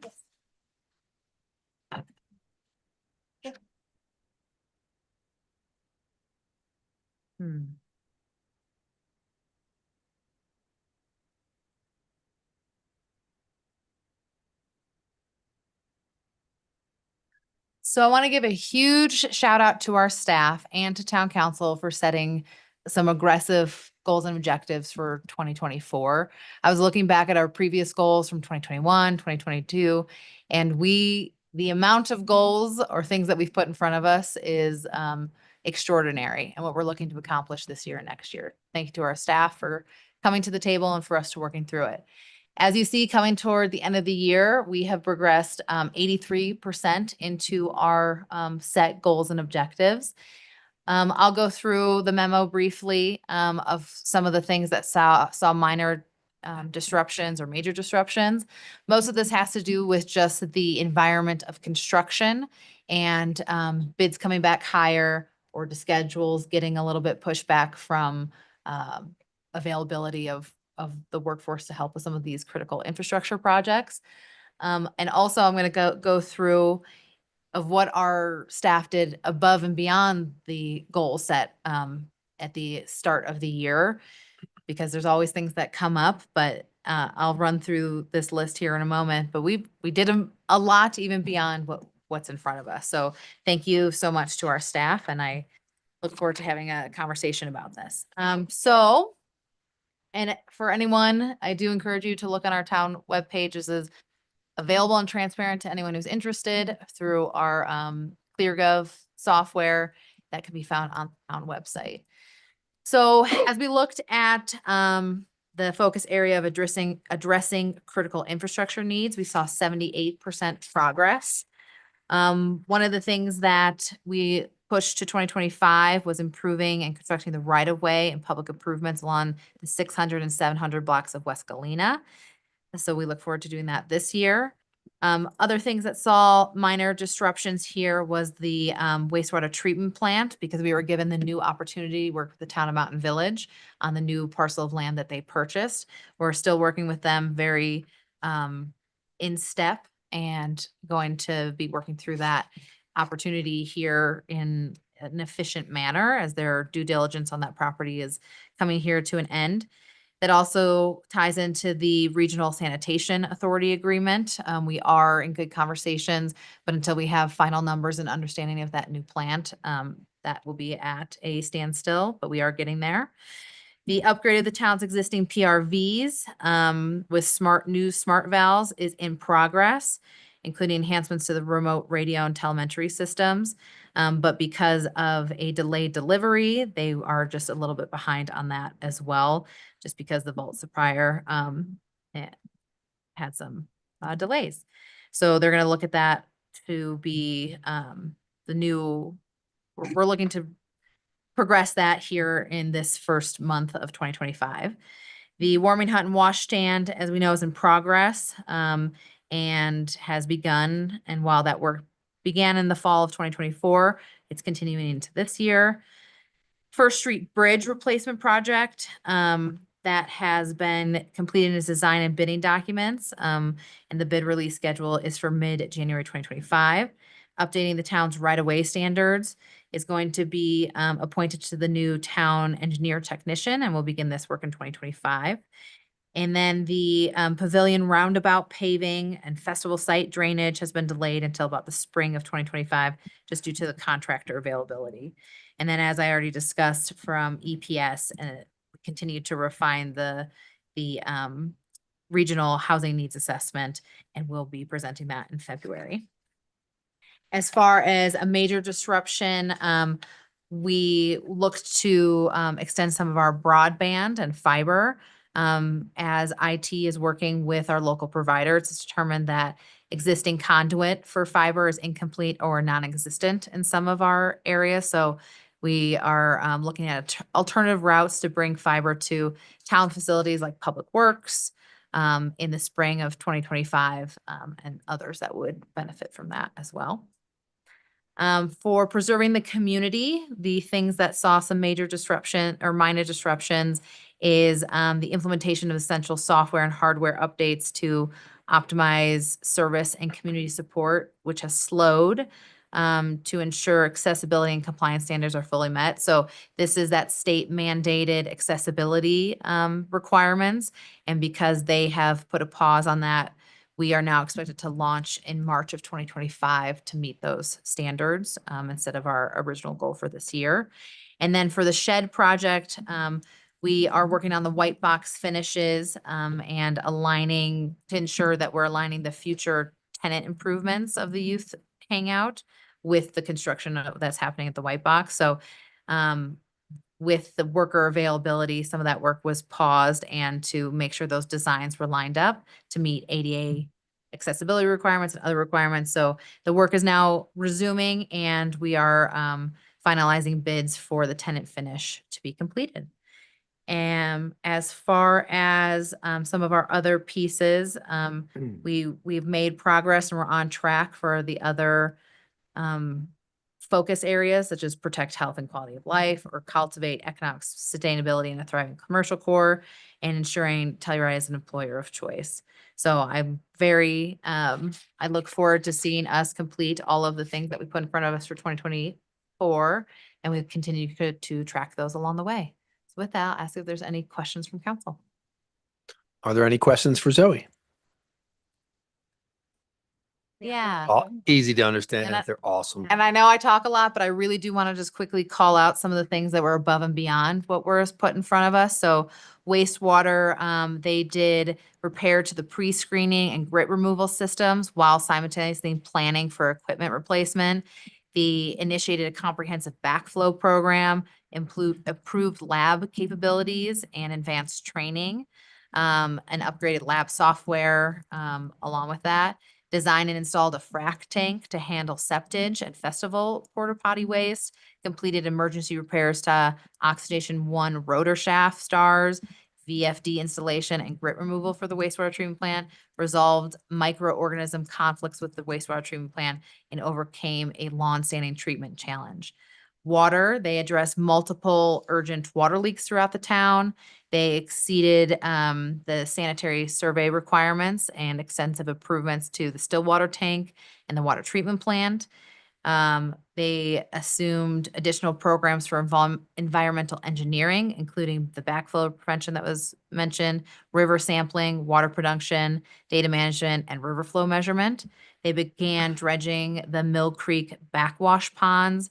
They simplified and streamlined the SCADA alarm systems and streets and utilities. They completed emergency repairs on Mahoney Bridge, repaired sewer main collapses on North Pine and the Aldesoro subdivision, cleared 2 significant mudslides at Royal Gulch, repaired the sanitary sewer lift station in the park, relocated the sewer main line under Telluride Lodge and South Tomboy Street.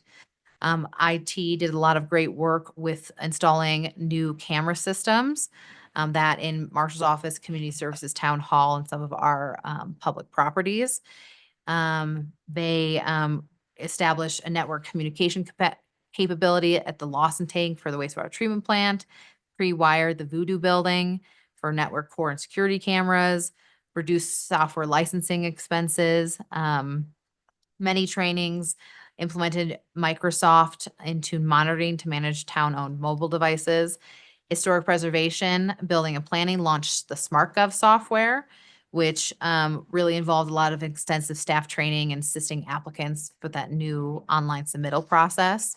The clerk's department, they manage time-sensitive descriptions for appeals, dedicating over 100 hours to this task, and addressed various emergency policy discussions like intergovernmental goals and objectives, funding requests for the down payment assistance program, employee rental housing policies, and even the local parking permit pass.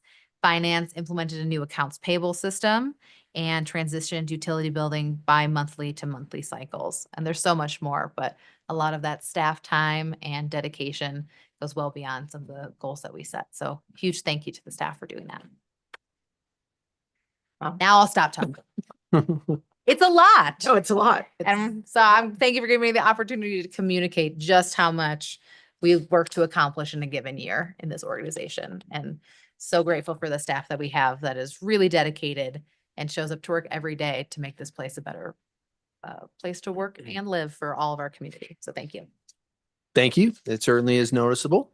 Was that all you have, Zoe? That's it. Thank God. All right. So what I would like to do at this point is detour off the agenda again. We'll get back to finalizing the administrative reports, starting with the attorney's report later, but now segue into item 9, action items.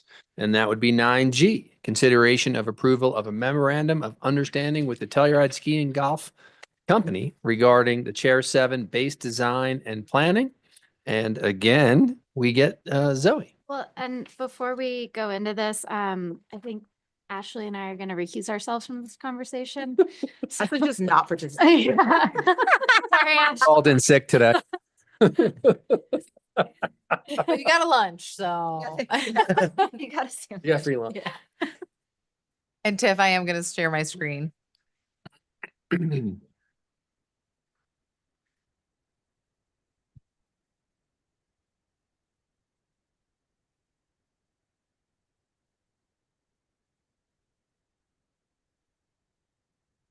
Okay, great. Well, thank you all, and a huge thank you to the large team that we have here. Our consultants design workshop are falling a little bit behind, but I think we have this conversation covered for right now, but hopefully they'll be able to join us here shortly. But with us, we of course had our representatives from Telluride Ski and Golf, Chad Horning and John Miller. And then from our team, we have Lance McDonald and Hayden Radowski. So with that, just to give a little bit of background before we jump in to this discussion. So if you can remember, we've been at this discussion for quite some time. This is actually the third MOU to come to council. The first was August of 2023 to even broach the subject of a potential planning partnership with Telluride Ski and Golf. With that, we moved to another one in January 30th of 2024 to really start honing in and engaging the community on what the potential of this concept and design could look like. This MOU in front of you implements the direction that was received last August when Town Council reviewed the outcome of that phase 1. So the phase 2 will continue the MOU relationship. This non-binding agreement will build upon and further development concepts and plans of phase 1, specifically taking the Lift 7 car hinge plans to a conceptual PUD and preliminary subdivision level. Submitting these plans to P&Z for review would be part of a future step if authorized by Town Council. This process will continue the extensive public outreach, and it will also take the Lot L conceptual plan to a preliminary plan level, including cost estimates. So we're really going to be looping in and having the Lot L discussion as part of this next phase. So the schedule for this phase 2 work will hopefully be completed by Q3 of this coming year, if all goes as we need, but that's the intention. So with that, I'll just kind of quickly go over what the MOU is going to be focusing on. So why is look weird? Guys, I don't know how to fix that, so we're not even gonna try. If you squint, it's better. Okay. Oh, boy. I mean, Got a black light on it. anybody? Well, that's good. I was like, read mode? Lane design workshop. Not just you. It doesn't say a lot for the design. It's Try I page feel like it's display. my There. Adobe. Go up, go to page display, What do you think? page display. Thank you, Dan. Maybe get rid of that. Oh, I was wrong. All right, I think let's just live with it. we're gonna live with it. Okay. Okay. So for this thing I have up here that nobody can read, it gives a good background of really how far this project has come, starting again in 2023 and where we are now for this presentation. And looking to advance the planning and design, the community engagement, partnership facilitation, and future development considerations, and owner and organizational input. So with that, the MOU really focuses on the Lot L preliminary plan, so plan refinement cost analysis, the Lift 7 neighborhood conceptual plan development, so conceptual PUD plan and preliminary plat, and HARC Review Commission, a work session with HARC to kind of get their input in this as well. Then from a community engagement standpoint, having 2 to 3 public events and workshops, community stakeholder meetings, and to make sure that we are communicating as often as we can with the public through press releases, social media, and other websites. and really honing in on the partnership approach. So looking at like the memo for development considerations, development responsibility zone diagram, understanding what that potential relationship could look like with this collaborative development. And then getting the input from the owner and organizational input, so town council review and input, and Telluride Ski and Golf organization review and input. And that is where that leads us. So just kind of as a reminder to council and the public, this is still honing in from the previous input that we got from phase 1 into the design process, continuing that engagement and getting us to a place where we have a design that we feel like could move forward through the application process. And now I will open it up to see if any of my partners have anything to add or to say. No, that was good. Yeah, great job, Zoe. No, we're looking forward to taking this to the next level with you guys, and we hope it's still moving forward in a positive way. Mhm. And I think for the public, the reason why we think it is beneficial to be going through this process collectively with Telluride Ski and Golf is that when we look at the Southwest Area Plan, which was a plan put forward from a previous town council on the goals that they'd like to see for that future development of that area, while in that plan, the hotel and other aspects was not included, that will, if that development is a part of that future construction potential, it's important to have that vision as we move forward. So we're not just siloing some of these potentials, and instead collaboratively and collectively looking at it and getting public input on that entire vision. Sweet. Great. Any questions from council for any of the 5 people presenting and available? Since this is an action item, is there anybody in the room that has any comments? Please step on up to the microphone, state your name, where you live, and all that fun stuff. Sure, sounds good. My name is Cammie Nichols and I live in Cimarron. And I am, I guess, a de facto organizer of the C7CC, which is the the Chair 7 Community Coalition. More information on that can be found at c7cc.org. Roughly, the purpose is to organize local residents to support the community's housing needs. Very much in favor of supporting housing needs while maintaining the character of the town, maintaining open space that we value, and maintaining the livability of the town and of our neighborhood at Chair 7. The last time I checked, there was, I think, over 160 people who had joined. And I presume that most of them live in the region, but they may be in the broader town as well. To clarify, we're not yet organized enough to have presented a counter development proposal. So the one referenced earlier during public comment was from individuals who are interested, but it's not from the C7CC itself. So yeah, we haven't come up with any sort of counter development plan to propose. That was not us, just from the folks who sent it. We will continue to coalesce and we will continue to support the community's need for housing.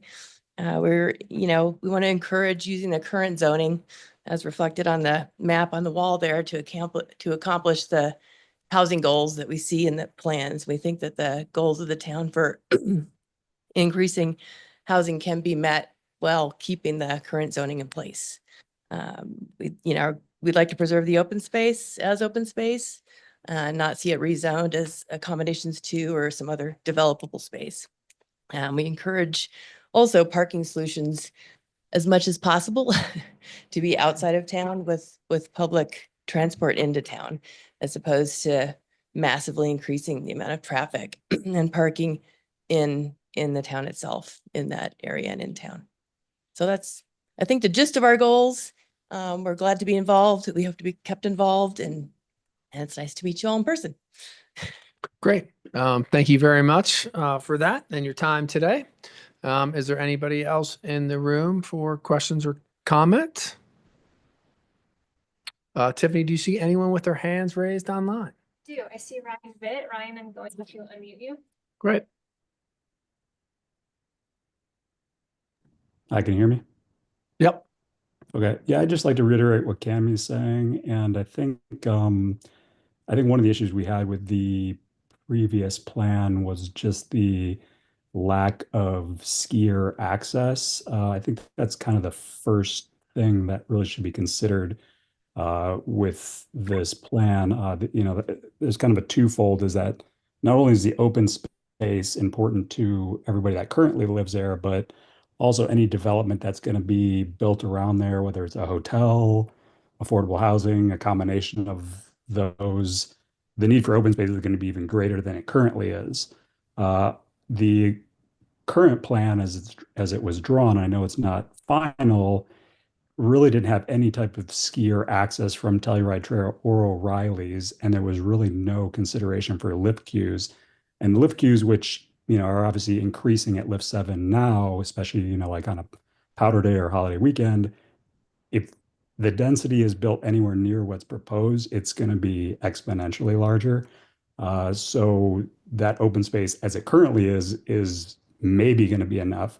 The idea that you could throw a hotel on that space in addition to other buildings, more pavement for turnarounds, garage, or access for parking, trash removal, everything, there's really not enough room for all that. I think there's enough room on Carhenge, Shendoka, and along Black Bear by Virginia Placer for really all the town's needs. I mean, the proposal that I put forward was just a very preliminary sketch of what could potentially happen with filling affordable housing needs, building a lot more affordable housing numbers off of Black Bear by Virginia Placer.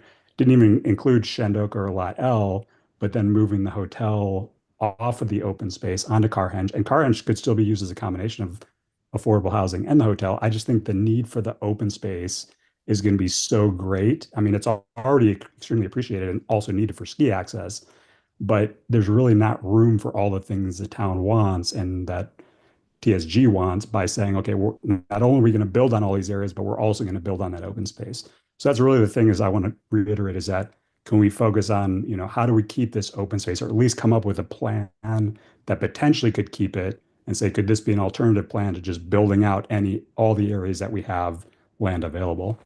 So thank you. Great. Thank you for your comments. One thing I'd like to clarify and keep everybody reminded of is that any of the conceptual ideas that were presented in the past were just that. They're kind of rough ideas to get us started. And I don't think there's any intention to close O'Reilly's and close Telluride Trail for access. All the ski trails will remain the same. It's just the lift position will move in the preliminary concepts. We are not talking about in the past or in the immediate future of going through the process with P&Z and HARC or any other bodies. We are still honing down the overall concept. So I just want to remind everybody of that. Is there anybody else online? Tiffany? We have Madeline, I'm unmuting you.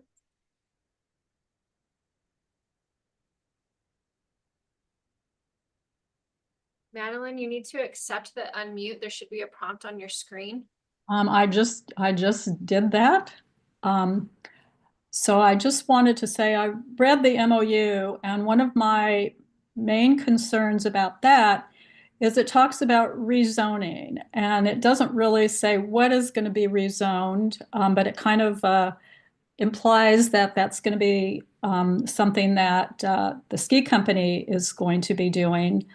And it's my understanding that the lot where I guess it's Tract Y or part of Tract Y, when it was annexed as open space, and no construction was supposed to be on that lot for residential or commercial businesses or other structures.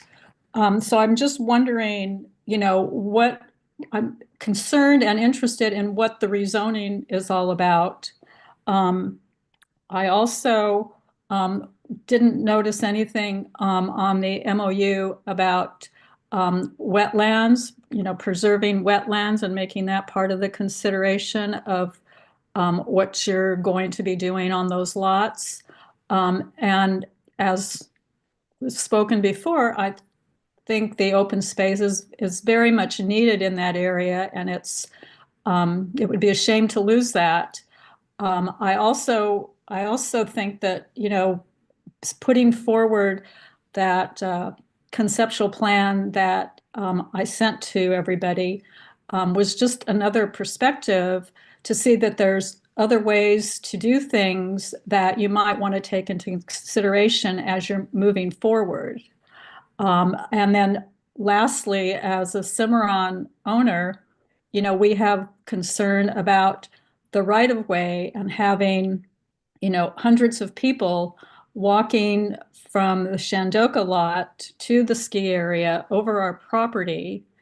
And that doesn't seem to be on anyone's radar except ours. And I wish that you would address that as well. So thank you for your time. Thank you. Madeline, thank you very much. Tiffany, is there anybody else? Hands raised online. Okay. I will ask one more time, anyone in the room for further public comment? Seeing none, I will close public comment for this agenda item. Are there any questions for council in response to some of the comment on the topic, or for the 5 people that are sitting at the table and Zoe as we consider this action item? Seeing none, I would entertain a motion. I move to approve a memorandum of understanding with Telluride Ski and Golf regarding the Tier 7 base design and planning, and direct staff to formalize the process by executing the MOU. We have a motion from Mian. Do we have a second? Second. And we have a second from Geneva. Mian, how do you vote? Me and yes. Geneva, yes. Dan, yes.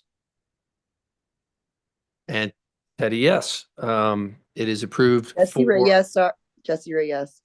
Okay, Jesse Ray, yes as well. It is approved 5-0 unanimously. Thank you for all 5 of yours time on this agenda item. It is much appreciated. Agenda item number 10, as we welcome back Ashley and Elena, is the Telluride Liquor Licensing Authority. There are no items for the Telluride Liquor License. Agenda item number 11, Telluride Housing Authority. There are no items for the Telluride Housing Authority. That will bring me back to administrative reports number 3. What is left there is 3B, attorney's report. Kevin, do you have anything for us on the attorney's report? I do. Thank you, Mayor. Let me get my notes ready on this because there've been a couple significant developments on some legal issues in the recent past. I'll start with the first one, which is ballot issue 3A. I'm not sure that everyone's aware of this, but right before the holidays, the town was served, along with the town of Mountain Village, San Miguel County, Dolores County, and Smart, with a challenge to the results of ballot question 3A. You'll remember that's the gondola ballot question for funding. It's on what's called a challenge to an election process. An election result statutory provision requires prompt attention by the courts. There was a slight extension, but the town did submit its response to that lawsuit last Friday, January 10th. And that also was accompanied by a response from Smart, Town of Mountain Village, San Miguel County. Dolores County, I believe, was dismissed out of it. Not sure exactly why they were served in the first place, other than the RICO is part of their service territory now for Smart. So not sure everyone's been aware of that, but we've been working on that issue pretty diligently. And there will be a response to that, I presume, from the opponents who are challenging the ballot question 3A results. Interesting stuff.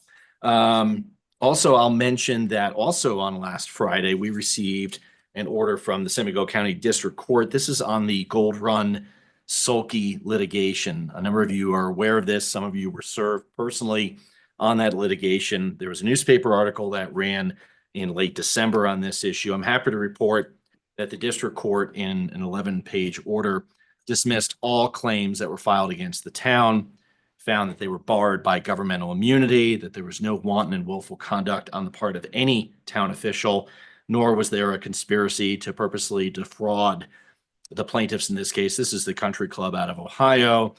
that apparently had been the victim of some alleged embezzlement. But this was concerning the town buying that property in March of last year. So I'm happy to report that decision was released last Friday.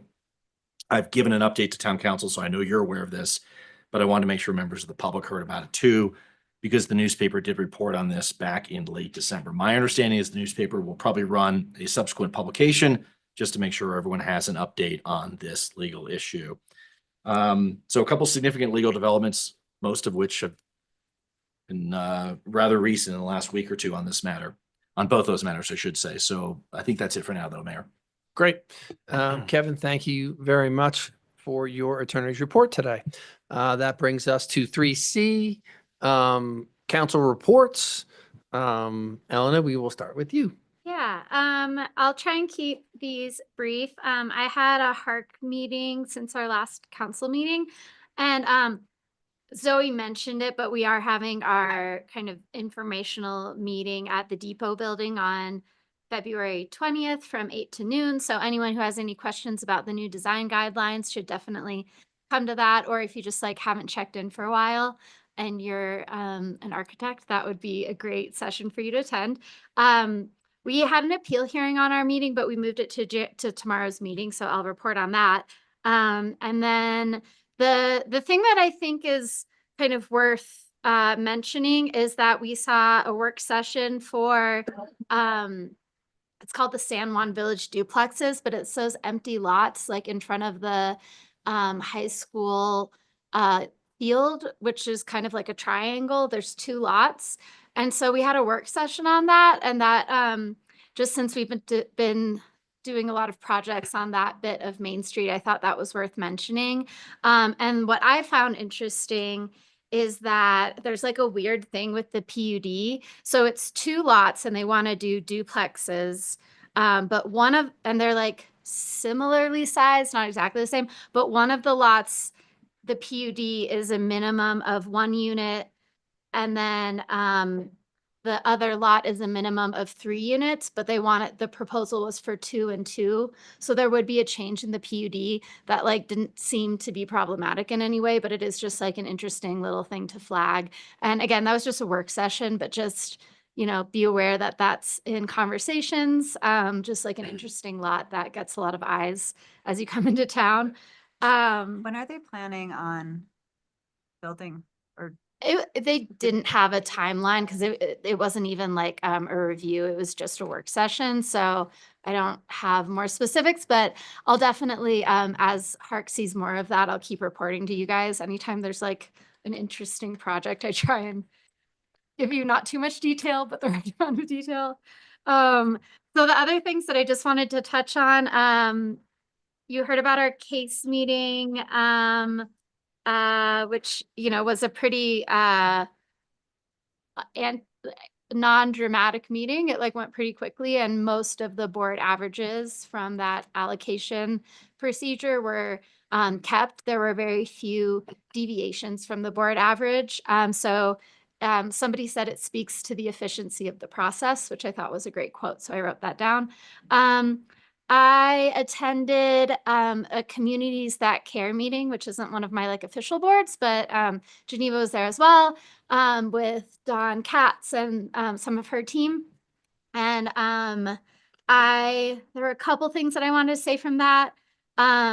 So something that I found interesting from that meeting is that we have 27 either like therapist or mental health providers that have gone to grad school and come back since COVID. So we have an abundance of mental health professionals, but a lack of offices. And that was like a really interesting thing that I, you know, wasn't quite aware of the influx of new mental health workers, but that people are struggling to find office space. So I just wanted to like let everyone know that that came up. 12 weeks until the shed is ready. It's going to be open just after spring break. It needs a board. They want to have a teen board for the shed, but an idea came up that maybe they collaborate with the Telluride School District and work with there's a group within the high school of like key members of certain clubs. And so they were like, maybe there's like an overlap or some kind of collaboration there, but Communities That Care is taking applications for the shed board, and you can find a link on their website. Yeah, that's everything that I wanted to report from that. And then I also attended a meeting this Sunday that Kathy organized with members of the immigrant community, where we had a lot of kind of leaders and stakeholders and different people from the community to come and kind of speak to concerns within the immigrant community and some of the things that are being highlighted by like a new administration. So, that was, I think, more of an informational session, and there's no real action that we need to particularly take from that, but it was great to see everyone show up. Mian was there as well. So it just felt good to kind of all be in a room together and support each other and really all be on the same page of how we want to support the immigrant community here in town. It felt really good to all be together and kind of collaborating on solutions. That's all. Thanks, Elena. Geneva, do you have anything? Yeah, I'll just quickly touch on the fact that we canceled our first THA subcommittee meeting for the year, but are going to, over the next few months, be reviewing the deed restricted guidelines, which synonym to use. We review the guidelines every few years. And so if you are an owner and you have input on that, now's a good time to tune in to our next meeting. A couple topics, for example, are going to be, adjusting the definition between volunteer hours for deed restricted owners and things like radon mitigation being added for permitted capital improvements. And then we also have a list from our outgoing RHA director, Courtney, who has taken another job in town. But before she left, she sent us a list of things that she recommended we consider. So I think it's always good to keep refining our policies and guidelines. And we hope to make the whole policy more perfect over time. And with that, we had a regional housing authority meeting where we evaluated some applications for a new regional housing authority director, and we will be conducting interviews tomorrow for that. So to get that organization fully staffed again. So looking forward to that, and that's all I've got. Awesome. Geneva, thank you very much. Mian? I'm gonna ask Ashley to talk, speak to the SMART meeting instead of just talking for 5 hours. I will our talk about meetings. SMART. She can talk about SMART. But I attended CAFE, a number of different meetings in relation to my role with CAFE. One was the solidarity event that Elena mentioned. I think it was incredible to have the community come forward in celebration and in solidarity to support the members of our community that are feeling a little concerned about changes that are going on and will be going on over the next 4 years. To that end, I also participated in a CIRC training. That's the Colorado Immigrants' Rights Coalition. It's a Know Your Rights Train the Trainer training that I sat through, which will be hugely helpful. Tabassum was also on that, and then Tabassum will be leading further trainings within the community as well, to ensure that the members of our community that may be affected know what their rights are and that their advocates and allies also are able to support them however possible. There also is going to be a training that I sent an email out, put on by Senator Bennett's office. I sent that out to everybody that has a current business license. It's specific to businesses. And I believe there will be a recording. And once I am aware that there is a recording, I will send that information out as well. I also was at the gondola subcommittee meeting, which we were preparing for the leadership meeting that is coming up in 2 weeks. At that leadership meeting, we are going to be discussing entering the next phase, which is the planning for the physical structure of the gondola and the stations as well. And we would love as much public input as possible at those meetings. And so that meeting is on January 27th at 3 p.m. Information about that will be publicized by both the town, Mountain Village, and SMART. And then later on that week, the town will have a specific meeting on the 29th to discuss the Oak Street Gondola Station planning process. And that will be the first meeting where we're conceptually discussing what we could potentially do with design workshop. And that will be from 1 to 2:30. And then if anybody from Mountain Village or if anybody is interested in Mountain Village's station planning, they are going to be having their meeting on the 28th from 4 to 6:30. But there will be further communications coming out from all entities to ensure that everybody knows and can attend if they are interested. That's it. Man, thank you very much. Ashley? Great. I'll do SMART this time around. So yeah, Mian and I were both at a SMART meeting on January 9th. There wasn't a ton that was discussed. We did talk about a emergency services agreement with San Miguel County, which is something that we previously had, basically where if there was some sort of evacuation emergency that buses might be useful in, that we had an agreement to do that. And so we're wanting to up that and make sure that SMART can be a useful tool if there is ever an emergency. We also talked about the SMART financial participation in the gondola project, which we talked about briefly when we approved our expenditures, and the hope and desire that SMART would be participating in that expense with the new money that came in through 3A and the gondola funding.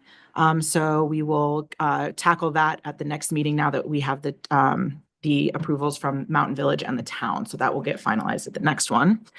And then we talked about some operation stuff. You know, we've been very excited to add our expanded service to Montrose and Ridgeway. So be a lookout for that. That's going to start getting advertised pretty heavily here so that we can make sure that that ridership is going to go, you know, up and hopefully get some people off of the road, which would be really amazing. So yeah, keep an eye out for that. That I think is slated to start in February at this point, which would be really awesome. And then there was also some discussion about some alternative payment options, because right now the only way that you can pay to ride the bus is with cash, and looking at systems that might work for people to be able to use their phones, and kind of a bus pass type system that maybe isn't super technology heavy. So exploring that, I think we've, you know, hopefully gonna have a future solution. With that, we are looking to not do just cash and be able to offer people like multiple passes where they would get a discount if they purchase more, or like stuff like that. So we're looking at kind of modernizing that piece of our bus service, which is great. And yeah, that was kind of it for SMART. And then I did have a Parks and Rec meeting. That the bulk of that meeting was taken up by the the proposal for a new festival that would have been in August called the Rare Earth Festival. But since that meeting, those potential producers have pulled their application, so that's no longer a proposal. So that, you know, was interesting to hear, but they're not at this point going to pursue anything further with that.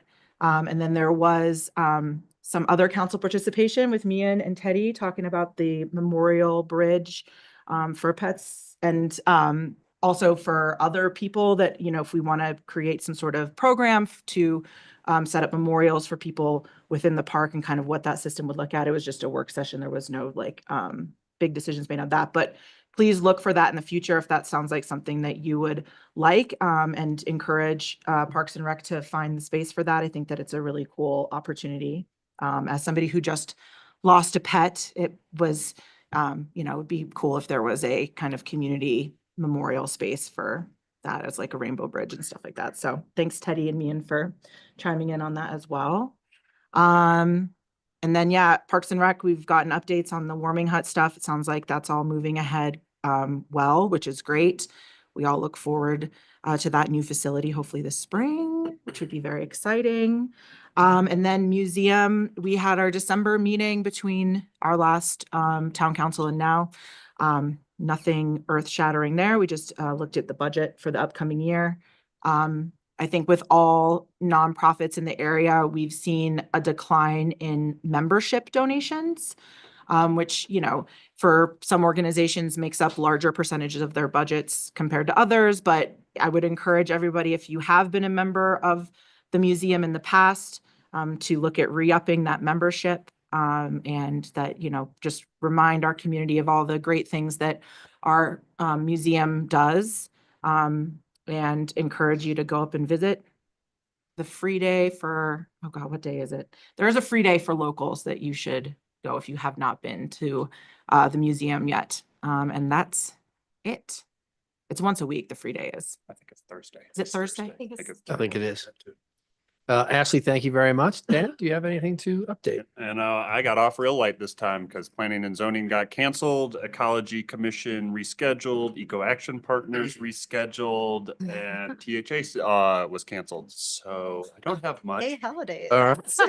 Holidays. I know, I got see you. lucky on this one. We have a new county commissioner that was sworn in today from District 3, Galena. So if you see her around, tell her congratulations. So she was sworn in. Jesse Ray, do you have anything to add? Sorry, Tiff. Not too much. Open space was really light. We started working on our work plan for 2025. So once that's finalized, as you guys know, you'll all review it. And we wrote a letter in support of the San Miguel Watershed Coalition for them to receive grant money. And that's it. It was a very light agenda. Great, thank you. I don't have much. Quickly on the airport board, Ann Brown was appointed to replace Chris Holmstrom.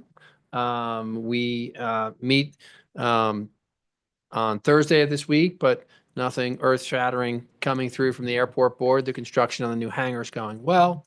And then really nothing from Telluride Foundation in their biannual meeting, just their desire of, you know, continuing to raise money, working with, you know, their home buyers program and the home construction and really working on inclusivity for the expanded region.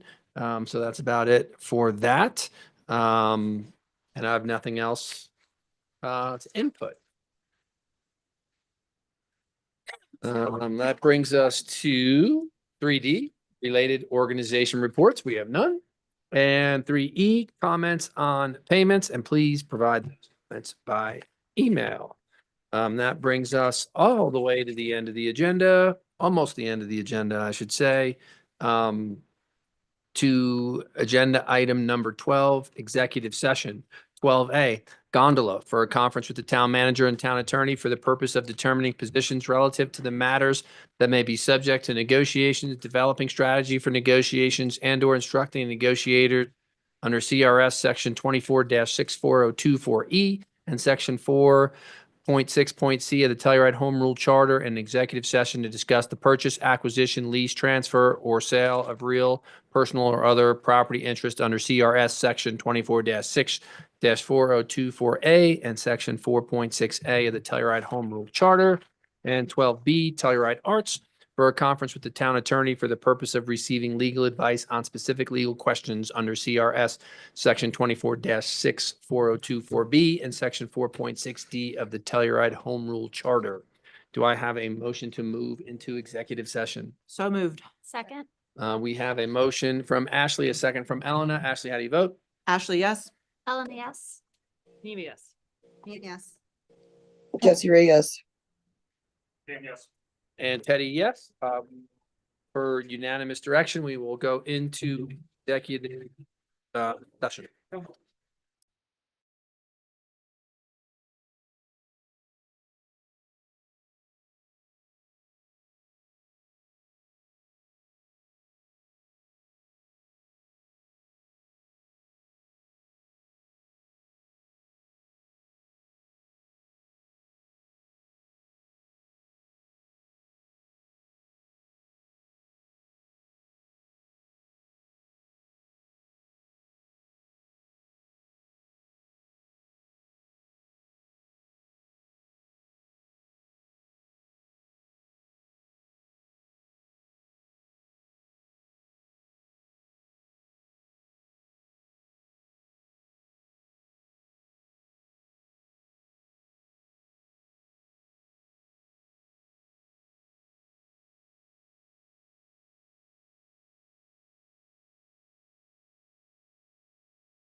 Green chartreuse. Well, there's I mean, The time is now 5:27 PM and the executive session has been concluded.